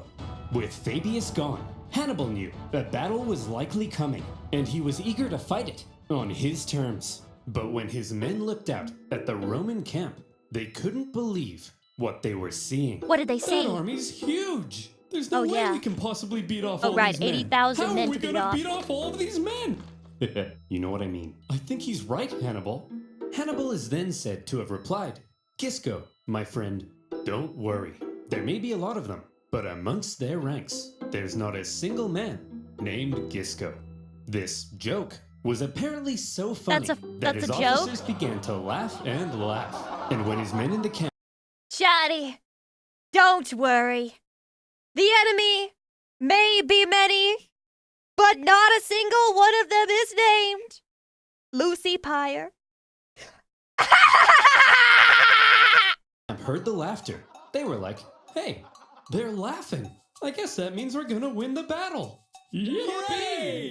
As for the Romans, the consuls were another pairing between an inexperienced That's crazy. They were and really a gassing wise up his scholar. shit just because he was their The leader. main historian from this era was good friends with Paulus's family, so take that with a grain of salt. On his day of command, the rash and hasty Varro, despite the apparent pleas from Paulus, sent the army out for battle. And when Hannibal saw this, he did the same. And As you here do? comes the single largest battle of the Oh my Second God. Punic War. Oh my God. And one of the most renowned battles in history, the infamous Battle of Cannae. In all the I've heard pre-battle of this maneuvering, title Hannibal before. was able to ensure his army was fighting from the south. This meant the seasonal dust-carrying winds were to his back and blowing directly into the faces of the Romans. Like I said, Strategic positioning? Control. After 2 years in Italy, Hannibal's infantry had dwindled to about 40,000. The Romans possibly outnumbered him 2 to 1. Their army was so big that their maniples stretched far deeper than they normally would. The Romans planned to charge Hannibal's thin, weak line like a battering ram and break it. They also chose a narrow battlefield in the hopes it would prevent Hannibal's far superior cavalry from being able to outmaneuver them. Smart. They wanted an honorable battle where pure strength, rather than trickery, would decide the outcome. If Hannibal had his say, however, trickery might end up having a lot Well, no to shit, do because with he's it. outnumbered. He ordered his line to position themselves as an outward bulge, with his weakest troops at the very A center. bulge? Just Holy behind them, fuck. out of sight from the Symbolically, this is Hannibal saying that he has the biggest dick on the field. Romans stood the elite Libyan infantry, waiting for their moment to strike. The battle commenced as the mass of Roman troops smashed into the Carthaginian center.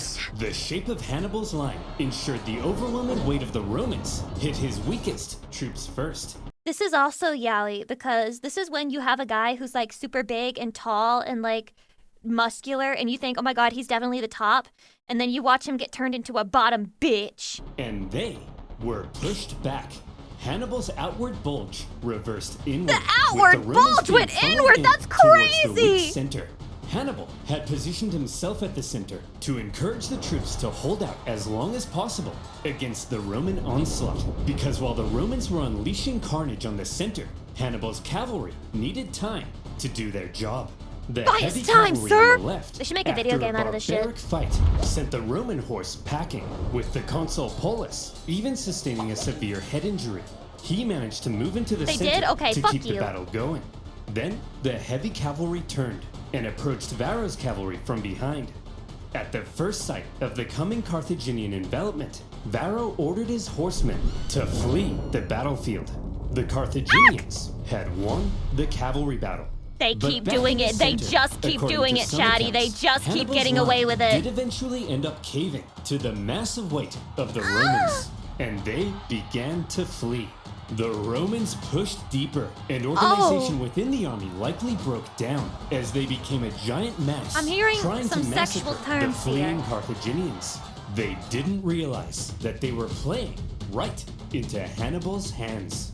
At that moment, Hannibal's elite units, having done no fighting yet, and therefore fresh as a daisy, Oh my God. turned and smashed into the Roman sides. Many of these troops were wearing Roman helmets and armor they had picked up after previous battles, and the confused Romans may not have even realized they were the enemy. As Hannibal managed to regain the composure of his center and encourage them back What? into the fight, This the is Carthaginian crazy! cavalry swooped in from behind. And look at what lies before you. A total military general's encirclement! Wet dream. The total encirclement of a much larger force by a much smaller force. The Romans were trapped. I'm so hard right now. Is this what it feels like? Unbelievably managed to use their own I'm coming. superiority in numbers against them. Rather than simply encircling them, he had actually allowed them to use their own immense power and push themselves into an Nani? encircled position. And then This Carthage said, was the "Owarida." genius of Kana. Omae wa mou And with shinderu. that, the annihilation began. For hours, the Carthaginians slaughtered the Holy, helpless like a Romans from all lawnmower. sides. The terrified Romans were so tightly packed that at times they couldn't even lift their arms to defend themselves. So packed in The here. killing went on so long that the Carthaginians became Jesus. exhausted from the non-stop massacre. Jesus. And by the time the butchery came to an end, the I'm tired of winning, sir. I'm so tired of winning, sir. I'm tired of winning and killing, sir. grim toll spoke for itself. To Hannibal's several thousand lost, the Romans suffered 60 to 80,000 dead or captured. Yet another entire army wiped out by Holy Hannibal. fucking carnage! Many high-ranking Romans met their end at Cannae. Paulus, for one, but also 80 senators and more. It's been estimated that 20% What of Rome's the male fuck? population aged 18 to 50 That's died crazy! at Cannae. This was it. Hannibal's vengeance. The stunned Carthaginians, as they searched for their own survivors among the dead, couldn't believe the sight of it. An estimated 30,000 gallons of blood now lay spilled on the battlefield. Rome's defeat at Cannae sent shockwaves throughout Italy. Just as Hannibal had hoped, most of southern Italy now defected to his side. That's crazy! Including the second largest city on the peninsula. Wow. Hannibal, this is incredible. What could possibly come next? Next? Jim Bob. He's like, the job isn't I've done. killed 150,000 Romans. I've Job's turned your not allies finished. against you. That's it. Ain't nothing to That's smile about. Vengeance. So let me tell you what comes next. Rome surrenders. Their territories are reduced. You think recover so? Our lost You islands. think they're gonna surrender? And Carthage dominates the Mediterranean once again. Do you think so? But you think sir, that's gonna happen? What if they don't surrender? Jim Bob, did you miss what just happened? Of course they're gonna surrender. Throughout his campaign, Hannibal... He forgot, bro. He forgot. He forgot about the first Punic War. He forgot already. He forgot how stubborn they are. He forgot they're a stubborn uke. had shown himself to be very adept at reading the Roman mind. But if he now thought that Rome might surrender... Rome it really was the said first you're time not he owned if you don't think you're underestimated owned. them. The death toll And is he was most about to... painful. I have often heard the Battle of Cannae is the closest thing to art in terms of military history. The annihilation of an enemy who outnumbers you 2 to 1 via encirclement is still studied to this day. It's very impressive if you ignore all of the lives lost, of course. It was the first time he I can severely understand that. underestimated I'm them. impressed. And he was about to discover an extremely inconvenient fact about Rome. Rome never surrenders. Never surrender! At a Simply Roman collapse survivors and camp kind of die near off. Cannae, That's one so young much better. officer overheard some troops discussing how they would flee Rome. Drawing his sword, he threatened to cut down any man that would abandon Rome in its hour of need. That officer Holy was base. Scipio the Younger. Scipio! But soon He's enough, back! The Romans would come to call him Scipio Africanus, the hero of... Can they say that? Hey, yo! Hey, can they... They got the pass? Can they say that? Rome. Chatty, I can't just leave it off there. What, Lucy? Are you gonna let your react stream be all Roman war? You know what? This video was made... Maybe! And I'm more. invested! Also, I'm invested! ever needed to enact vengeance on your enemies, but always felt too shy? Well, fear not. Little Hannibal is here. Support our channel by heading over to oversimplified.youtube.com That's crazy. and buying your That's limited crazy. supply. So get it quick. Low-key crazy. Yeah, this is the last one. This is it. This is the finale, Chatty. The finale.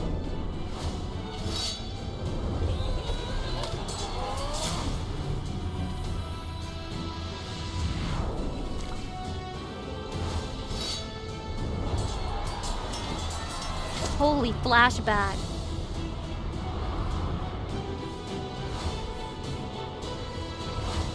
This is pure cinema.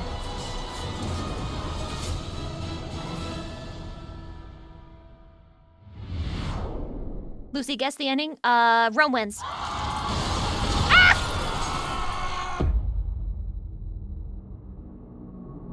How do you solve a problem like Hannibal? How do you solve a problem like Hannibal? How do you take a Carthaginian general and pin him down? Often turn How to do you religion. make him stay or go the fuck away? The gods must be mad at us. But why? Why? No, why?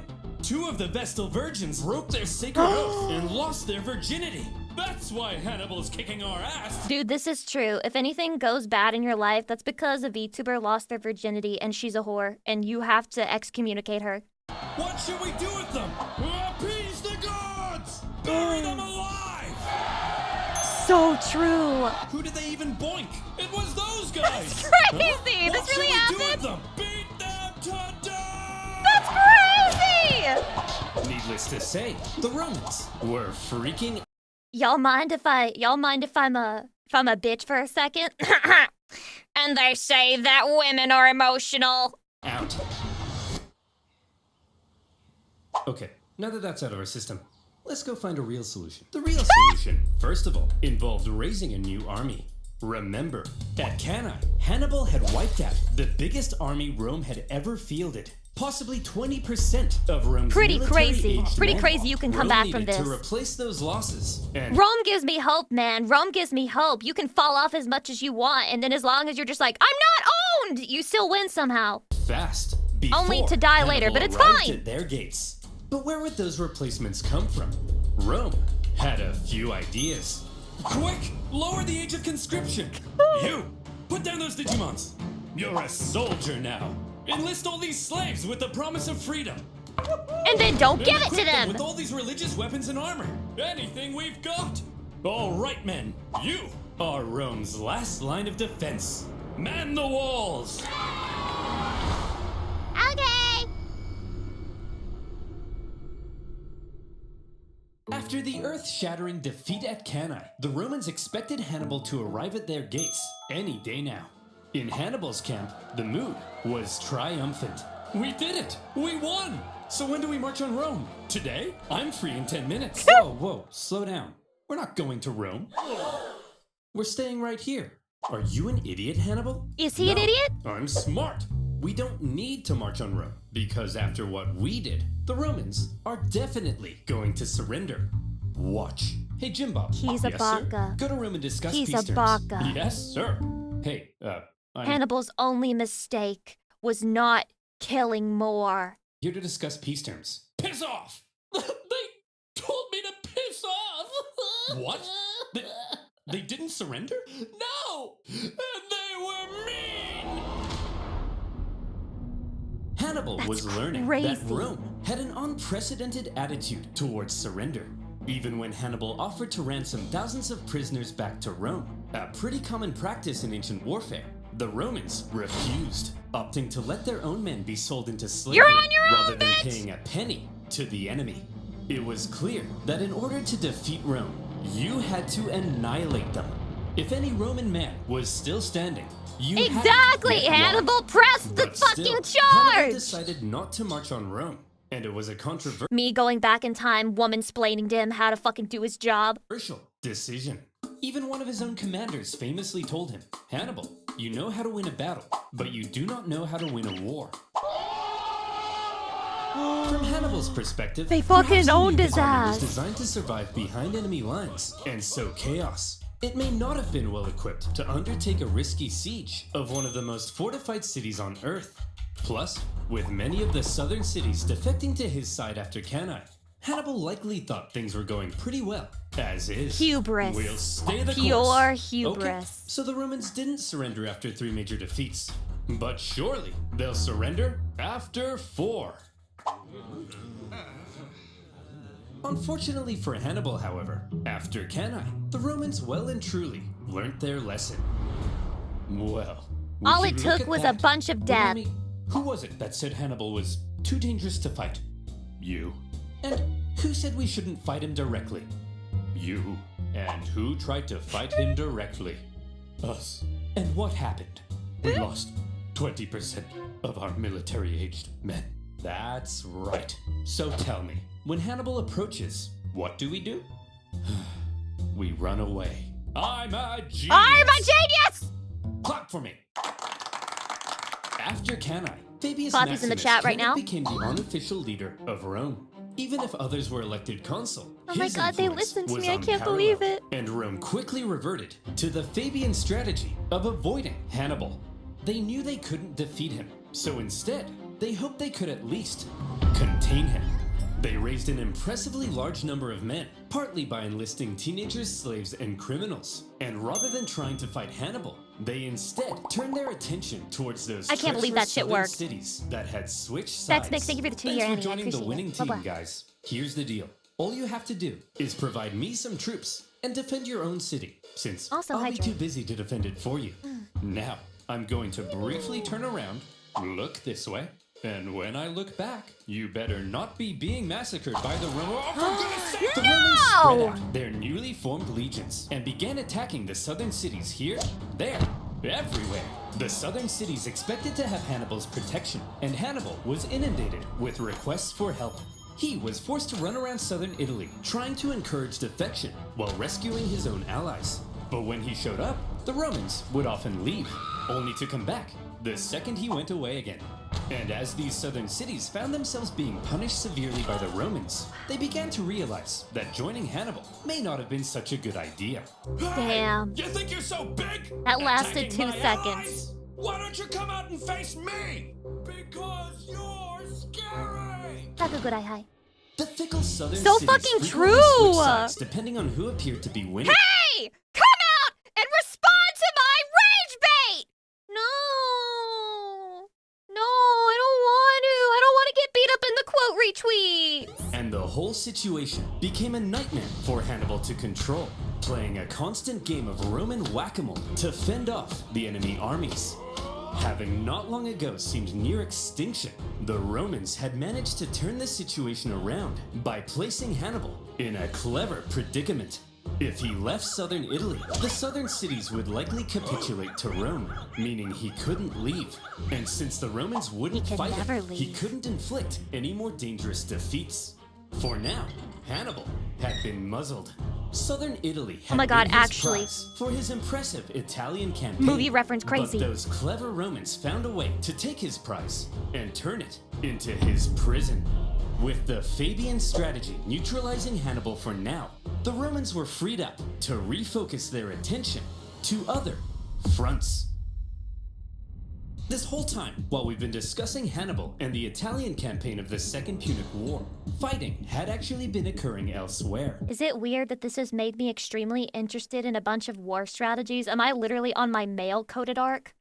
For example, in 216 BC, the Romans had sent an army north to punish the Celtic tribes that had joined Hannibal.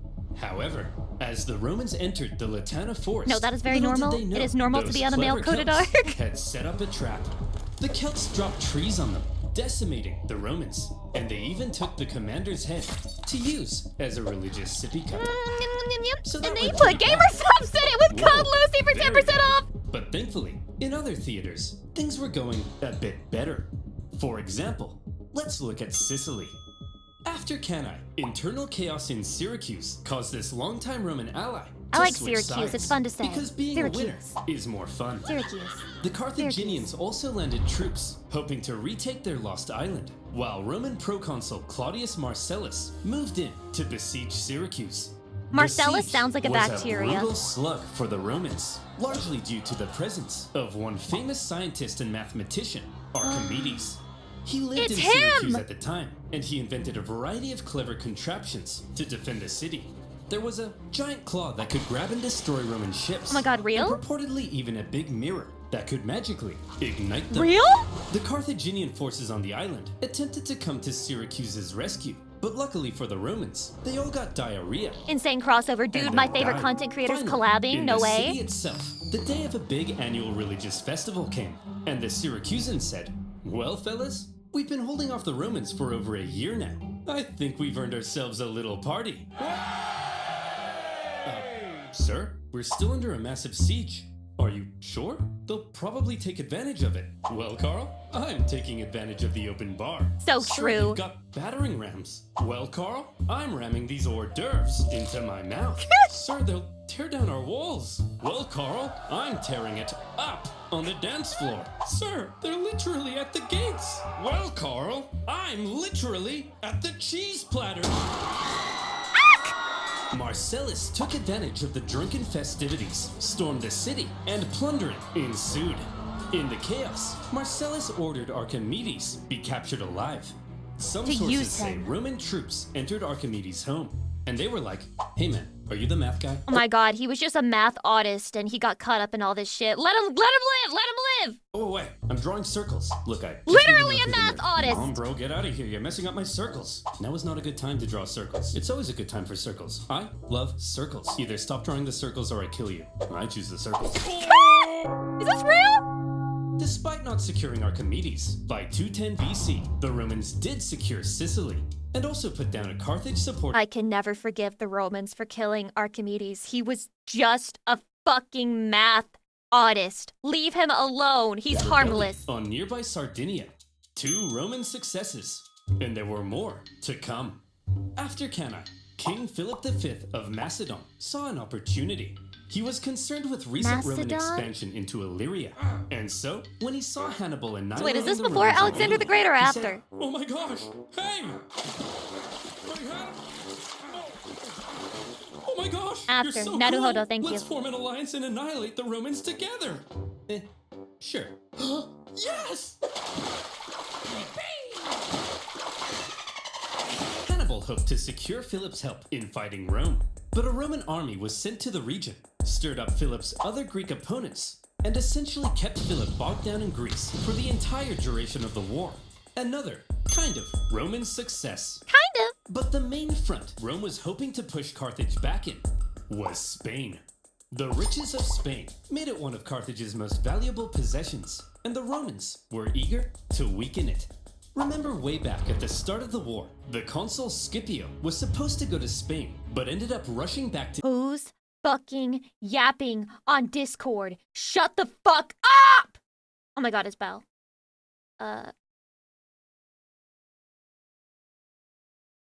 Shut the fuck up!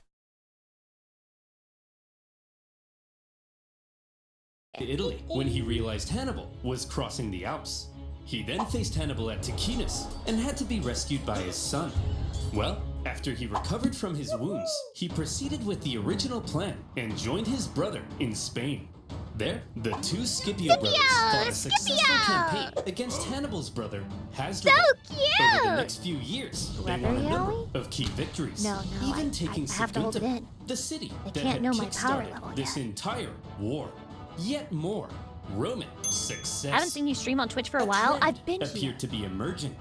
Whenever the Romans swear. fought anyone other than Hannibal, they usually came out on top. Perhaps these other fronts would be the key to Rome taking back control of this war. Perhaps it was time for Rome to return to their old ways of being the aggressive go-getters. And perhaps it would Oh my help god, they fell off if because Rome they had stopped a Hannibal pillaging. of their own.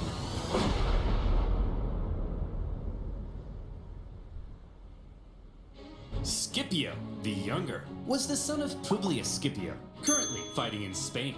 This made him a member of one of Rome's most prestigious families. Not much is known of his childhood, although there is one story of how he was getting hot and heavy with a young Why lady, is he bald only now? to have his dad barge in and drag him out wearing nothing but a cloak. This Oh, story shit. was written by a Roman poet to make Scipio look bad, but by modern standards has ended up It just making made him look like a look Chad. pretty rad. That's pretty My crazy. guess is if Rome had a high school football Dude, this guy's so cringe. He fucked too much. He got too many bitches. team, I'm surprised that ever worked. Scipio was only 18 when the Second Punic War broke out. He was at the Battle of Ticinus, where he famously rescued his father, and he was one of the survivors of the Battle of Cannae, after which he threatened to cut down any man who dared abandon Rome. He was a natural leader, and up to his ears in spunk. Oh my god, real? He rose through the Roman ranks shockingly fast. We need a new military tribune, but Hannibal has killed so many men, we're running out of options. Put me in, coach! Scipio, you're only 20. You can't be a tribune. Come on, coach. Put me in. Well, you do have a lot of spunk. All right, you're hired. We need to elect a new Edai. He's got the spirit, that's what matters, that's what counts. Scipio, you don't meet the minimum age requirement. I got this, coach. I got this. Well, okay then. You're in. Ugh, my room's a mess. I gotta cook dinner. Oh, and would you look at that? My fly's down. Life sucks. Put me in, coach. Wow. Was that You're Riz? so spunky. When Scipio was 25, however, he received some bad news. His father and uncle in Spain had both been defeated in battle, and shockingly, both of them How were is that killed. shocking? The news must have been devastating for the young Scipio, but it was also devastating. Dude, if I get a letter that tells me my dad and uncle got chopped in battle, I'm just gonna assume they dead as fuck. For Rome, as almost all of their Spanish gains were wiped away. Okay, listen up. We need someone to go and replace the Scipios in Spain. Leaders usually So, got captured and ransomed. who's up That's for it? crazy. So he got majorly unlucky. Come on, who's gonna go? Fabius, Spain seems unwinnable. There's no glory to be had there. Yeah, the glory is here, defending the homeland from Hannibal. Well, somebody has to go. I said, well, somebody has to go. Put me in. It's One Punch Man! Scipio was eager to be the one to go and replace his father and uncle in Spain. However, there was concern amongst the older senators. You're only 26. You can't lead a military campaign. He's right. That's a good point. And you're 71. You can't stand up without a little urine dribbling on your leg. That's a good point. They kind of got his ass. Scipio didn't meet the typical requirements for the position, but as the only person willing to go, this young piece of hot Roman meat was unanimously elected proconsul and sent to lead the Roman armies in Spain. He hoped to carry out a campaign as impressive as Hannibal's had been in Italy. In fact, Scipio rather admired the one-eyed general. Scipio, you've Oh my got god, that's his fucking Oshi, dude. That's his fucking Oshi. a Hannibal poster in your room. Yes, but he's gotta the enemy. stress. I'll let you in on a secret, Billy. You know how we're gonna win this war? Hydrate. By marching straight at the enemy? No, that's the old way. We've gotta be less Roman and a little more Hannibal. Hey, by the way, don't just barge into my room. That's an infringement of my privacy. Privacy? Oh my god, it's coming. Pri- I'm not stupid. Don't be a baka. Don't be a baka. What do you think this is? Contained a young piece of hot Roman meat sent to lead the Roman armies in Spain. Scipio was charismatic, extremely confident, bold, and probably most importantly of all, he thought differently from other Roman generals. So Skippy, Oh my what's god, the it's because plan? he's so young and We're new. Roman, so same thing as usual, right? We march straight at the enemy, right? Get this, Billy. Fuck no! We don't. Scipio was a real outside-the-box thinker. There were 3 main Carthaginian armies in Spain, 2 led by Hannibal's brothers, Hasdrubal and Mago, and another led by Hasdrubal Gisco. Most Roman generals might have looked at these armies and said, I just gotta, Still march laughing at straight that these Gisco guys joke and to this kick their day. ass and stuff. But not Scipio. At a time when many believed winning battles won wars, one of Scipio's greatest strengths was an ability to see the overall strategy But why behind do we his win actions. battles? He knew that Spain was the closest thing Hannibal had to a base of support. With its mass resources and manpower, it's where Hannibal likely Do you think it hoped will to work, get Lucy? supplies Dude, Scipio low-key, kind of the wokler. He forced them all into, compulsory education, and he said the Roman Empire's gonna fund this shit. and reinforcements from. Spain's base of support was the city of New Carthage, the most fortified city on the peninsula, perfectly positioned to communicate with and receive supplies from Africa. And so, if Scipio managed to take New Carthage, he could take Spain. And if he took Spain, then maybe Hannibal would fall. Do you To think it'll Scipio, work? Spain wasn't just Daddy, some does it side work, show. Clueless? It was Not the pre-watch. main show, and it all rested on New Carthage. But a surprise attack on Carthage's capital city in Spain? It was a ridiculous idea. Even if you pull off the 7-day forced march past the Carthaginian armies to New Carthage. Once you get there, you'd only have a couple weeks to take the city before the Carthaginians arrived to kick your ass. Sieges of cities that fortified usually took months, if not years. So, Scipio, how are you gonna pull this How off? is he gonna pull it off? Well, first of all, to make sure the surprise plan stayed hidden, Scipio kept it a total secret, even from his own men. Where are we going, Skippy? I'm not telling you. Is it Disneyland? I'm not telling you. That'd be rage bait for That means me. we're going to Disneyland. I'd be pissed. This secrecy kept the Carthaginians from preemptively reinforcing the city. As a result, New Carthage was left under garrisoned because the Carthaginians believed it to be kind of naturally impenetrable. It was surrounded on 3 sides by a lagoon and only accessible via a narrow isthmus. What's an isthmus, you ask? Maybe read a book. What is an isthmus? All right, Scipio, you made it to New the- Carthage. Now the other That word was Carthaginian invented armies to are kill only a people 10 with days stutters. march from coming and kicking your And ass. lisps. Just what were you thinking? Isthmus. Scipio had learned something crucial. Every A land bridge? afternoon, Oh my God, the thank you. tides made the lagoon around New Carthage briefly shallow enough to cross. That's So, a big he ordered a fly in the large ointment, diversionary Carthage. attack on the main city gates. That's very Baka of distracting you. the city's defenders.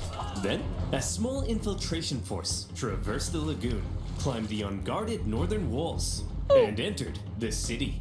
They ambushed the guards and opened the city I gate. sense a disturbance in the force. Like maybe someone's trying to get inside my walls. To the rest of Scipio's army. This is how I And imagine just Carthage like right now. that, New Carthage had fallen. In a single Damn, that day, easy. Scipio had taken Carthage's capital city in Spain, and he made it look easy. With it, he seized much of Carthage's war supplies, several silver mines near the city, and various powerful Iberian tribes even joined his side. And now he was in a great position to take on the other Carthaginian armies in Spain. Wow, He's- Skippy, you're amazing. Don't call me that. How'd you know the lagoon would get shallow? It's almost like you speak to the gods. No, I told him. All the local farmers know about the lagoon. Yes, that's it. I'm God. I have God powers. Scipio had no problem allowing his men to think he was divinely inspired. Roman writers also tell us another of Scipio's traits. He was apparently quite merciful in victory. Is this true? And often protected the inhabitants of captured cities. Spencer! What are you doing? Dude, that's why he got so much pussy. Was just about to murder this family. Hey, bad Spencer! No! Can I at least kill the dad? No! What about the... No! Oh, you're mean! The Carthaginian generals in the region must have been... What is this shit, man? I joined the army and I'm not even allowed to kill the locals after I win. Oh, this is stupid. shocked at the loss of their capital city. There was now a Terminator in Spain, and he was coming. In 208 BC, he made a move on Hasdrubal, hoping to defeat him before the other Carthaginian armies could come and link up. When Hasdrubal heard Scipio was coming, I told you he was a wokey. I told you he was a fucking wokey. Forced compulsory education on the Roman Empire's fucking dime. And he doesn't let you kill the local villagers when you win. Literally wokey ass general. Hasdrubal did the sensible thing and climbed a big hill for safety. Hey! Get down here! I want to kill you! Fat chance, Vin Diesel! Well, he doesn't have to be rude. Scipio plan the then, Scipio? snowflake! This time, we march straight up and at him. Right? Right, Scipio? Billy? No. Scipio once again displayed a distinctly not Roman approach to fighting, when instead of marching straight up and at him, Scipio feigned a frontal skirmish, only to pull off a surprise uphill envelopment. That's Not an crazy. easy thing to do, but Scipio had trained his army to pull off maneuvers that typical Roman armies couldn't. After the battle, the defeated Hasdrubal fled Spain, hoping to link up with his brother Hannibal in Italy. And Hannibal desperately needed the help. As Scipio was dominating in Spain, Hannibal's struggles in southern Italy continued. He was convinced that if he just received ample supplies and reinforcements, he could reverse his fortunes and get back to kicking Rome's ass. But for the remainder of the war, he would suffer a frustrating lack of support from the Carthaginian Well, you never Senate. secured a supply line. After Cannae, Hannibal had sent his brother Mago to Carthage, where he famously poured out golden rings taken from fallen Roman knights. He told the Senate that with reinforcements, Hannibal could finish the job. But a growing faction in the Senate, possibly jealous of Hannibal's rising That's influence, crazy. opposed sending any help. It's In the hubris end, all a the way large number of down. the reinforcements gathered from Carthage, Hannibal bro, what are you now doing? ended He's up being throwing! He's diverted fumbling! To stop Scipio in Spain. He's Just throwing! as he had hoped, Scipio's campaign in Spain was actively harming Hannibal in Italy. However, those reinforcements meant that when Scipio made a move on the remaining Carthaginian armies in Spain, they now likely outnumbered him. With the odds heavily stacked against him, it would take some serious skill to win this battle. This time we're gonna march straight at them, right? No, Billy! Ooh. The preceding Battle of Ilipa is often considered Scipio's Ilipa. masterpiece She because sounds it was hot. positively oozing with deception and trickery. First, both sides spent several days forming up and facing off without actually fighting. On It was a each day, cold war. Scipio placed his strongest Roman legions in the center, with his weaker Iberian allies on the sides. Seeing this, the Carthaginians were like, "This guy's an idiot. We've seen his plan. His strongest troops are going to be in the center, so let's form all of our battle plans based on this information. I'm sure he won't change anything at the last minute." Yeah, that'd be Then, crazy. When the day of battle That'd be came, deceitful. Scipio woke up the Carthaginians with an early morning attack, causing them to rush out of camp without breakfast. When the Carthaginians lined up with their strongest troops in the center to meet Scipio's, they were stunned to find that Scipio had completely reversed his order. The weaker Carthaginian sides now found Scipio's strongest. That's bearing crazy. down on them. Then, in an extremely impressive maneuver, the well-trained Roman wings even stretched out during their approach, hitting the Carthaginians from the sides. The Carthaginian center could have turned to help, but Scipio had ordered his center to approach so slowly What the that fuck? Carthage's center could do nothing but just stand and wait. In this way, the outnumbered Scipio had clever. Imagine being the Carthaginian army for that, and all you can do is watch as death slowly approaches. Controlled events so that the bulk of the strongest Carthaginian troops couldn't even fight during the battle. He had completely removed them from the equation. Look familiar? The Cockfitch, incredible ban this fucking moderator. He thinks he's spitting fire. Scipio had inflicted a monumental defeat on a much larger enemy force. And the Battle of Ilipa was the final nail in the coffin for Carthaginian Spain. It's over, bros. Yet more It's tribespeople over. continued to side with the Romans, and the remaining Carthaginians retreated. So wait, why didn't the Carthaginians do the Roman strat of just not admitting defeat and then winning? To the coast and eventually fled the peninsula. And would you Are they look stupid? at that? In just a few years, the incredible young Scipio had turned Spain completely red. The Carthaginians must have been stunned. His Spanish campaign had almost been as impressive That's as why they Hannibal's made me campaign wear red. in Italy. In fact, Thank see you, if Lord any Ty, of this welcome. sounds familiar. In Spain, Scipio had used the environment of the battlefield to his advantage. He staged ambushes by concealed troops. He treated local tribespeople well, earning their friendship. He even once forced his enemy to come out and fight him without breakfast. Each and every one of these tactics were possibly borrowed from a certain one-eyed general. In all the battles Scipio had He fought did all this against while being in his Hannibal, 20s. Yeah, it it's seemed fucking he crazy. may Also, hello, Enlightened Orca, welcome. have been taking notes. Hey! Scipio! What? Stop stealing my tactics! Fuck you! I'm 700 miles away! I can't hear you! What did you say? What? What? Better yet, Scipio's achievement in taking a well-fortified city, plus his understanding of the overall strategy, has led some historians to argue he wasn't just as good as Hannibal. Scipio may actually have been better. This young you man, really believe who many it? in Rome had doubted, had just shut those silly billies. Right, the flip up. Mere years ago, it looked like Rome had no chance of even surviving this war.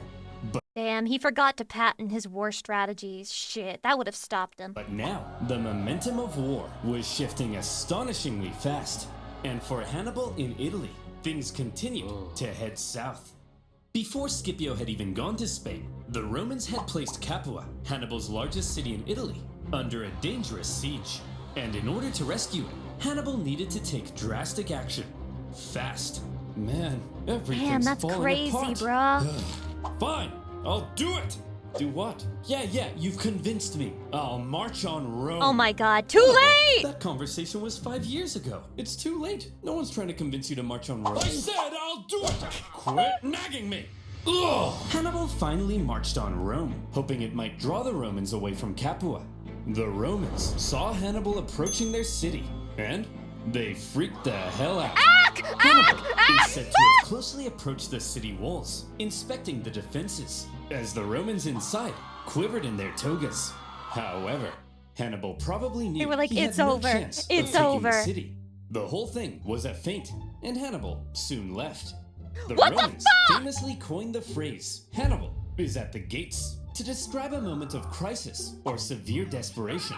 But for accuracy's sake, So now, if something, okay, so like if people are acting like something is an actual burger, but it's a nothing burger, now you say Hannibal is at the gates to describe something that seems threatening, but in reality means nothing.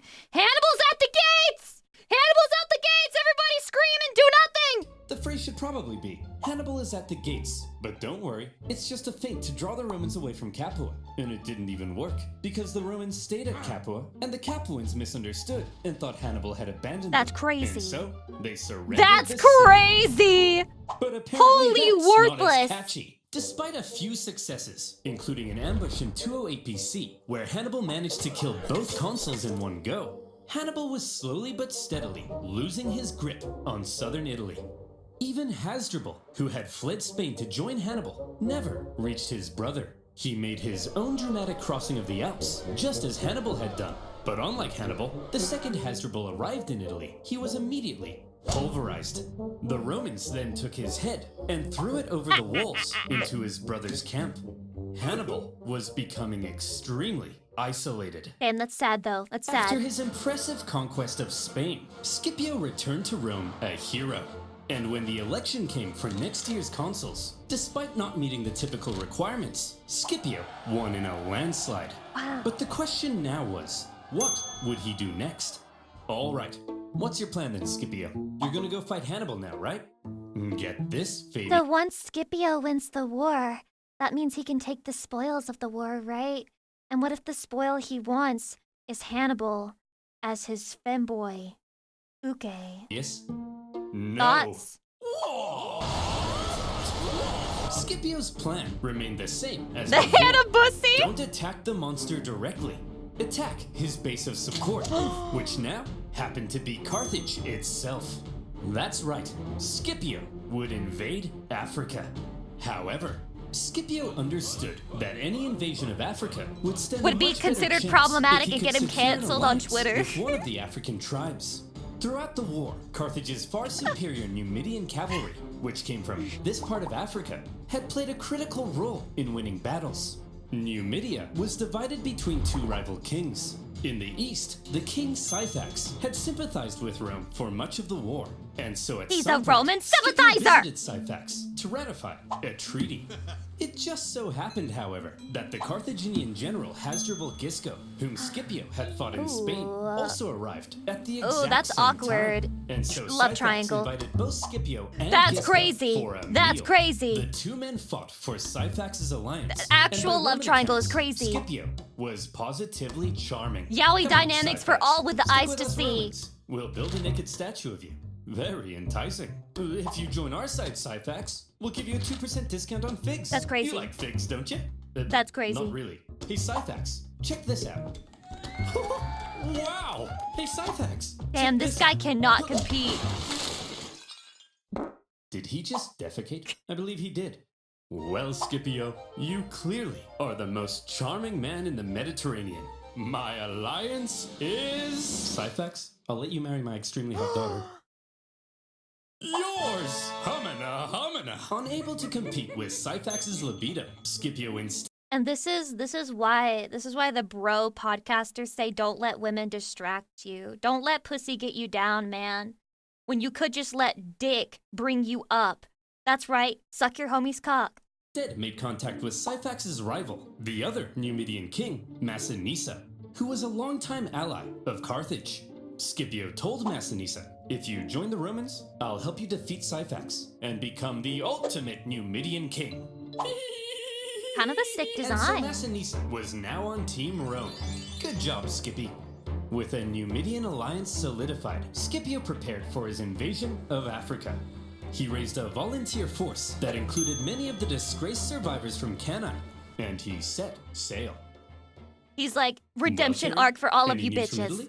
Has Hannibal won the war yet? Who on earth? Ack! Ack! Johnny! Skippy! I The Roman landing sent a clear message to the Carthaginians. You don't invade us. No, we invade you. For the first time in the war, the Carthaginian homeland was under threat, and the Carthaginians needed No to defeat way. Scipio at all costs. They gathered I don't think a it's gonna huge work. army I don't think it's led gonna by work out for Hasdrubal them, Gisco, Chatty. with allied Numidians led by Syphax, and they ordered them to get Scipio the hell off their continent. Sources say at this point, Scipio was severely outnumbered. Scipio? That army's huge! There's no way we can beat off all these men! How are we gonna beat off all these men? We're back on this shit again. Pause. Maintaining eye contact. As always, Scipio had a plan to deal with the larger enemy force. It just so happened that Syphax was offering to try and broker peace between It's all the Romans yaoi all the and way down, Chatty. Carthaginians. It's not And just me. Scipio smelled an opportunity. He sent a Roman envoy to Syphax's camp. And when they got there, Syphax was like, hey guys, welcome to the enemy camp.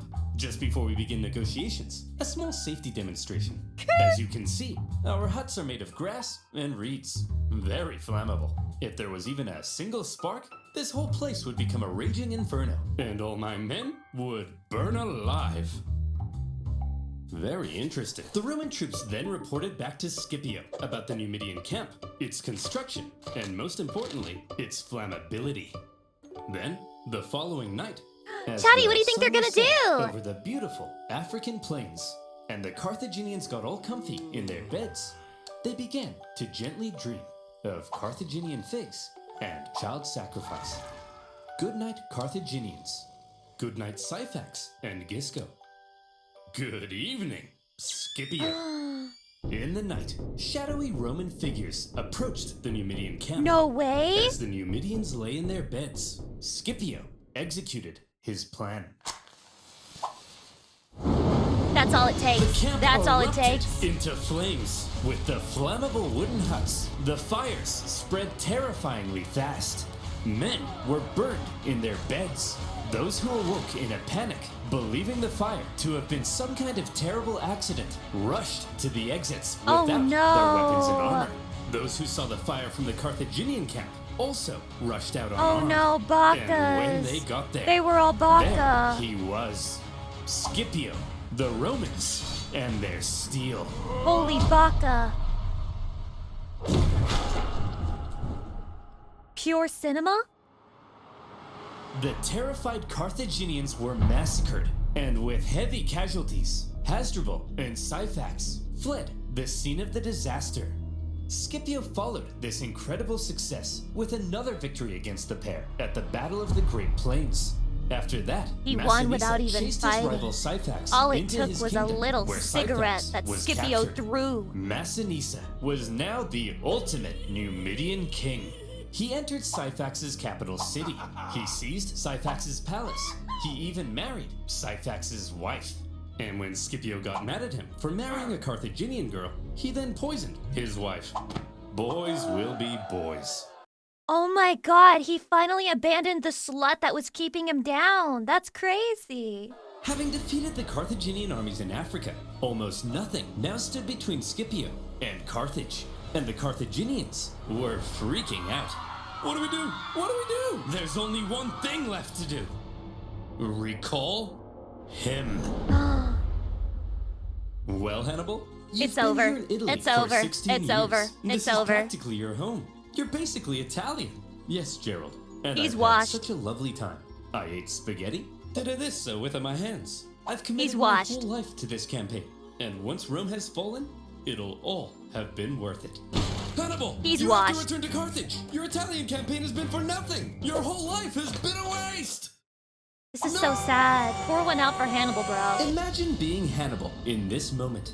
You left Carthage when you were 9. You probably barely even recognize your own homeland. The kingdom he had built in Spain with his father?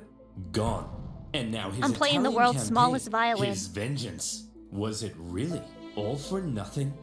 But that was that. Carthage was under threat, and Hannibal had to protect his home city. As he left Italy, in Rome, there was celebration, but also some trepidation. Now, Scipio would have to face Hannibal in Africa, where Hannibal would have home I bless advantage. the rains down While in Hannibal was on his way, the Africa. Carthaginians stalled for time and approached Scipio for peace talks. Hey, look, we never meant to start an all-out 2-decade-long war, but you did. No, that was Hannibal. He's to blame for all of this. I didn't do Well, anything all right then. wrong, Owo. Sign this peace treaty. Okay, let me just get my signature right on there. He's here. Yes! Oh, look who's here, you bald prick! You're so dead They scammed now, him. Skippy. Don't call me that! After Carthage proposed peace, only to then go back on it, the normally merciful Scipio was enraged. He's He not began woke refusing anymore. to accept town's surrender, and instead He said, began "No more burning being a everything snowflake." to the ground, selling No everyone more into pronouns! slavery. Hannibal, he's burning our towns. Go stop him. Guys, he's obviously trying to lure me out there to fight on those flat plains, where his Numidian cavalry will give him the advantage. It's a trick. Well, it's working. Go and fight him. It's obviously a trap, and we're falling for it. Go and fight him. Hannibal set out to meet Scipio in the western plains. And here came Scipio's final Here it test. is, chatty. Finally, the teacher would The end face of his the character student. arc. The two greatest generals of all time in one last I get the decisive feeling Hannibal's gonna battle. die pretty Would fast. Hannibal's genius Just still my- shine just through? my opinion. Or would Scipio prove that he I think he had fell off. I think he's surpassed washed. I the think master? he's washed. Before battle, the two great generals rode out from their camps and met in person for the first time. Hannibal, I'm a huge fan. He's I about thought to you'd get his have heart more broken. hair, Never meet your and heroes, I thought kid. You'd have more eyes. Touche. They then had a conversation, which I'll paraphrase. Hannibal said, "At the start of this war, I had great fortune in Italy. But look at me now, a sad old man who, like other sad old men, failed to conquer Rome. Damn, many Your such fortune cases. can change rapidly, Scipio.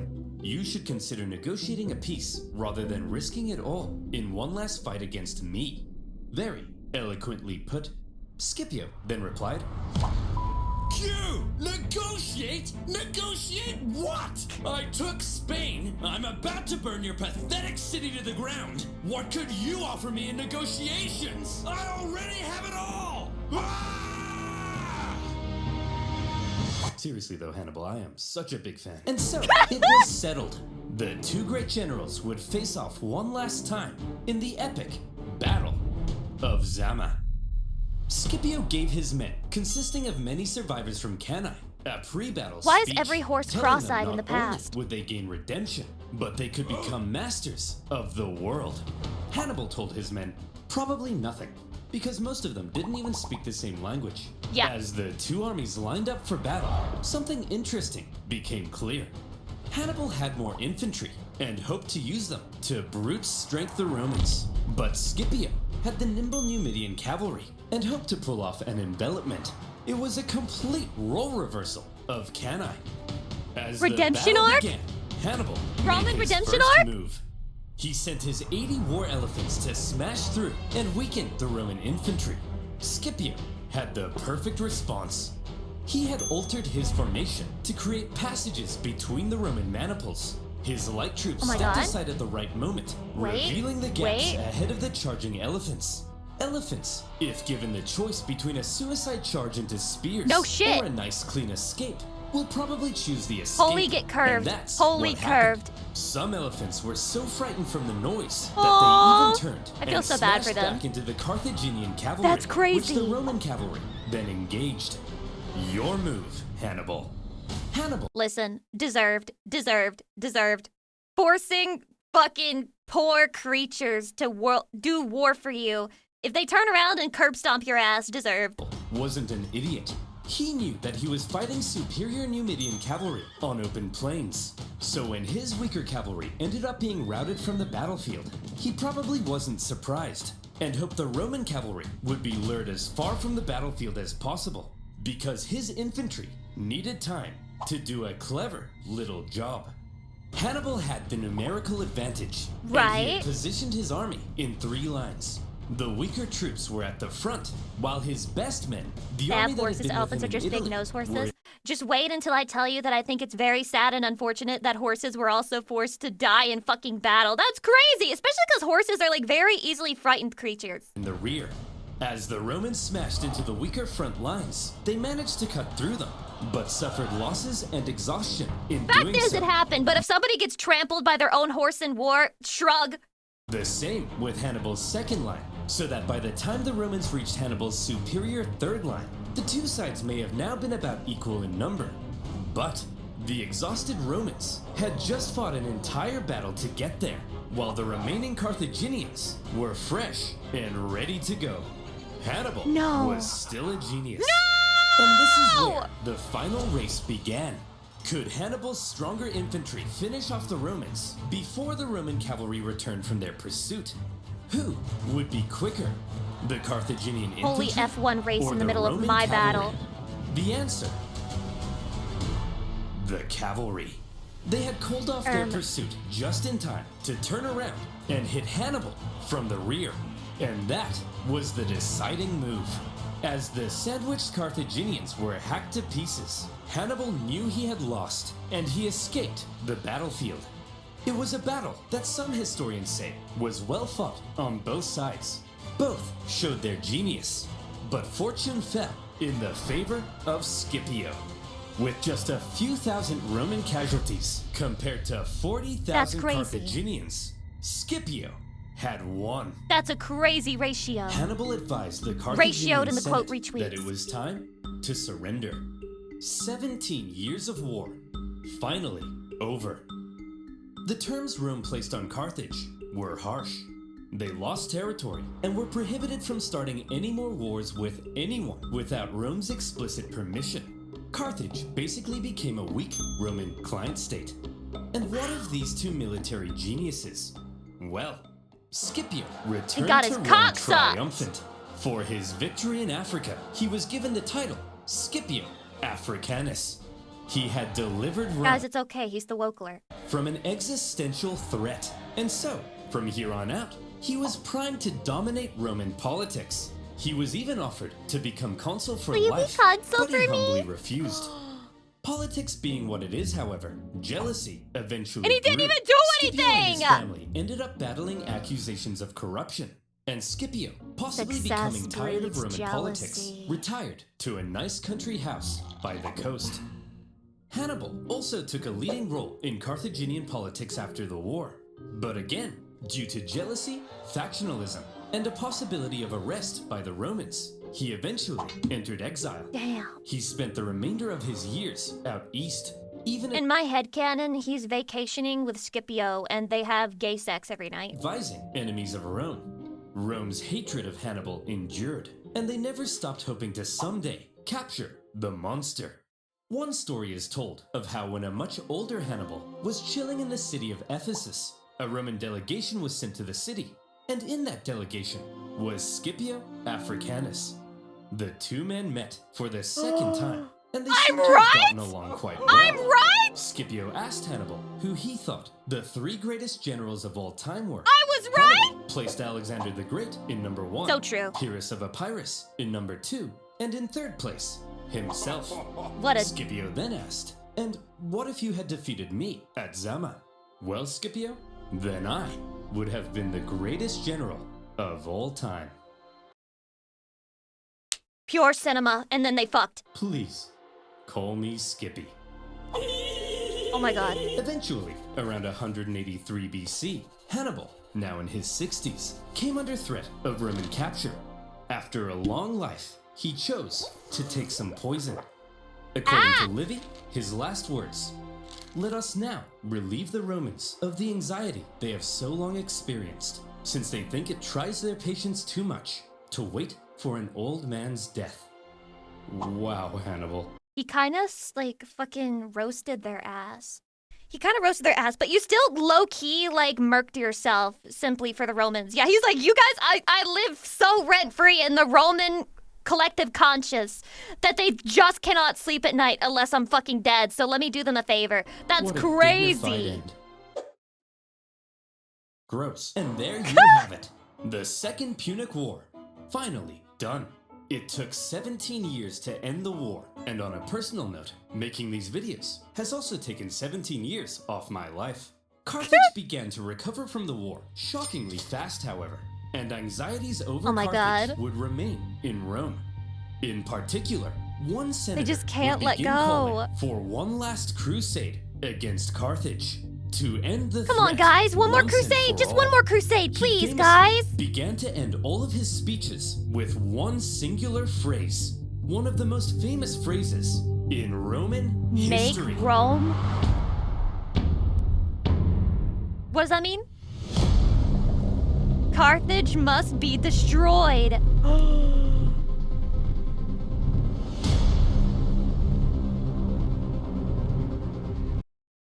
So it's not over? It's not over? It's not over, Chatty?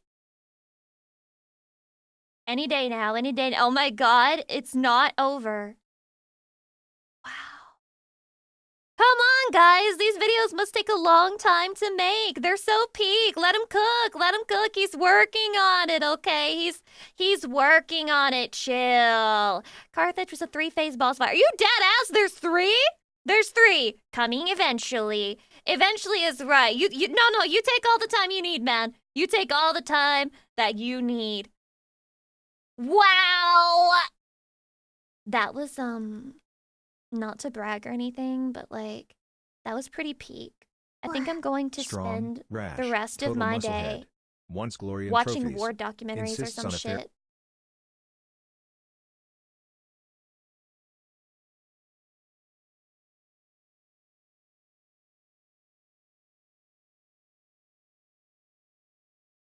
Contest and calls foul when the JCD, thank you opponent so much for the cheats, 10 gifts. That's refuses so to kind. surrender and wins through sheer Not the stubbornness, Roman Empire and eventually pop-off. learning from the Oh my opponent's god. example. Thank I you. maintain that Rome That is a is tomboy, so possibly the fucking protagonist in sweet. a sports I anime.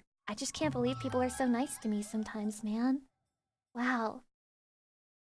I can't believe that they didn't secretly hate each other off screen, you know? Like, when they were streaming, it wasn't just their personas. Scipio and Hannibal were actually best friends, and they were kind of glazing each other's shit back and forth. Like, it was kind of mutual. Low-key mutual affection between the two. I'm impressed. I'm impressed, honestly. I appreciate it, and I acknowledge it for what it is. It's pretty fucking based. I'm not gonna lie, not gonna lie, not gonna lie. Okay, who am I going to raid? Okay, I think I will raid Lucia. Okay. I will raid Lucia. So, Chatty, what do you think? Should I make the next Patreon stream movie Roman Core? Are there any good, like, war movies that aren't shit and ass? Any at all? Any? Make it 300? 300? That's a lot. Centurio, thank you for the 10 gift subs. I appreciate it. Blah, blah, blah, blah. Gladiator? 300! 300! I've never seen that. I've never seen Gladiator either. We have so many options. Okay, we've done it. We've done it. The theme for March is war. The theme for March is war and bloodshed and agony and death and dying. Let's go! You can't escape it. You can't escape it. You cannot escape peak war. No, that was a really exciting series. I can't wait for the 3rd part to come out. Oh my fucking god, I'm so excited. I love you, Lucy. Thank you for the stream. Chatty, do you love me for real, for real? I had a really good week. I got to learn about the Roman War. Well, Punic War, sorry, my bad. And then I got to finish Resident Evil 9, and that was so fun. And I had such a good week this week. And Shadi, I love you so much, and I hope you guys had even a fraction of the amount of fun that I did, because if you did, then that means that you had the most fun ever. It's the most fun ever day in our entire days. My fucking raid is timing out. I love you very much. I will see you again next week. Chatty you're love. into documentaries, then They Shall And I will Not see you Grow again Old is a really soon. good World War I Bye bye documentary bye bye that's bye super bye well made. bye.